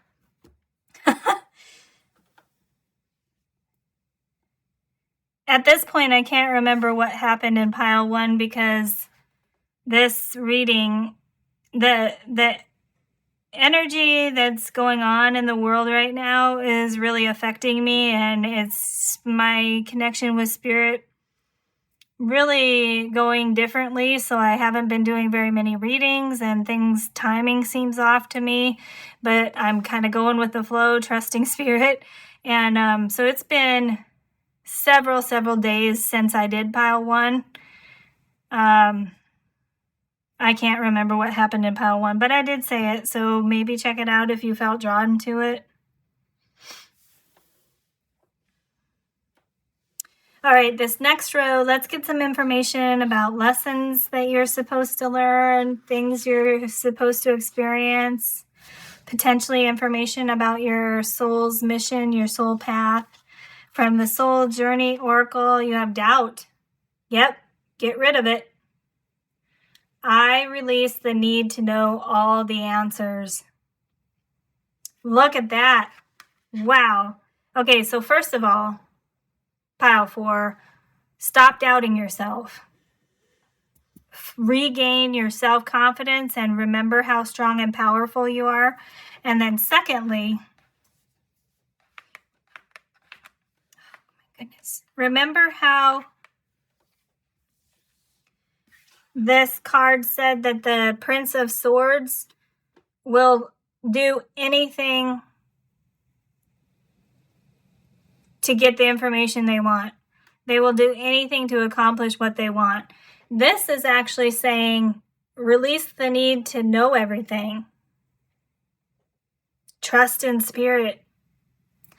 Keep moving forward on the path and you will find yourself. You don't have to know who you are before you move forward. You need to know just enough to feel confident in the next step to take. And your intuition is strong, pile 4. Your gut feelings are on point. You only need to know enough to take the next step. Keep moving forward along your path and you will find yourself. I release the need to know all the answers. Look at the colors. Look at how those match the messages. The idea here that we can get into a state, they call it analysis paralysis, where we get into a mind loop where we keep just analyzing things over and over and over again, and that can make us get stuck. That's what you're being cautioned against here, pile 4, is don't get stuck trying to have everything figured out before you take the next step forward. It's not saying giant leaps. Like even this Fool card here, even this Fool card here is not leaping off of a cliff like you see. They are just taking the first step into the forest. That's all you need to know, is enough information for the next step and then keep moving forward. From the Sacred Traveler, that is a way of being in the present too. Just what's the present thing I need to do? Yeah, nice. That's why this thing about be here now came out. From the Sacred Traveler Oracle, you have cleansing waters. Purification activates vibrant life force. That goes nicely with the card that drew you here. I love the alignment that you have in your reading, pile 4. So many good things matching. Drink from your own well, water your own garden, and cleansing waters. Purification activates vibrant life force. Look at the difference in these cards. This is somebody who is being distracted by everything going on in the world, and somebody who is doubting themselves. And this is somebody who is confident in themselves and trusting in spirit and trusting in the universe. And look at the different energies coming off of this card. Heavy, light. Stranded, floating on purpose. Floating to relax, floating to reflect. Oh, sorry.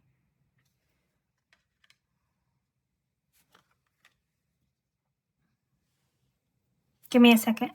I wanted that apple tree card to be on the top because it's, I want to make sure you see it all. The guidebook for this Cleansing Waters card has some really good advice for things that you can do right now that'll help you find your way. So this is the Sacred Traveler Oracle, Denise Lynn. And let me show you the guidebook. It's going to be 2 pages. We have that page here. That's page 35. Reduces to 8 if it means anything to you. And then the rest of it here on 36 reduces to 9. So some practical things you can do right now to help you get in the mindset that you're being encouraged to, that we've been talking about so far. Clear out your space, clear the clutter. Some house cleaning may be in order. Get rid of things that you don't need anymore. Donate to charity, donate to people, sell them. Clear out the things you don't need anymore. Start moving away from things that no longer serve you. For health and wellness, it says eat light foods, drink water, simplify your life, find ways to make life more simple.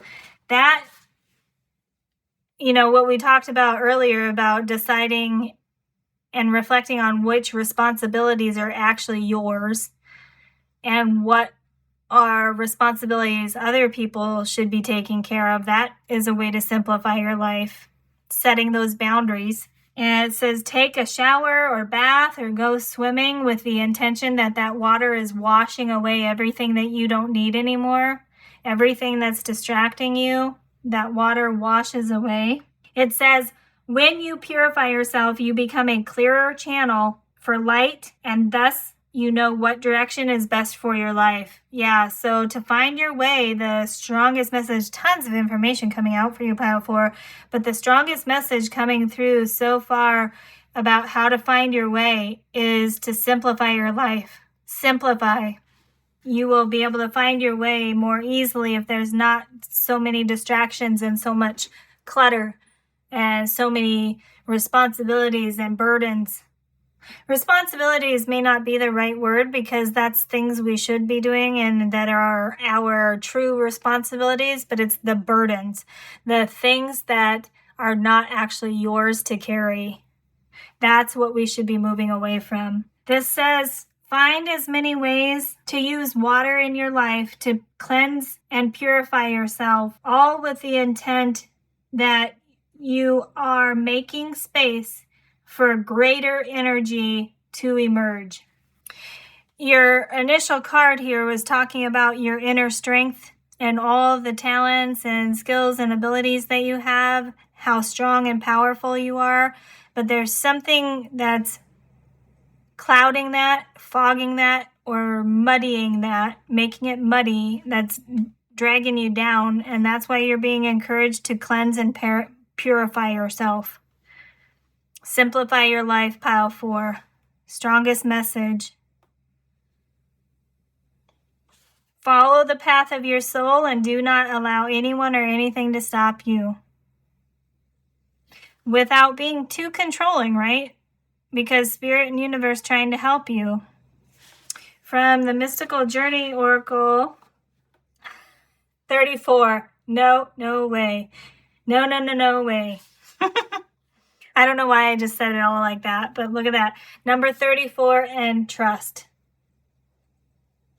Beautiful imagery. Second card that just says trust. Trust yourself. Trust Spirit. On here we have some goldfish or koi fish, all about abundance and gifts coming in. The person's face is a mix of animal and different birds. We have some more spheres here, kind of going out in succession. That looks to me like the planets in space, so what's going on astrologically may be very relevant for you, Pile 4. If you, for finding your way, if you have never looked at your birth chart, or if you haven't looked at the deeper aspects of astrology, this may be something for you to do. By deeper aspects of astrology, I mean like your rising sign, your moon sign, your Venus sign. Where Saturn and Taurus are in your chart may be really relevant for you because Saturn and Taurus are here on this card. We had 34 on this card come out, and the other 34 is this hummingbird spirit card that I was called to get that says be here now. Astrology really coming through strongly as a point of guidance for you, Pile 4. There is also something called a progressed astrological chart, in which the astrologers do a progression of like what's happened astrologically since the point of your birth till now, and they do like, I'm not the best at explaining it. I'll see if I can't link a video about a progressed chart, but it's a progressed astrological birth chart reading. these are all things that you can do for yourself by looking at resources, free resources. Like I don't want to put out advice that costs people money. There's a lot of information, a lot of videos out there. You can get your birth chart for free on a lot of websites out there. And then you can find videos. That's how I learned so much, just going online. Of course, you have to use your own judgment. And with this hacker card here, please don't hack people and steal information from people. I don't think you would, but just kind of a funny message came through there. Don't be a criminal, pile 4. Anyway, there's a lot of free resources online that you can use to learn more about yourself astrologically and learn about the different aspects of astrology, like your rising sign, your moon sign, the progression of planets, the transits of planets through your signs. A lot of that may be areas of study for you, pile 4. And the reason that's coming out, we had the Prince of Swords here that talked about how information is key, and it came out kind of as the main energy behind the card that brought you here. So one way to develop self-confidence, this worked for me at least, was learning more about myself, about how, because you had all these, all the mention before about things in the world that may be distracting you, and the idea of everything going on astrologically now and impacting you could just be the universal energy and the planetary energy. So learning more about yourself and what astrology says about how the planets and their transits through your chart impact you may be really helpful for you. Trust yourself, trust spirit. Very, very prominent messages for you in your reading, pile 4. From the Conscious Spirit Oracle, we have number 10, the sacral chakra. Look at that, another sphere there. I feel comfortable in my own body, and I'm sensitive to other people's feelings. Yeah, we've had this whole thing talking about you getting more comfortable with yourself, trusting yourself, but that also means that when you're comfortable with yourself, you are more able to respect other people and allow them to be themselves and how they feel, right? It doesn't mean to cut everybody out of your life, right? Like even these people here that you know deep down you can't really trust, it doesn't mean you have to completely cut them out of your life. It may just be you recognizing, okay, this is the point in their journey that they're on, and I need to be careful about making sure that I'm trusting myself when I interact with these people because our journeys may be different. This isn't saying to cut everybody out of your life and be disconnected and be inconsiderate. It's still encouraging you to be compassionate and kind and understanding towards other people, because right when we are compassionate, kind, and understanding, that's the energy that we're putting out into the universe, and that's the energy that we will align with more. So hopefully the hope is that if we are trusting and understanding and compassionate, that other people will treat us that way as well. The reality is that doesn't always happen, right? You got the 7 of challenges there. That's why we always have to keep in mind that not everybody's a great person, unfortunately. And that's why you are really being encouraged to rely and depend on yourself. Being told to take the bottom card for this row, the 5 of Boons, the 5 of Pentacles, 5 of Earth energy, feelings of lack and doubt. Yeah. Pile 4, you are somebody who is strong and powerful, but your life situation and the lessons that you're meant to learn have created situations around you where either you forget how strong and powerful you are, or you start to doubt how strong and powerful you are. And this is why you're really being encouraged to develop that self-confidence, to learn more about yourself, and then trust yourself and spirit. It's kind of like one of your life lessons is how to get over feeling less than.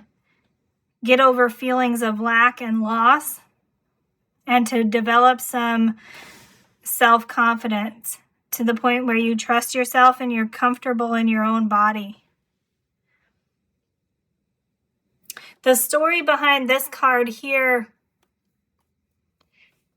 talks about how these people in this card have been on a long journey, and they stop under this tree to eat, but they don't have any bread left in their pouch there, and they're not being observant enough to recognize that there's a trail of strawberries here going to a house where potentially they could go to get warm. Potentially they could eat these strawberries. Now that house belongs to somebody else, right? So if we become too self-reliant, too dependent on ourselves to the point where we are forgetting that there's other people in the world, other energies like spirit that can help us, then we may miss out. So it's really a balance. It's like trusting yourself, being confident in yourself, but also remembering that there are good people in the world, and there are people and energies out there, spirit especially, that will help you. So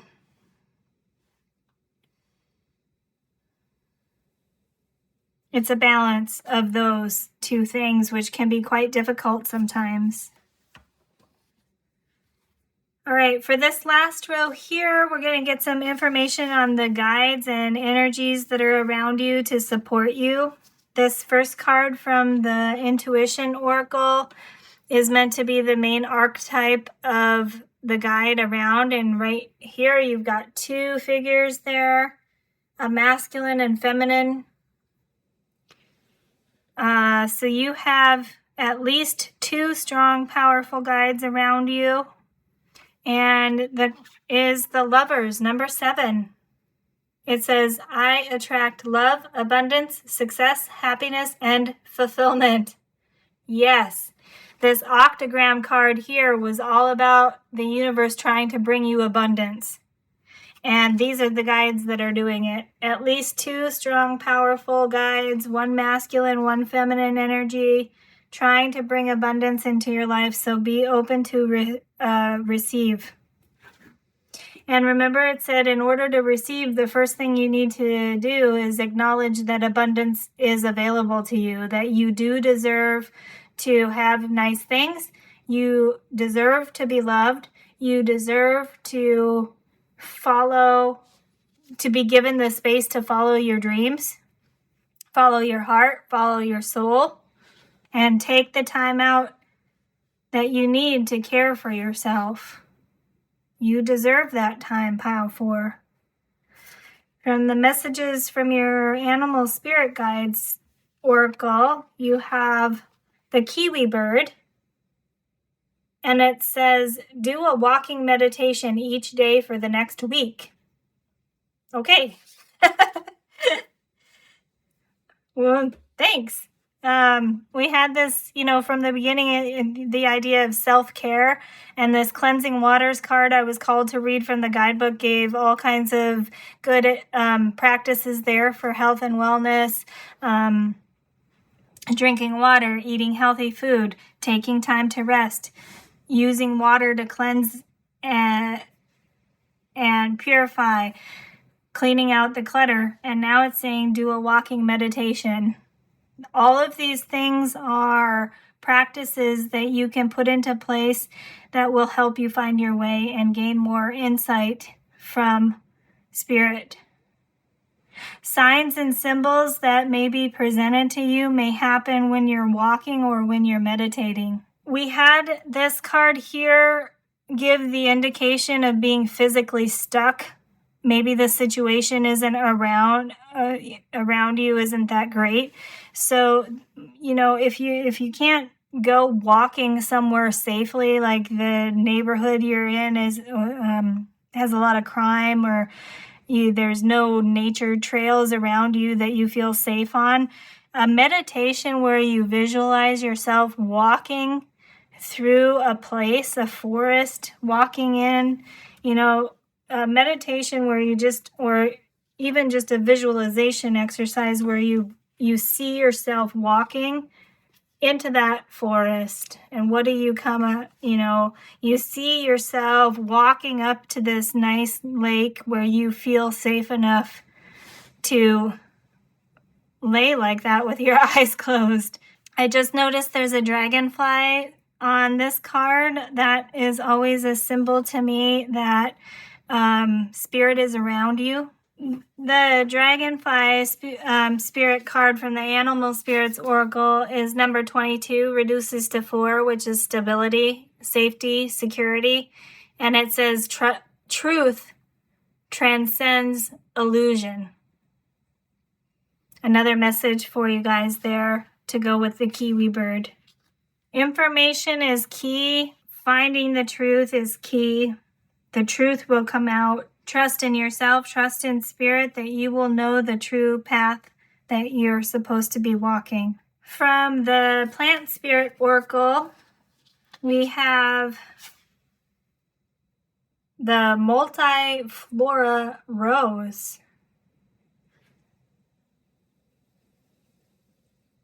It says antagonism, conflict, and disharmony. We've got 3 flies or bees in the center there. I guess maybe a wasp's nest or a beehive. This is the plant spirit that's supposed to be out there supporting you.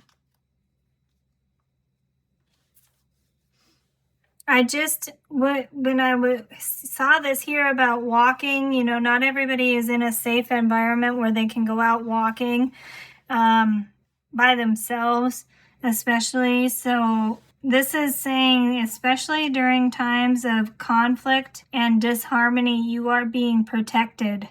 You have strong animal spirits that are protecting you. You almost have a father, mother figure guide out there protecting you as well.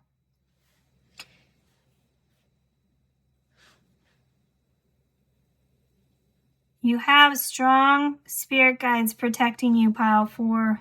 So respect yourself enough to protect yourself just came through as a very specific message. Yeah, Pile 4, you need to be really careful about the people that are around you right now. Your guides and the energy for guides and energy supporting you right now is very protective and very cautionary to you about other people. We already had from the beginning Spirit saying rely and depend on yourself. And then we had the 7 of challenges come out here with these foxes stealing, letting us know that not everybody has good intentions. I was called to say, make sure you find safe environments.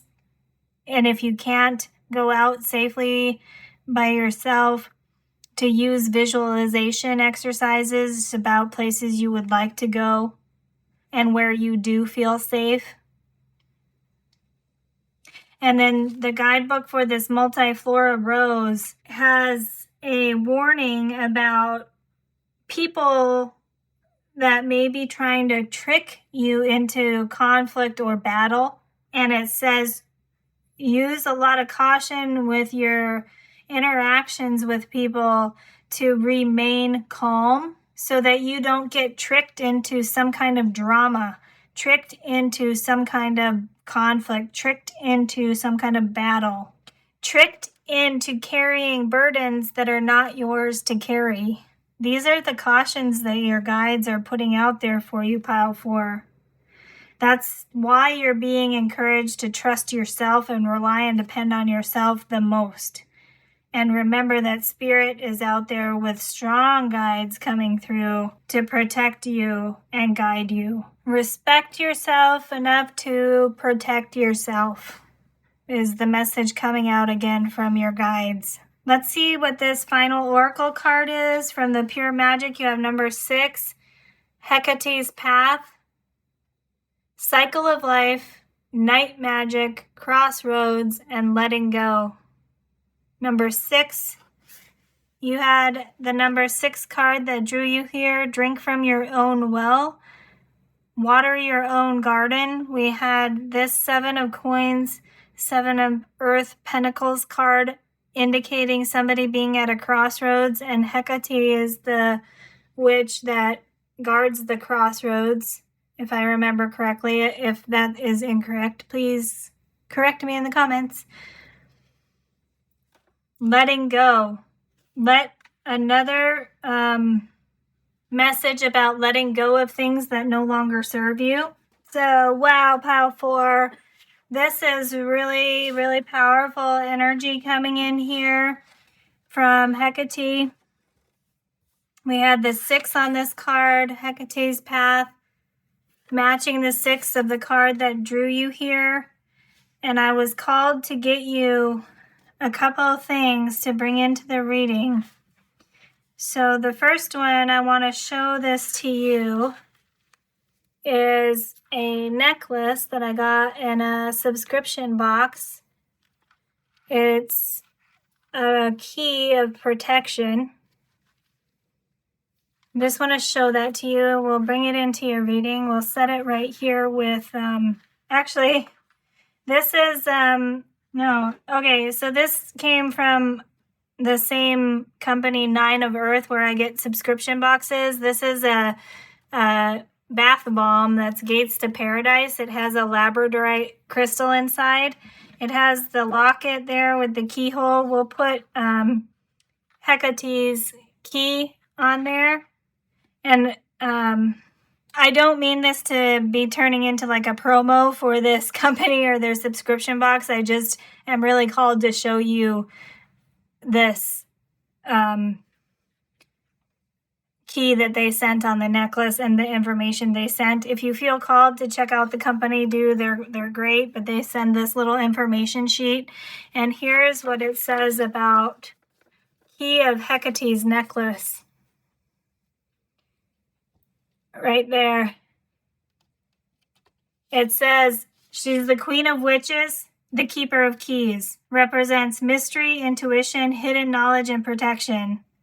The serpent is one of Hecate's most favorite animals, and it's wrapped around this key as a symbol of protection. It says, wear this to remind yourself of your personal power, which came out all through your reading. You are strong. You are powerful. You may have forgotten that about yourself, Pile 4. You have the power to grow and transcend. And it's made from stainless steel, so very, very strong.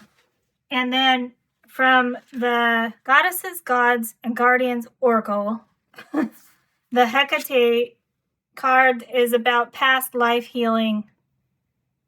She is coming in as a super powerful guide for you guys, Pile 4. Strong, strong, strong. Look at the throat chakra symbol lit up there on this card. In the guidebook, it says you have the power to speak. I'm just going to put that over there, but remember we had the little bee's nest under there. Here's the information from the guidebook if you would like to look at that.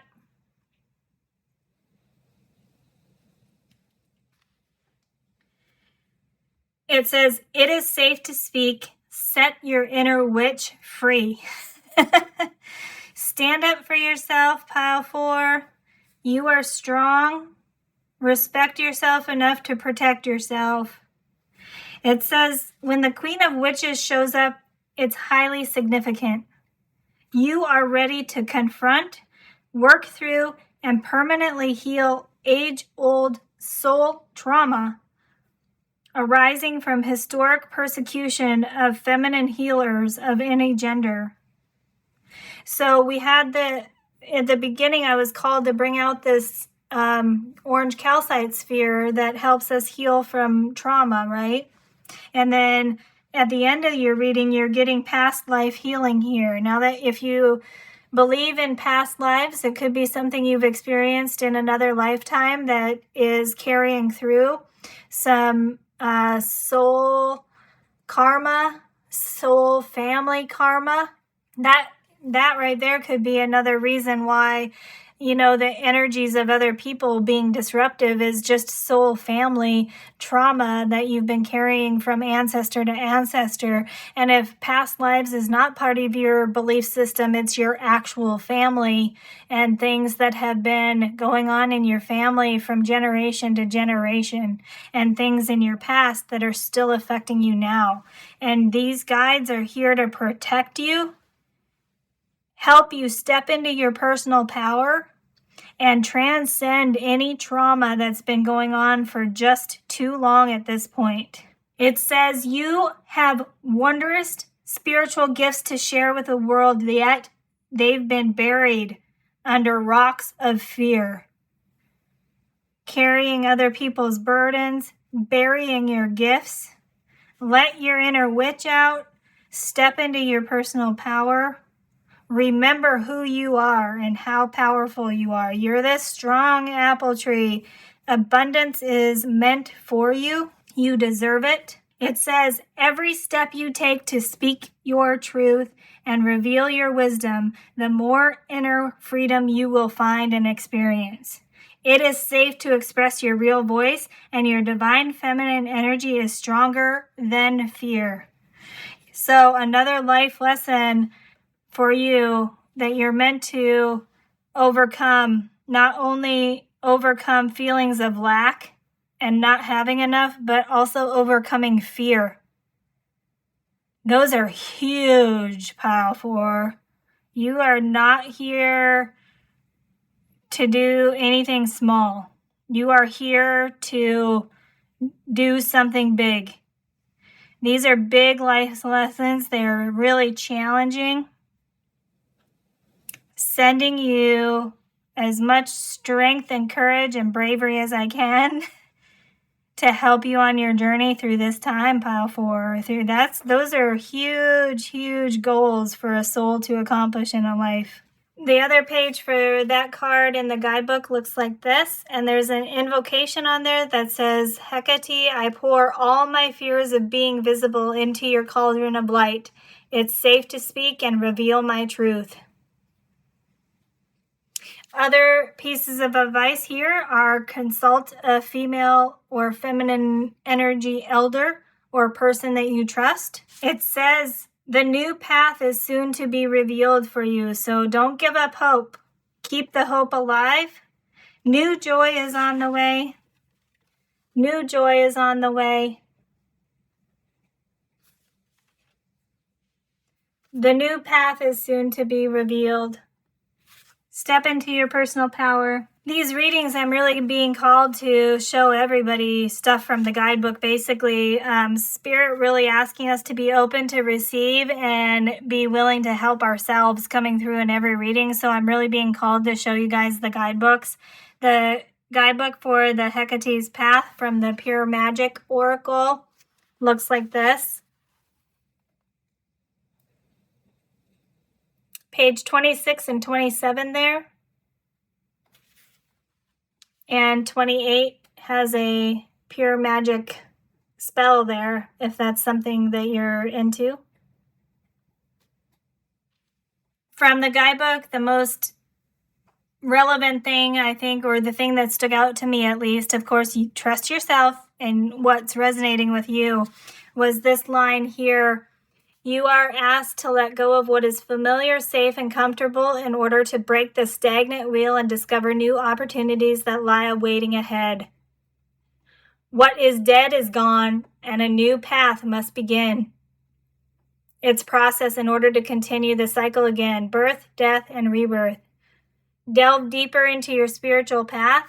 Remember the soul truths hidden inside your cosmic makeup to aid your recovery. Remember who you are and how strong you are, because life and all the distractions and energies around and past lives and childhood trauma potentially making us forget who we are and how powerful we are. So that's really coming through very strongly in your reading, pile 4. All right, to end your reading, let's get one more tarot.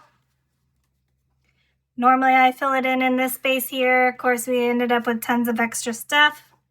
Riffle shuffle off camera here a couple times. I don't want to mess up the cards here.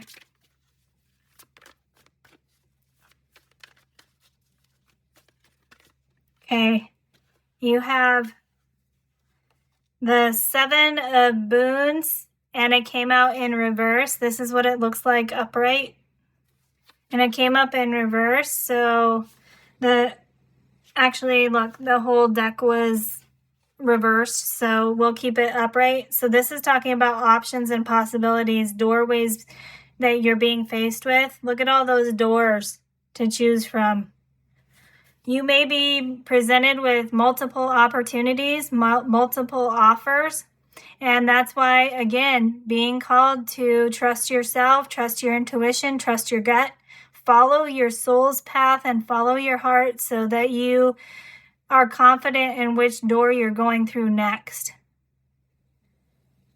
This doesn't mean you only get one of these doors. We had that message earlier that you don't need to know all the answers. You just need to know enough to take the next step. So being called to tell you that, just because you go through one of these doors doesn't mean you're not able to go through one of the other doors. So step by step, pile 4, trust yourself, step back into your personal power so you can figure out which door to go through. A really, really deep, meaningful reading, pile 4. I do hope that some of the practical advice that came out through this reading will be helpful for you. Please let me know in the comments anything that I can clarify, any questions you have, anything that resonated with you. I always love to hear that. I am sending you tons of courage and strength and bravery and confidence and creativity and imagination to help you through this. You've been given a pretty significant life mission, soul's path to walk here. It's a challenging one. And you're kind of being asked to trust spirit that once you overcome this, you'll step into something better because abundance is trying to reach you. Best of luck to you, pile 4. Thanks for spending time with me, and I hope to see you again in a future reading. Hello, pile 5. Welcome to this reading about finding your way and asking spirit for guidance on your soul's path, the path that your soul is taking, potentially about life journey, things like that. You've come to the reading with this card here, which is number 37. Reduce this to 10. You take the 1 or 0 from there. And it says, honor your holy days. This card is showing the person or the character on the card reaching into a bucket of light, basically. And please notice here the number 8 or the infinity sign on there. 8, a number of success, abundance, hard work. Also the infinity sign representing those things that are timeless. Also how things flow through the universe.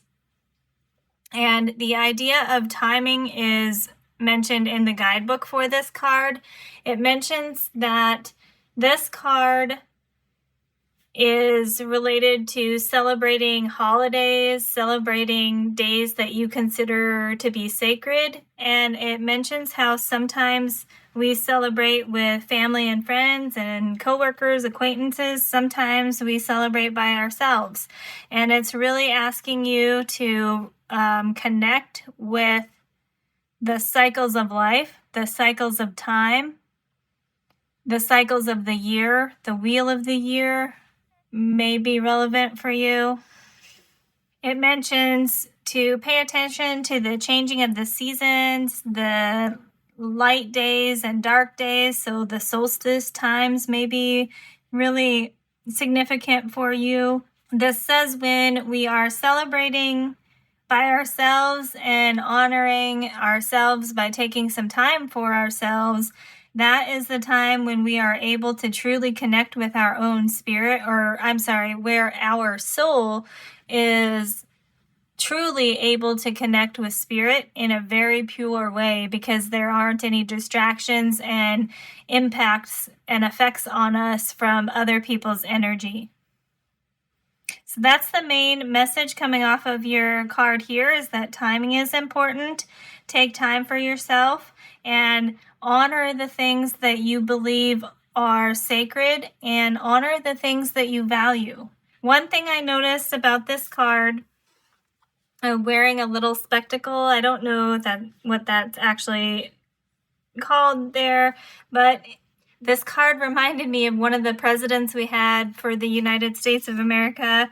And I have these little quote cards for that different presidents. It reminded me of Theodore Roosevelt. If you can see, these looked so similar to me. And it was really cool that the quote from Theodore Roosevelt on this card says, "Keep your eyes on the stars and your feet on the ground." And look at this, 26th president, reduces to 8, matches the 8 on this card. So I thought that was really cool how they looked alike. And then the quote that ended up coming out was, "Keep your eyes on the stars and your feet on the ground." So dream big, pay attention to what's going on astrologically as well, and then remain grounded and honor Mother Earth. Teddy Roosevelt was one of the presidents that had a lot to do with preserving nature, and he spoke a lot about overcoming fear, being daring, and enjoying life. So enjoy the things that are sacred to you and protect the things that you value coming through. And then also I mentioned before about how paying attention to universal cycles, what's going on astrologically, what's going on with Mother Earth, all of that is relevant to your reading in some way. So we'll put that card down there for now. If you skipped the intro or anything leading up to this reading is a timeless reading, but it was prompted when I was prepared by these 3 cards here when I was preparing my monthly moon reading for the Buck Moon cycle. But either way, very briefly, these 3 cards came out. This is the 7 of Coins, 7 of Earth, 7 of Pentacles card from the Tarot of the Dreams. And it has Saturn and Taurus energy there. This card reminds me of the Wizard of Oz, with Dorothy and her little dog Toto following the yellow brick road, trying to find their way home. And in the guidebook for this card, it talks about how this person may be at a crossroads where they're trying to decide whether to stay where they are and enjoy everything that they've accomplished so far, pick the fruit and eat it basically, or should they continue along the path, look for another path, do something different. I'm just noticing here, I've used this card as really a prominent card in several of my readings recently, and also, obviously, it's been here through the first 4 readings. You're the 5th reading, and I'm just now noticing, and this is really shining brightly, this section of the card here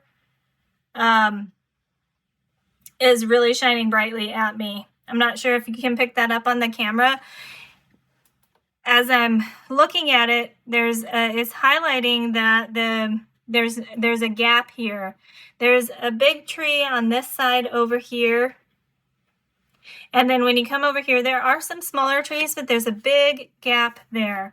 So this is indicating to me that your path may be moving into an unknown area.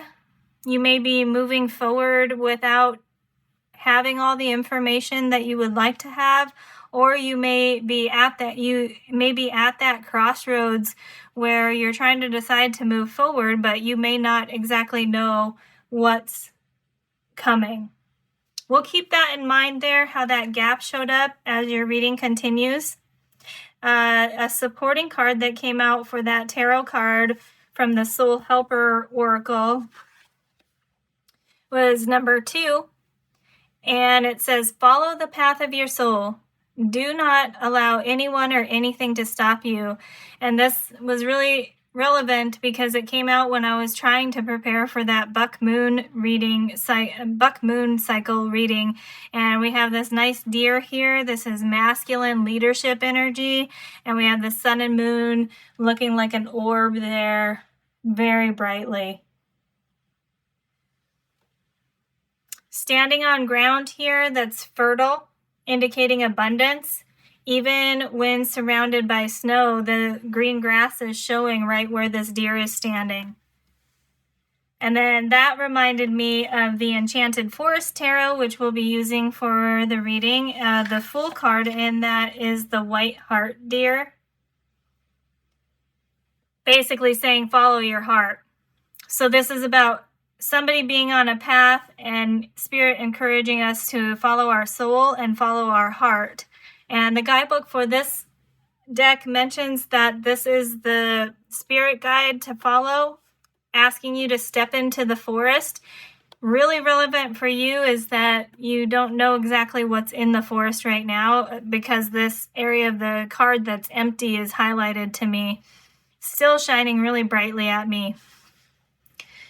The guidebook mentions that once you step into the forest following your heart, the mysteries and experiences that you encounter are things that your soul is meant to go through. It's things you're meant to experience and learn and face along your soul's journey. So these are 3 cards that kind of led into this reading.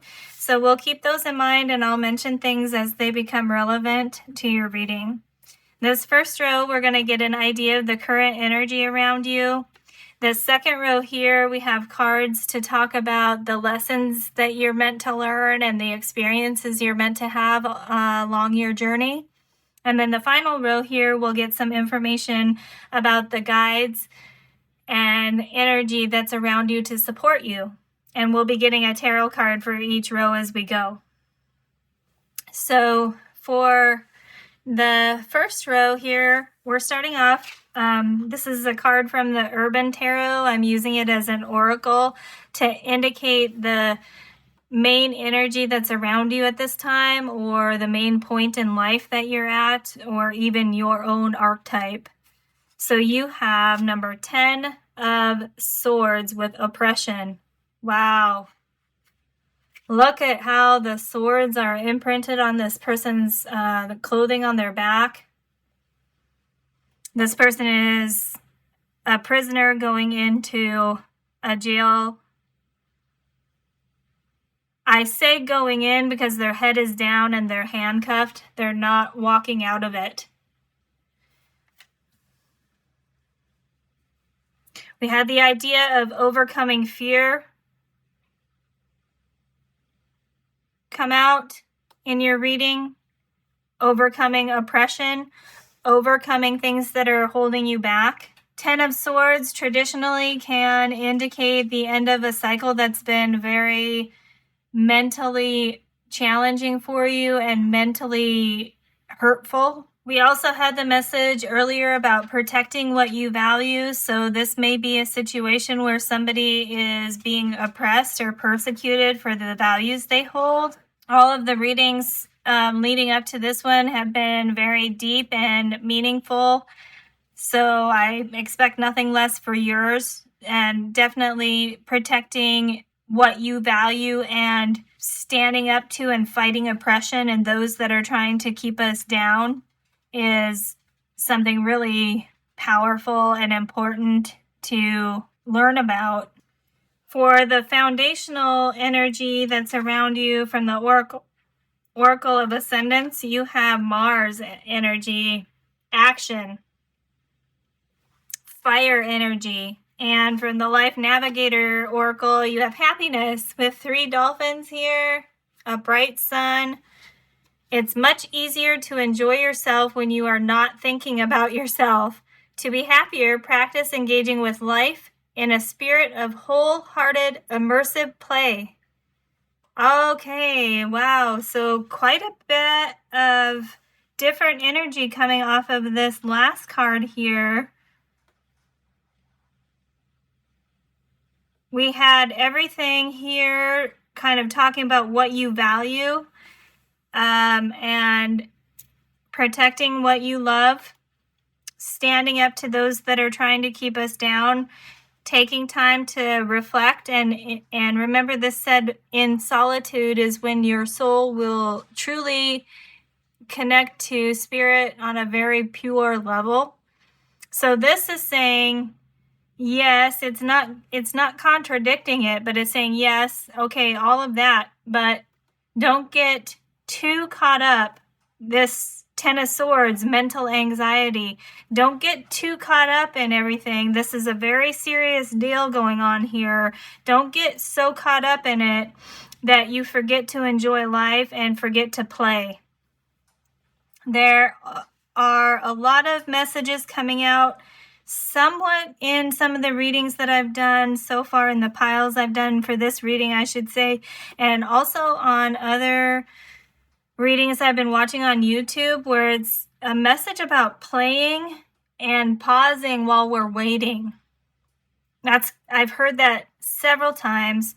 That's what's coming through again here. So that's collective energy, spirit bringing in a lot of energy, the universe really doing a lot of rearranging of planets and weird planetary alignments that hardly ever happen going on. So it's almost like spirit and universe are being like, yeah, there's a lot of serious stuff going on. Give us a second to get things in order, and who knows how long a universal second is, right? But it's like, remember to enjoy life. And these 3 dolphins here, all about communication and play. Dolphins are great communicators. They're incredibly intelligent. So one thing, and this swords energy here is mental energy, right? One thing about people who are really intelligent is that because you know so much, pile 5, it may be hard to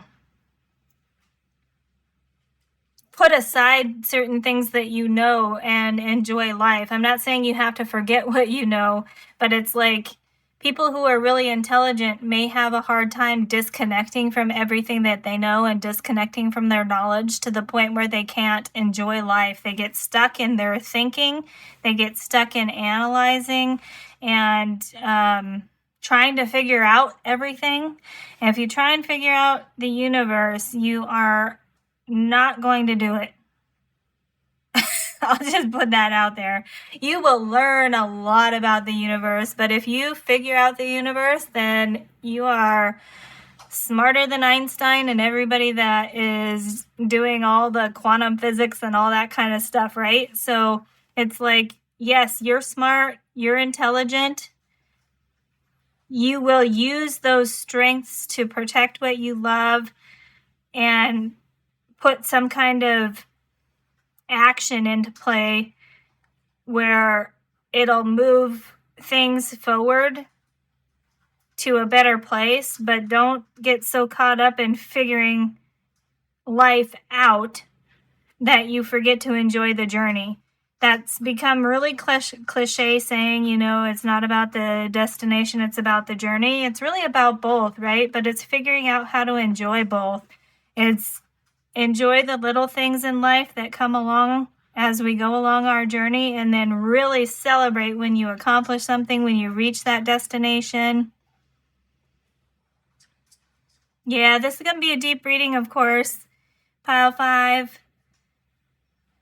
Play, communication, thinking, intelligence, and things that we value and things we hold sacred. And, of course, the wheel of the year, the cycles of life, cycles of the universe, the stars, Mother Earth.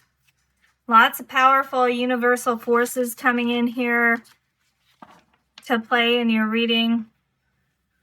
Let's get a tarot card to finish out that row up there.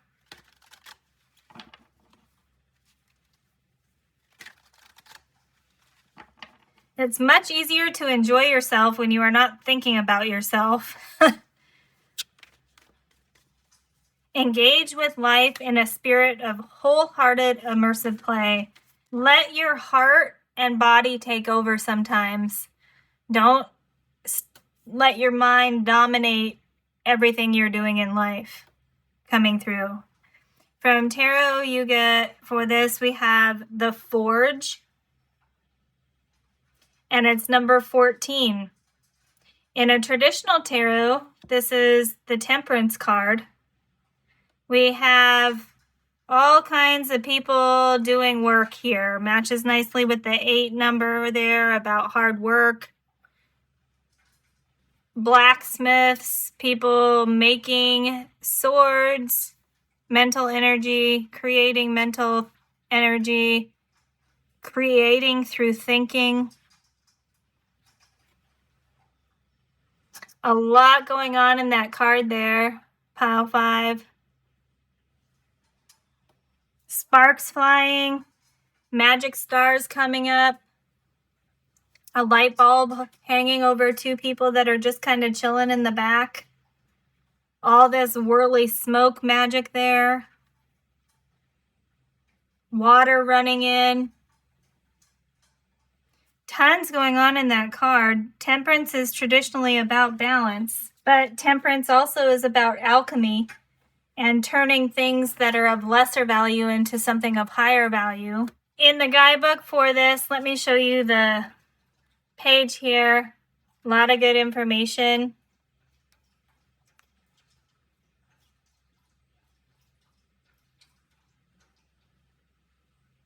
It mentions that the Forge represents blending elements to achieve balance. It's talking about how all the elements, fire, earth, water, air, need to come together to make a magical sword. These are dwarves. Story Lord of the Rings coming to mind, where the dwarves there are basically the same, where they are really good at making things. It's saying that the dwarves have a mission that is as much spiritual, magical as it is practical, right? They're using magic to make practical things that they can use. The idea of raw materials, raw elements, and the resources that are available to you coming to mind, and reinforced by how I was reminded of Teddy Roosevelt here, where he was concerned about preserving natural resources. The final line in this guidebook says, combining stress and blessings results in strength. That summarizes that first row very well. Combining stress and blessings equals strength. And happiness, Spirit wants to add in. So it's your whole experience, pile 5, that's making you the person that you are. The stresses in life and the blessings in life that you have is making you into the person you are, and you're asked to value both. Let's move on to the second row here to get information about the lessons that you are meant to learn along your journey, the experiences you're meant to have. From the Soul's Journey Oracle, you have patience. I accept that everything happens in divine order.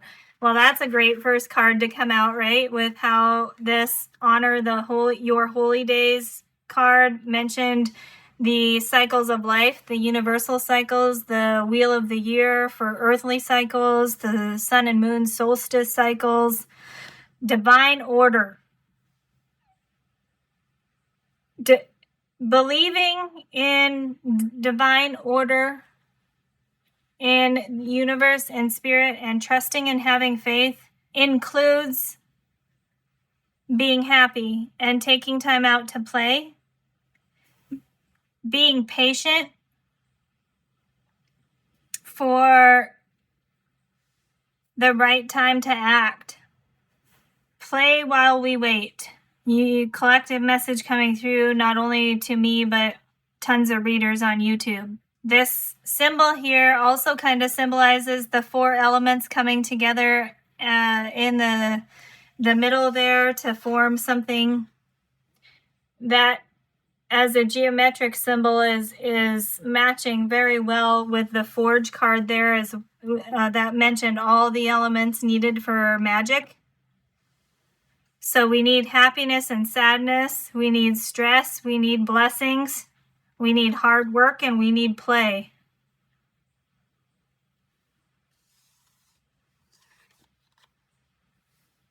And just move Teddy over here for now.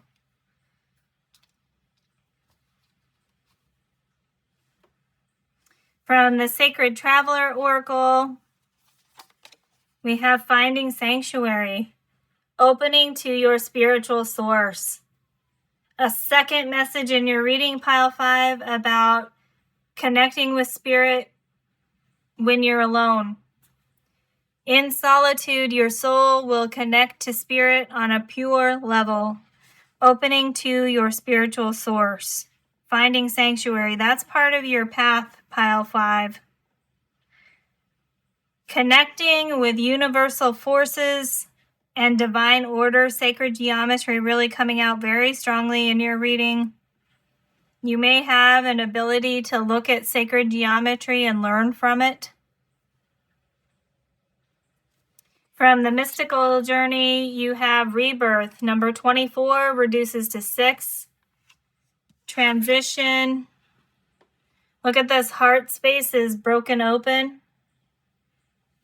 There is a Japanese practice of mending broken ceramics, glasses, things like that, porcelain objects with gold.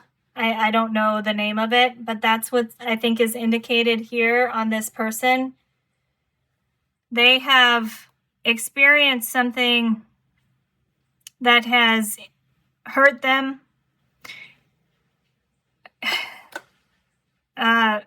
Certainly in the heart area here, broken heart, missing heart. You may feel really connected from your heart right now, so hearing, oh, just follow your heart may be really annoying to you right now, Pile 5. And let's not leave it like that. We'll make sure we try and get you some good guidance about how to move forward without just saying follow your heart.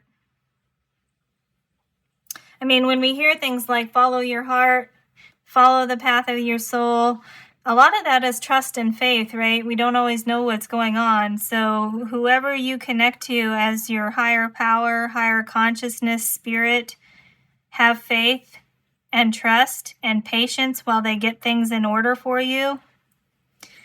You're meant to experience rebirth on your path. You're meant to not stay broken.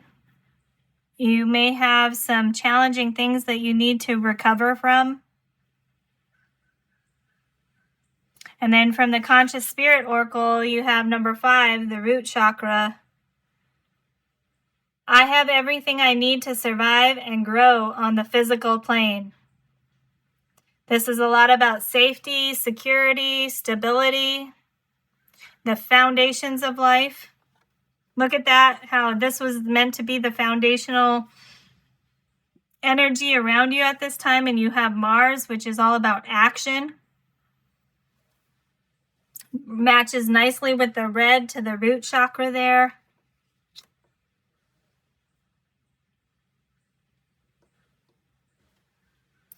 You will be taken care of. You will have everything you need to survive and grow. Not just survive, but survive and grow here on Earth, the physical plane. Yeah, so you probably have faced a lot of challenges in your life, Pile 5. I'm sorry to hear that. It's probably been very stressful at times for you with this 10 of Swords here. But you're not meant to stay broken. You're meant to find safety, security, and stability and be strong. This is a castle here represented in the Finding Sanctuary, indicating a strong home, By home, we can take that literally by where you live and the things that make you feel at home, or we can take that as your true self. A strong, protected self is who you're meant to be. That is in alignment with universal forces, the cycles of life.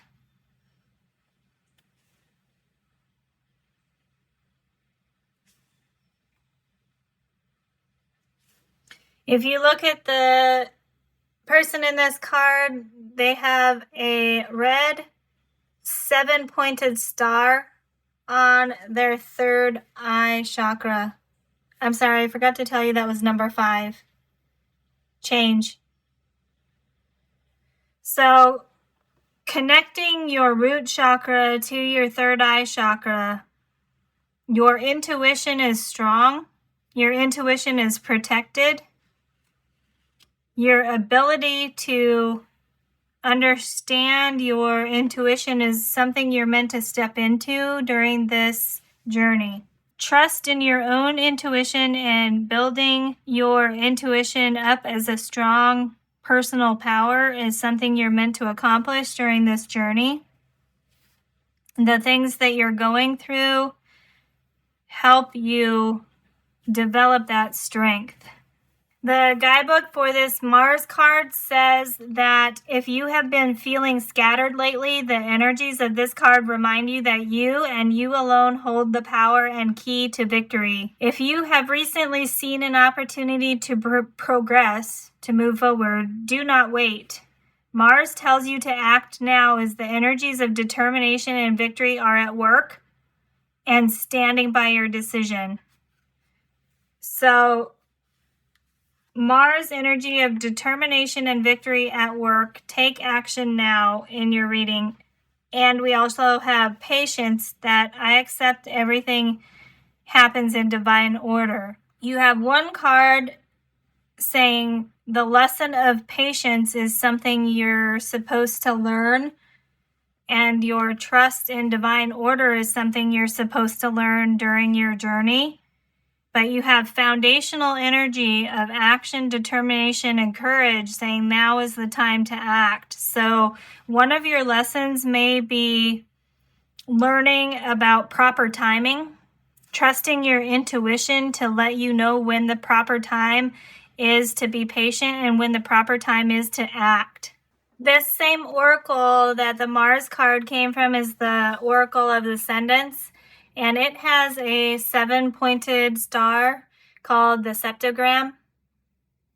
And with the 7-pointed star on your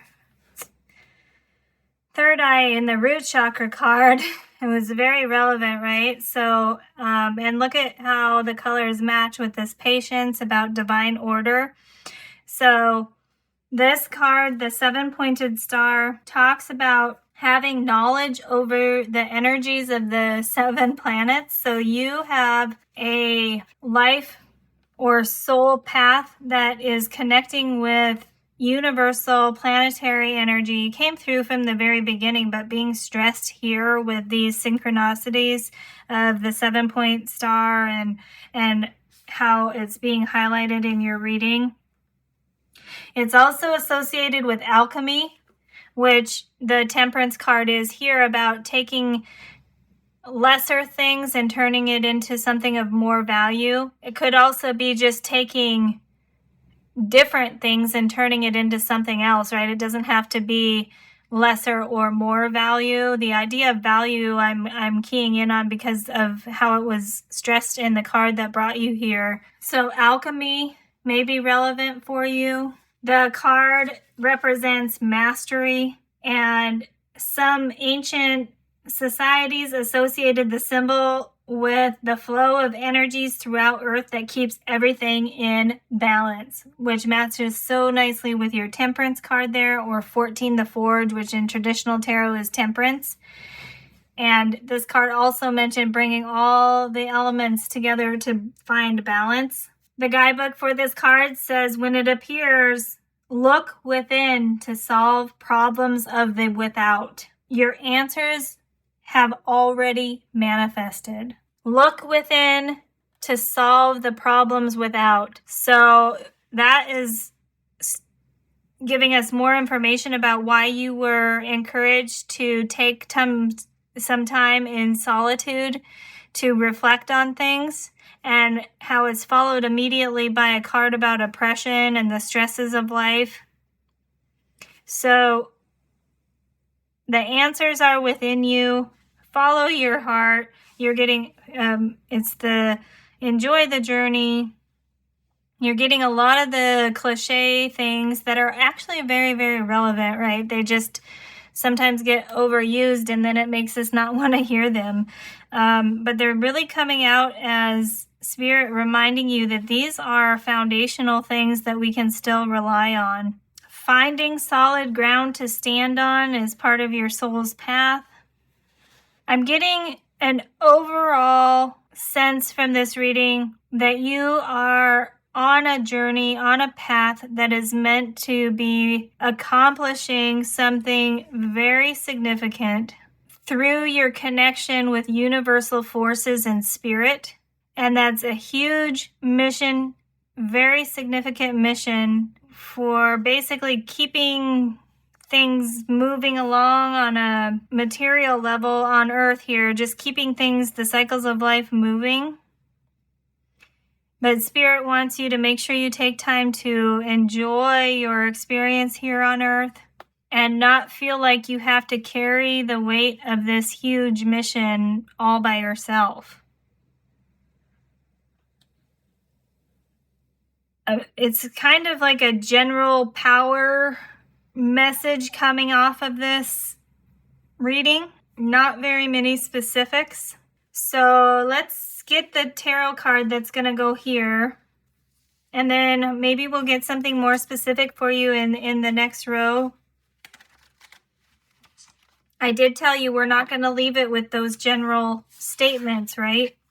I mean, this is maybe just how we practice patience, is that we don't get annoyed by hearing the same thing over and over again. That's difficult. Let's hope we can get some specific guidance here for our pile 5, please, Spirit.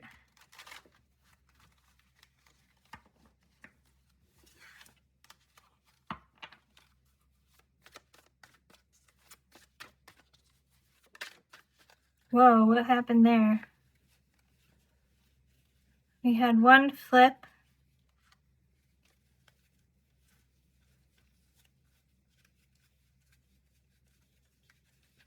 Seemed like a bunch flipped, but it was just one. And it is the 10 of Boons, 10 of Pentacles. Happiness and abundance here on Earth. You'll have everything you need. This goes nicely with the root chakra card here. I have everything I need to survive and grow. Survive and thrive. 10 of Pentacles, happy people. A long table there filled with food. Loyal dog under the table. We've got somebody playing an instrument there and somebody raising their glass, giving a speech. I'm being told those may be relevant symbols for somebody watching here. One or both or whatever. This person wearing a green coat is prominent here for some reason. May resemble somebody you know or once knew. Yeah, it just came through. If this looks like somebody that you knew that has passed over to another realm or another plane, passed away from the earthly plane, this is a message about what they want you to know. Like their energy is coming into this reading. I have no idea what this next one is, but look at the sleeve on this person here. It looks like peas in a pod to me. It's like the connection with this person is like peas in a pod, very close, very similar. You are very similar to this person. You're like peas in a pod together, and they've passed on. But they're still with you in the spiritual realm. I think kind of foreshadowing, it's like the guiding energy, right? Coming through.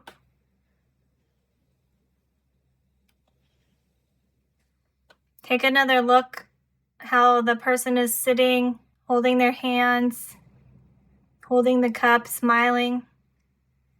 Somebody that's passed on recently wants you to know they're happy and they're okay. And they want you to continue being happy. They don't want you living a life of grief. They want you to be experiencing life as happiness and joy. You can remember them with respect and honor who they were when they were here on earth, but don't let the grief from that stop you from being happy. Very kind of specific message coming in from there. Pretty deep. Grief is another mental stress and emotional stress. It's a challenging energy to move through. We're going to place the 7-sided star, the septagram, over here, but let's not forget that that's all about connecting with universal forces and planetary energies. This next row here is meant to be about the guides and the energy that's here to support you. We already had this here for somebody, a passed on loved one. This first oracle here is from the Intuition Oracle, and this is meant to be the main archetype of the spirit guides that are around you. This is what the imagery looks like. We have a nice full moon there, all the stars in there, reminding of keep your eyes on the stars and your feet on the ground. Really well represented here. You may not believe me, so I will show you the guidebook. The guidebook for this septagram card talks about how this energy is connected with the fairy folk and the elves. And look at this, you have a fairy coming out. You may be very connected with the fairy, the fays, the elves.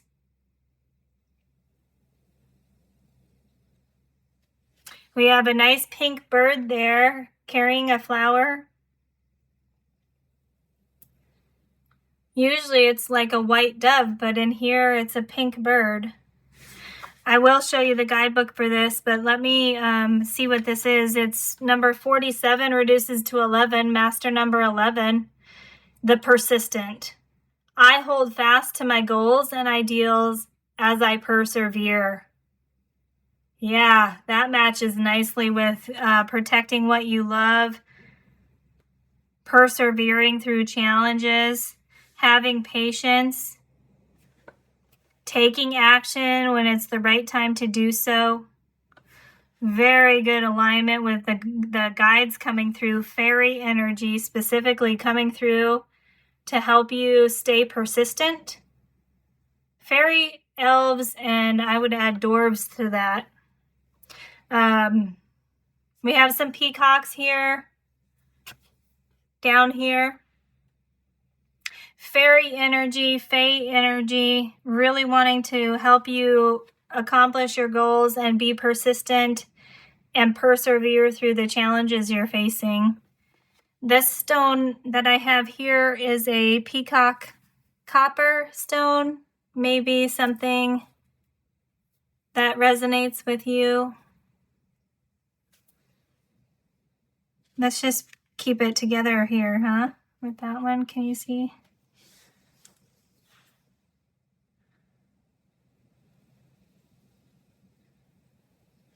We also have a blue house there, but it has a tower that matches this castle here.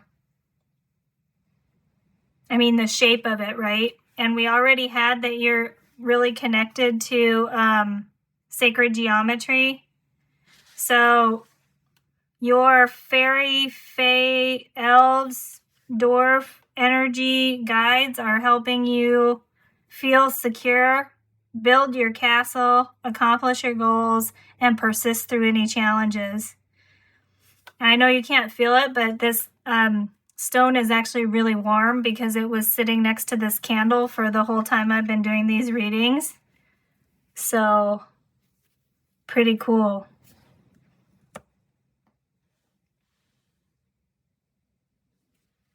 Let me just put it here so you can see it better. It's not blocking all the stars. Here is the guidebook for this septagram card. It starts on page 83. Reduces to 11. Very cool. So it starts down here.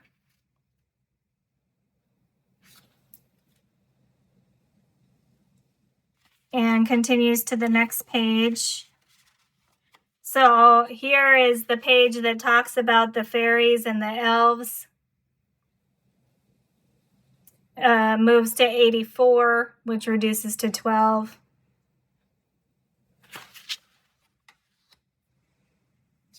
So this is really cool, pile 5. I went to get the information that came with this peacock copper so I can share that with you. And then the peacock energy really coming through very strongly here. We have the 2 peacocks down here on this card here. I'll show it to you again with the stone.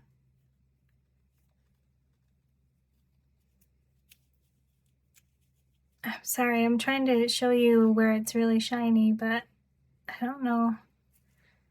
There.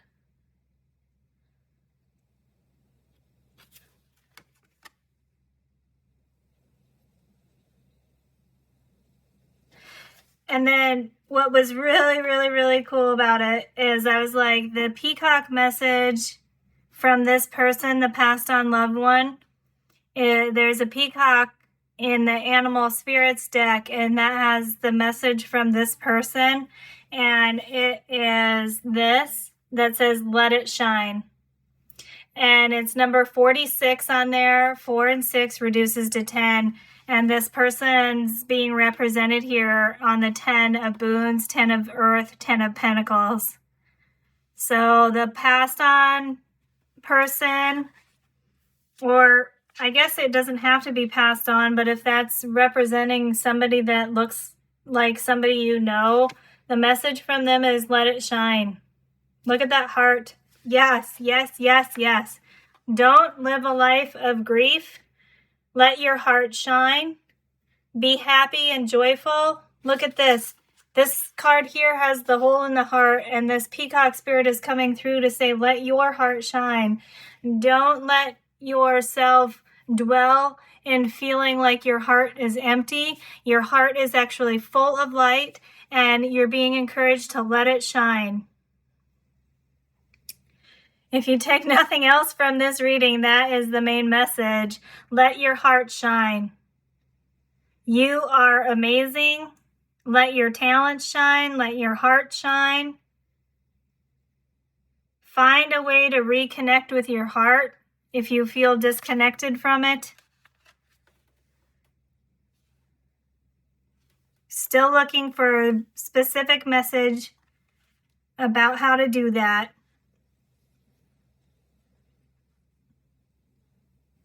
And the information about this stone came from, I want to show you because it's good information too. It's from the Mindful Souls subscription box. I'm not plugging them or anything, but that's just, I have their subscription, and this is the information that they sent with that peacock copper.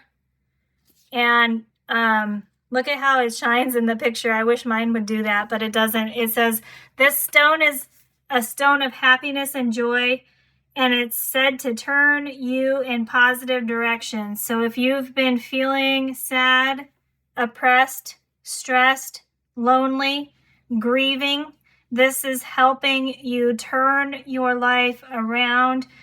Turn your life from sadness to happiness, from heavy energy to light energy. You have the rebirth here. You're going through a transition right now where you're going to be stepping into more happiness and joy. Happiness was at the end of this row. That's what you're stepping into. And it says, and helps channel happiness to others. So not only are you making a transition into a happier time in your life, but you're also transitioning to helping other people be happy. It says, the most lovely gift of this stone is that it brings you the ability to see and appreciate the joy available in every moment, as well as the feeling of acceptance that all is exactly as it should be, exactly as it is. And that matches so nicely with so many cards in your reading. Accepting that things are happening as they should be with divine order, having faith and trust, and being present in the moment. Enjoying life, taking time out to play. From the animal spirit, I also grabbed the dolphin spirit because we had 3 dolphins here. And it's number 20, and it says this and that are true.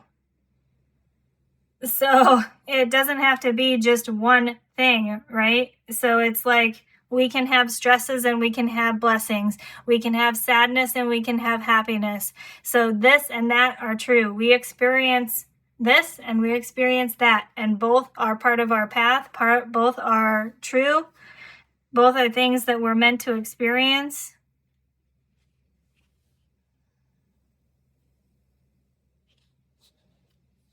Just put the dolphin here so you can remember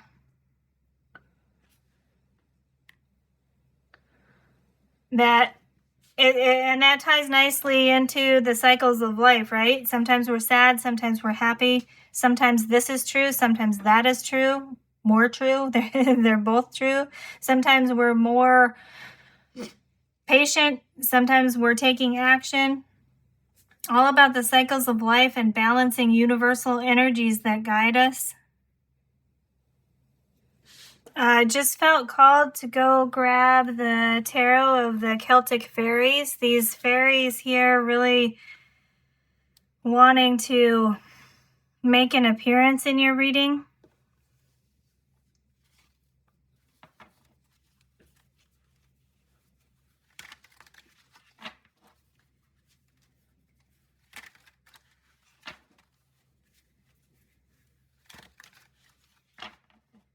Being told they are going to be clarifiers for the tarot that we get for each row. The specific guidance we're looking for with how to follow your heart, how to follow your soul, how to enjoy the journey. This is where we're going to get the specific guidance. But not yet. We'll finish the guides here, and then we'll get the information from the fairies, but they want to show you this card here. Okay. The King of Spears. Look at that. King of Wands. That matches the Mars energy. Look at that elf offering you something. Offering you inspiration. Offering you the support that you need to know when it's time to take action.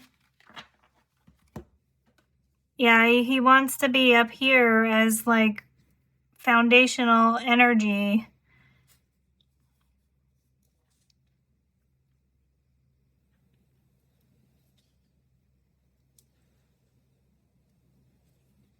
Yeah, I was trying to arrange the cards to show everything, and I keep covering up oppression. We're not hiding oppression and stress and saying it doesn't exist, but we're doing something to overcome it.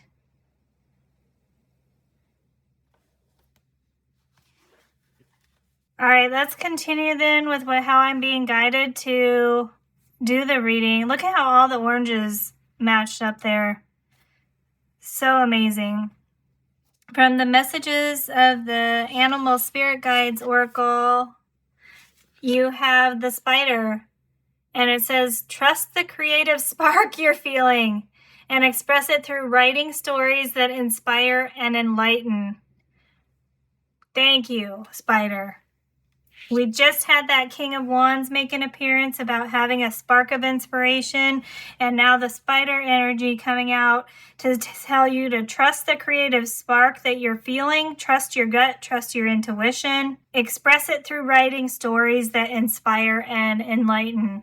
You're being encouraged here with how to connect to your heart and how to learn to follow your heart and know when to act is through writing. Journaling may be something that is helpful for you, but I'm getting more like, yeah, sure, journaling, and I'm being told don't discount that. That's important.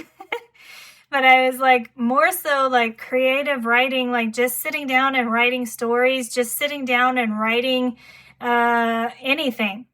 Sometimes when I see writing stories, I'm prompted to include things like any way of expressing, like doing art that tells a story, singing, communicating. We had the dolphins. Communicating is important. That may be relevant for you, but the writing is really, really, really being stressed in your reading. A way for you to do that is connect with your heart, your soul, and find your way is through writing. You're told that you're meant to find happiness and help others find happiness. So your writing, if you share that with others, it may help them find happiness as well. Spider energy also shows about the connection of everything in the universe, which ties in nicely with everything we talked about with sacred geometry and universal life forces, etc. Do some form of writing, pile 5. That will help you with all of this. One thing just very specific came if you're dealing with grief and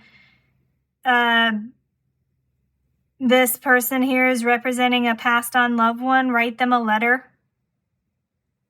It will help you and it will help them. From the Plant Spirit Oracle, we have, oh my God, look at that. Another spider. Look at you, pile 5. 2 spiders. Writing is important. And then this says, stinging nettle is the plant. It says sacrifice, reward, and pain. I mean, that summarizes your reading right there. That's your life journey. Experiencing sacrifice, experiencing reward, and experiencing pain. We do it all. You are having a very comprehensive life experience. Your soul's path is no joke. It's meant to be challenging, but it's meant to be joyful and fun as well. That takes a really strong person to go on that journey and be able to handle all of those powerful energies that come through. This Plant Spirit Oracle guidebook has a ton of information, and I'm being called to show you guys tons of information during this reading because finding your way and information on your soul's path is a pretty serious topic. So throughout all the readings, for all the piles, I've been encouraged to show you guys the guidebooks so you have additional information to look at. Pages 125 and 126 in here. Being told the main thing came off of that, but I also was told just like show you that so you have it if you want it. And then the final oracle card in this row is from the Pure Magic Oracle, and you have number 34, reduces to 7, Ocean's Muse, Water Wisdom, Intuition, Hermit's Light, and Discovery. I love that. Ocean energy coming through, jellyfish coming through. We have Water Wisdom symbolizing intuition, of course, as intuition is on here, which we already talked about. Water is also emotional energy. Hermit's Light, taking time out. but still having a light that guides you, and discovery. Your soul's path is a lot about discovery, and that's why there's so much going on in your reading, is because you're all about discovery on this soul path. That's why you're experiencing all of these different emotions, all of these different situations, all of these different experiences. That's why you're going through all of that, is because the main purpose of your soul's path, your soul purpose and your life's mission is discovery, to learn. And through what you learn, if you choose to share that with others, you will help others learn. You will help others discover. You will help others find happiness. And you will help others learn how to process all of this craziness that you've been through, Pile 5. It's really, really, really beautiful energy coming off of your cards here. It's definitely challenging, but beautiful at the same time. Wow, Pile 5. If you feel called, 34 was a prominent number in Pile 4's reading, and the water energy. And this is 34, and it's all about water. So if you feel called, maybe check out Pile 4. If not, don't worry about it. Let's get a final tarot card from the Enchanted Forest Tarot, and then we'll go into the Celtic Fairy Tarot. Gotta shuffle off camera here for a second. Okay, one more for this row, please, Spirit. Guides and energy to support Pile 5. Oh, we had two jump out. The first one is the Seeker of Visions. This is the Knight of Cups. Beautiful. We have some blue butterflies flying around there in the background, and the person playing a harp. So maybe that idea about music being helpful, or singing, or whatever, about expressing yourself, to trust in that talent coming through here. The traditional meaning for a Knight of Cups is an emotional offer coming in, somebody new entering your life that will lead you to emotional fulfillment. Take that if it resonates. And the other one that came out is the Seeker of Challenges, which is the Knight of Wands. Taking action. Look at that. 2 knights coming out in the row, meant to be about the spirit guides that you have and the energy that's supporting you. 2 knights coming in. Knight of Wands, Knight of Fire, and Knight of Cups, Knight of Water. Fire and water, opposing forces. It matches nicely with the energy that we've been talking about, how you have happiness, sadness, stress, blessings. Be with people, but take time to yourself. Really represented by these guides, you have a strong guide that's helping you with each one of those. The guidebook for this Enchanted Forest Tarot groups the cards together. So for the Seeker cards, here's what it says here. Very relevant to your reading is that the Seekers enter the forest by choice. No one chases them there. They go into this forest following this white heart deer into the forest to learn and experience and discover and face experiences, etc. Go on a journey, go on an adventure. They do that by choice. So it is your choice. You have a choice being emphasized here for you, Pile 5. And then it says also, people have somewhat of a foundation. The people who are seekers have somewhat of a foundation, but they're still learning and evolving, surviving and growing and discovering. Your reading, it has yet another thing that sometimes annoys me, which is it's your choice. But this is saying it is your choice, Pile 5. The way the next steps you want to take and how to find your way and information on your soul's path is your choice. A lot of it is up to you. Some resonance again there with pile 4. And you should not stress too much about the choices you make because you're here to discover. Your main soul mission is to discover, and you have guides of different types that are here, all different types that are here to guide and support you based on the choices you make. So if you, and the dolphin spirit with this and that are true, if you choose this, you have one guide that's helping you. If you choose that, you have another guide that's helping you.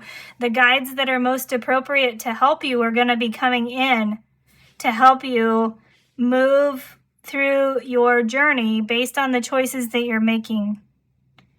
Again, being tied back to the main card here about protecting what you value. So one piece of advice for what choice to make is the one that stays true to your values, that allows you to be authentic and allows you to support, protect, love, and embrace the things that are important to you. Make choices that are in alignment with your values. Stay authentic to yourself. And you can't make a wrong decision. Whatever choice you make, the universe will bring in the right guide to help you. And they'll speak to you through your intuition. And look at this. Remember this King of Wands, even though it looks really dark on this card.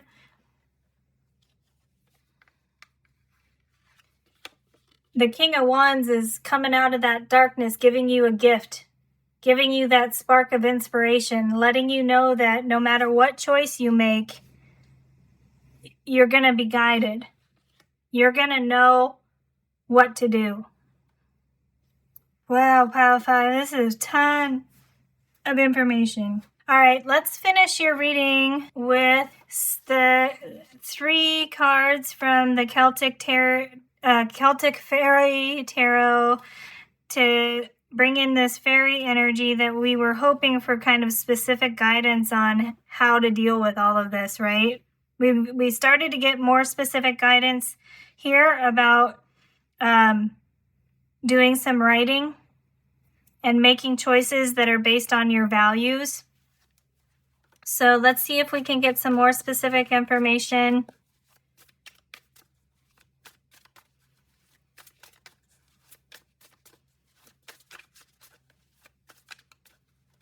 I'm going to shuffle over here for a second. There we go. We have the Star card, number 17. Your hopes and dreams.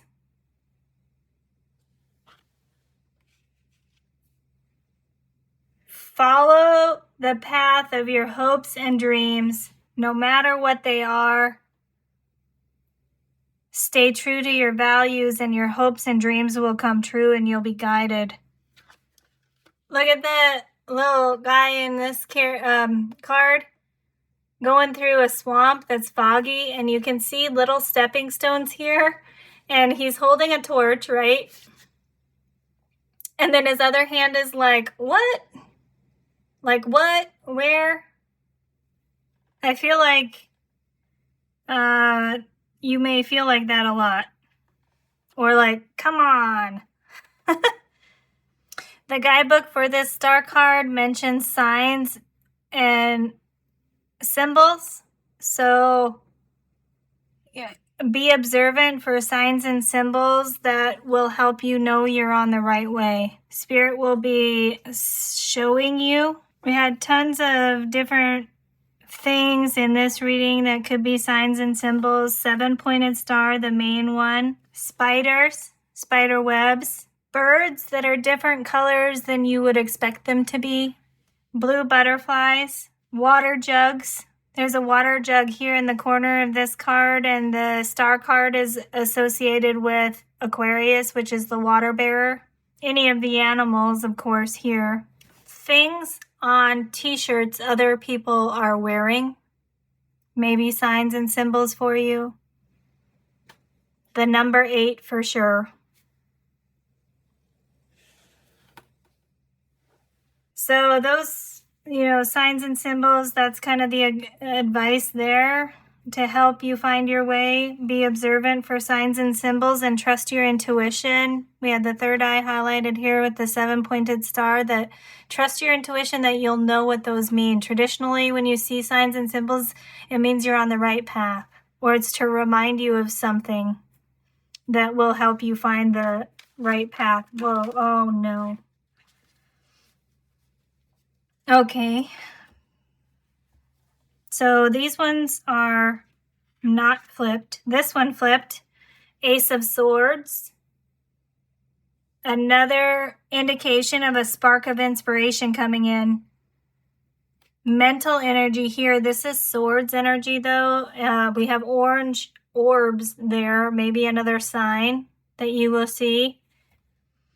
This down here is some kind of red jewel on that sword. But I saw it as an apple first. Apple may be a sign or symbol for you to look for. And then this is reinforcing the message we got from the Forge card here, number 14, Temperance in traditional tarot, about putting different things together, things from all the different elements to make something magical, to make something new, to make something of more value. So guidance for your path and lessons learned is take things that appear to be different and put them together in unique ways, and that will help you figure out what to do. I didn't see it until I put the card down, but look at the hilt handle on that sword. Very much skull and dragon energy. Taking action. Skulls and dragons may be other signs and symbols for you. And then the other one that flipped is the 4 of cauldrons, 4 of cups, 4 of water. In traditional tarot, you see the person looking sad and looking at something that they currently have and missing something that Spirit is trying to bring in. You may not be seeing something, Pile 5. You may need to take a closer look at something in your life. Take a closer look at something you've written in the past. Take a closer look at books maybe you read really quickly. Leaf through them again. Words you see in the books may be guidance for you, may resonate with you. The fairy is dumping that cup out over the person, blessing them, reinforcing the idea that the fairy energy is here to support you. Water drops may be a symbol. Okay, Spirit, what are we doing with these 4 here? I'm being told this is going to be a final mini message for you. Running out of room. Sorry, I got to cover up the cards. A final mini message for you, Pile 5. We have the 8 of Wands. Things are moving quickly.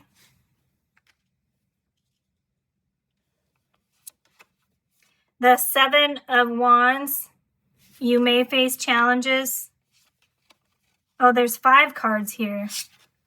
The 10 of Swords. Mental stress and anxiety. It's falling in alignment. I need to put this crystal here because that's a little graphic. This is 10 of Swords is coming out right under this 10 of Swords. Letting you know that mental anxiety, mental stress, oppression Those are definitely challenges you're facing along your life's journey, along your soul's path. And finding your way is going to involve overcoming that.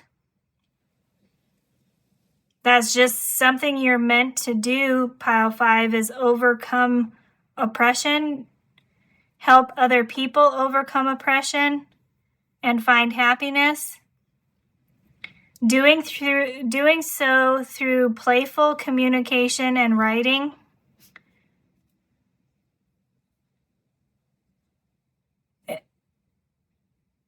It's just something you're meant to do. Dealing with stress. Oh man, sorry, Pile 5. But I mean, you have so much other stuff supporting you here, and the reminder that you're not to dwell in it, right? You're not to stay in that energy because there's so much for you to experience and discover.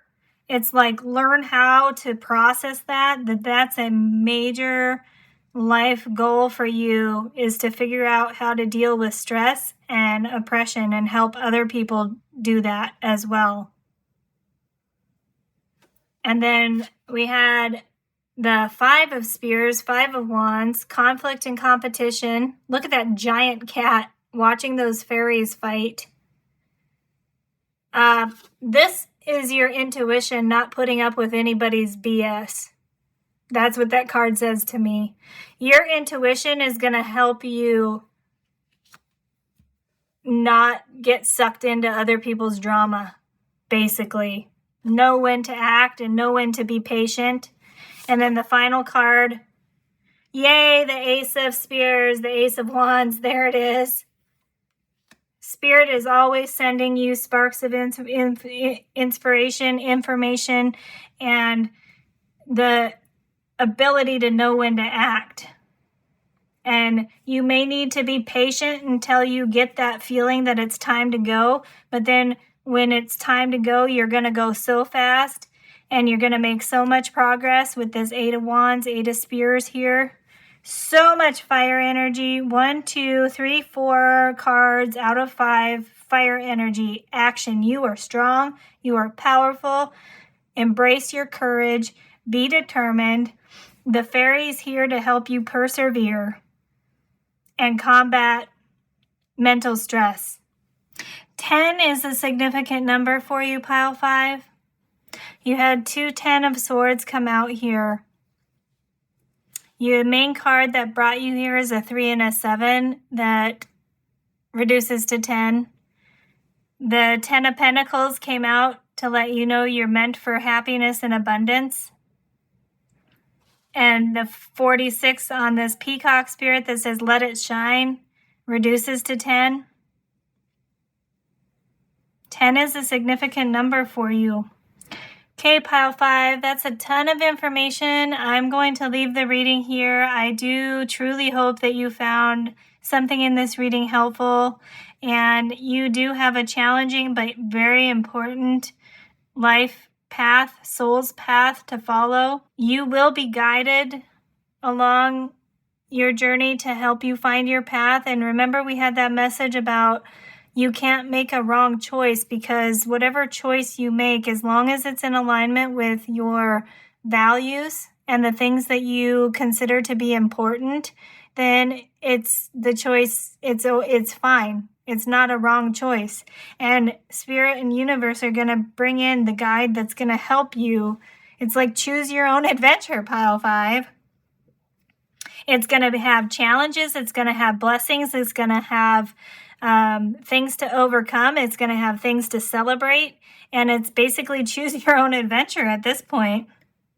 So enjoy that. Main purpose is discovery. So it's almost, for me, actually, I'm getting a feeling of a little bit of relief, because I've been trying really hard to get you a specific message, but it's almost like if your main reason for being here is to discover, then having the guidance of choose your own adventure, make choices that are in alignment with your values, then you don't have to figure out what your path is, Pile 5, because it's choose your own adventure.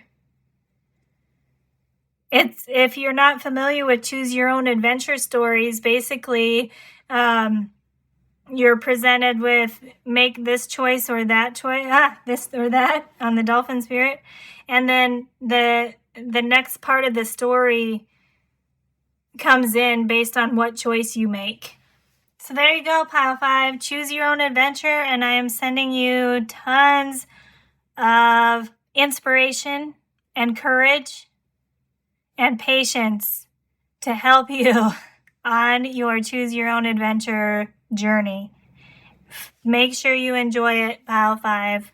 Thanks so much for spending time with me. I do hope you found something helpful, and I hope to see you again in a future reading.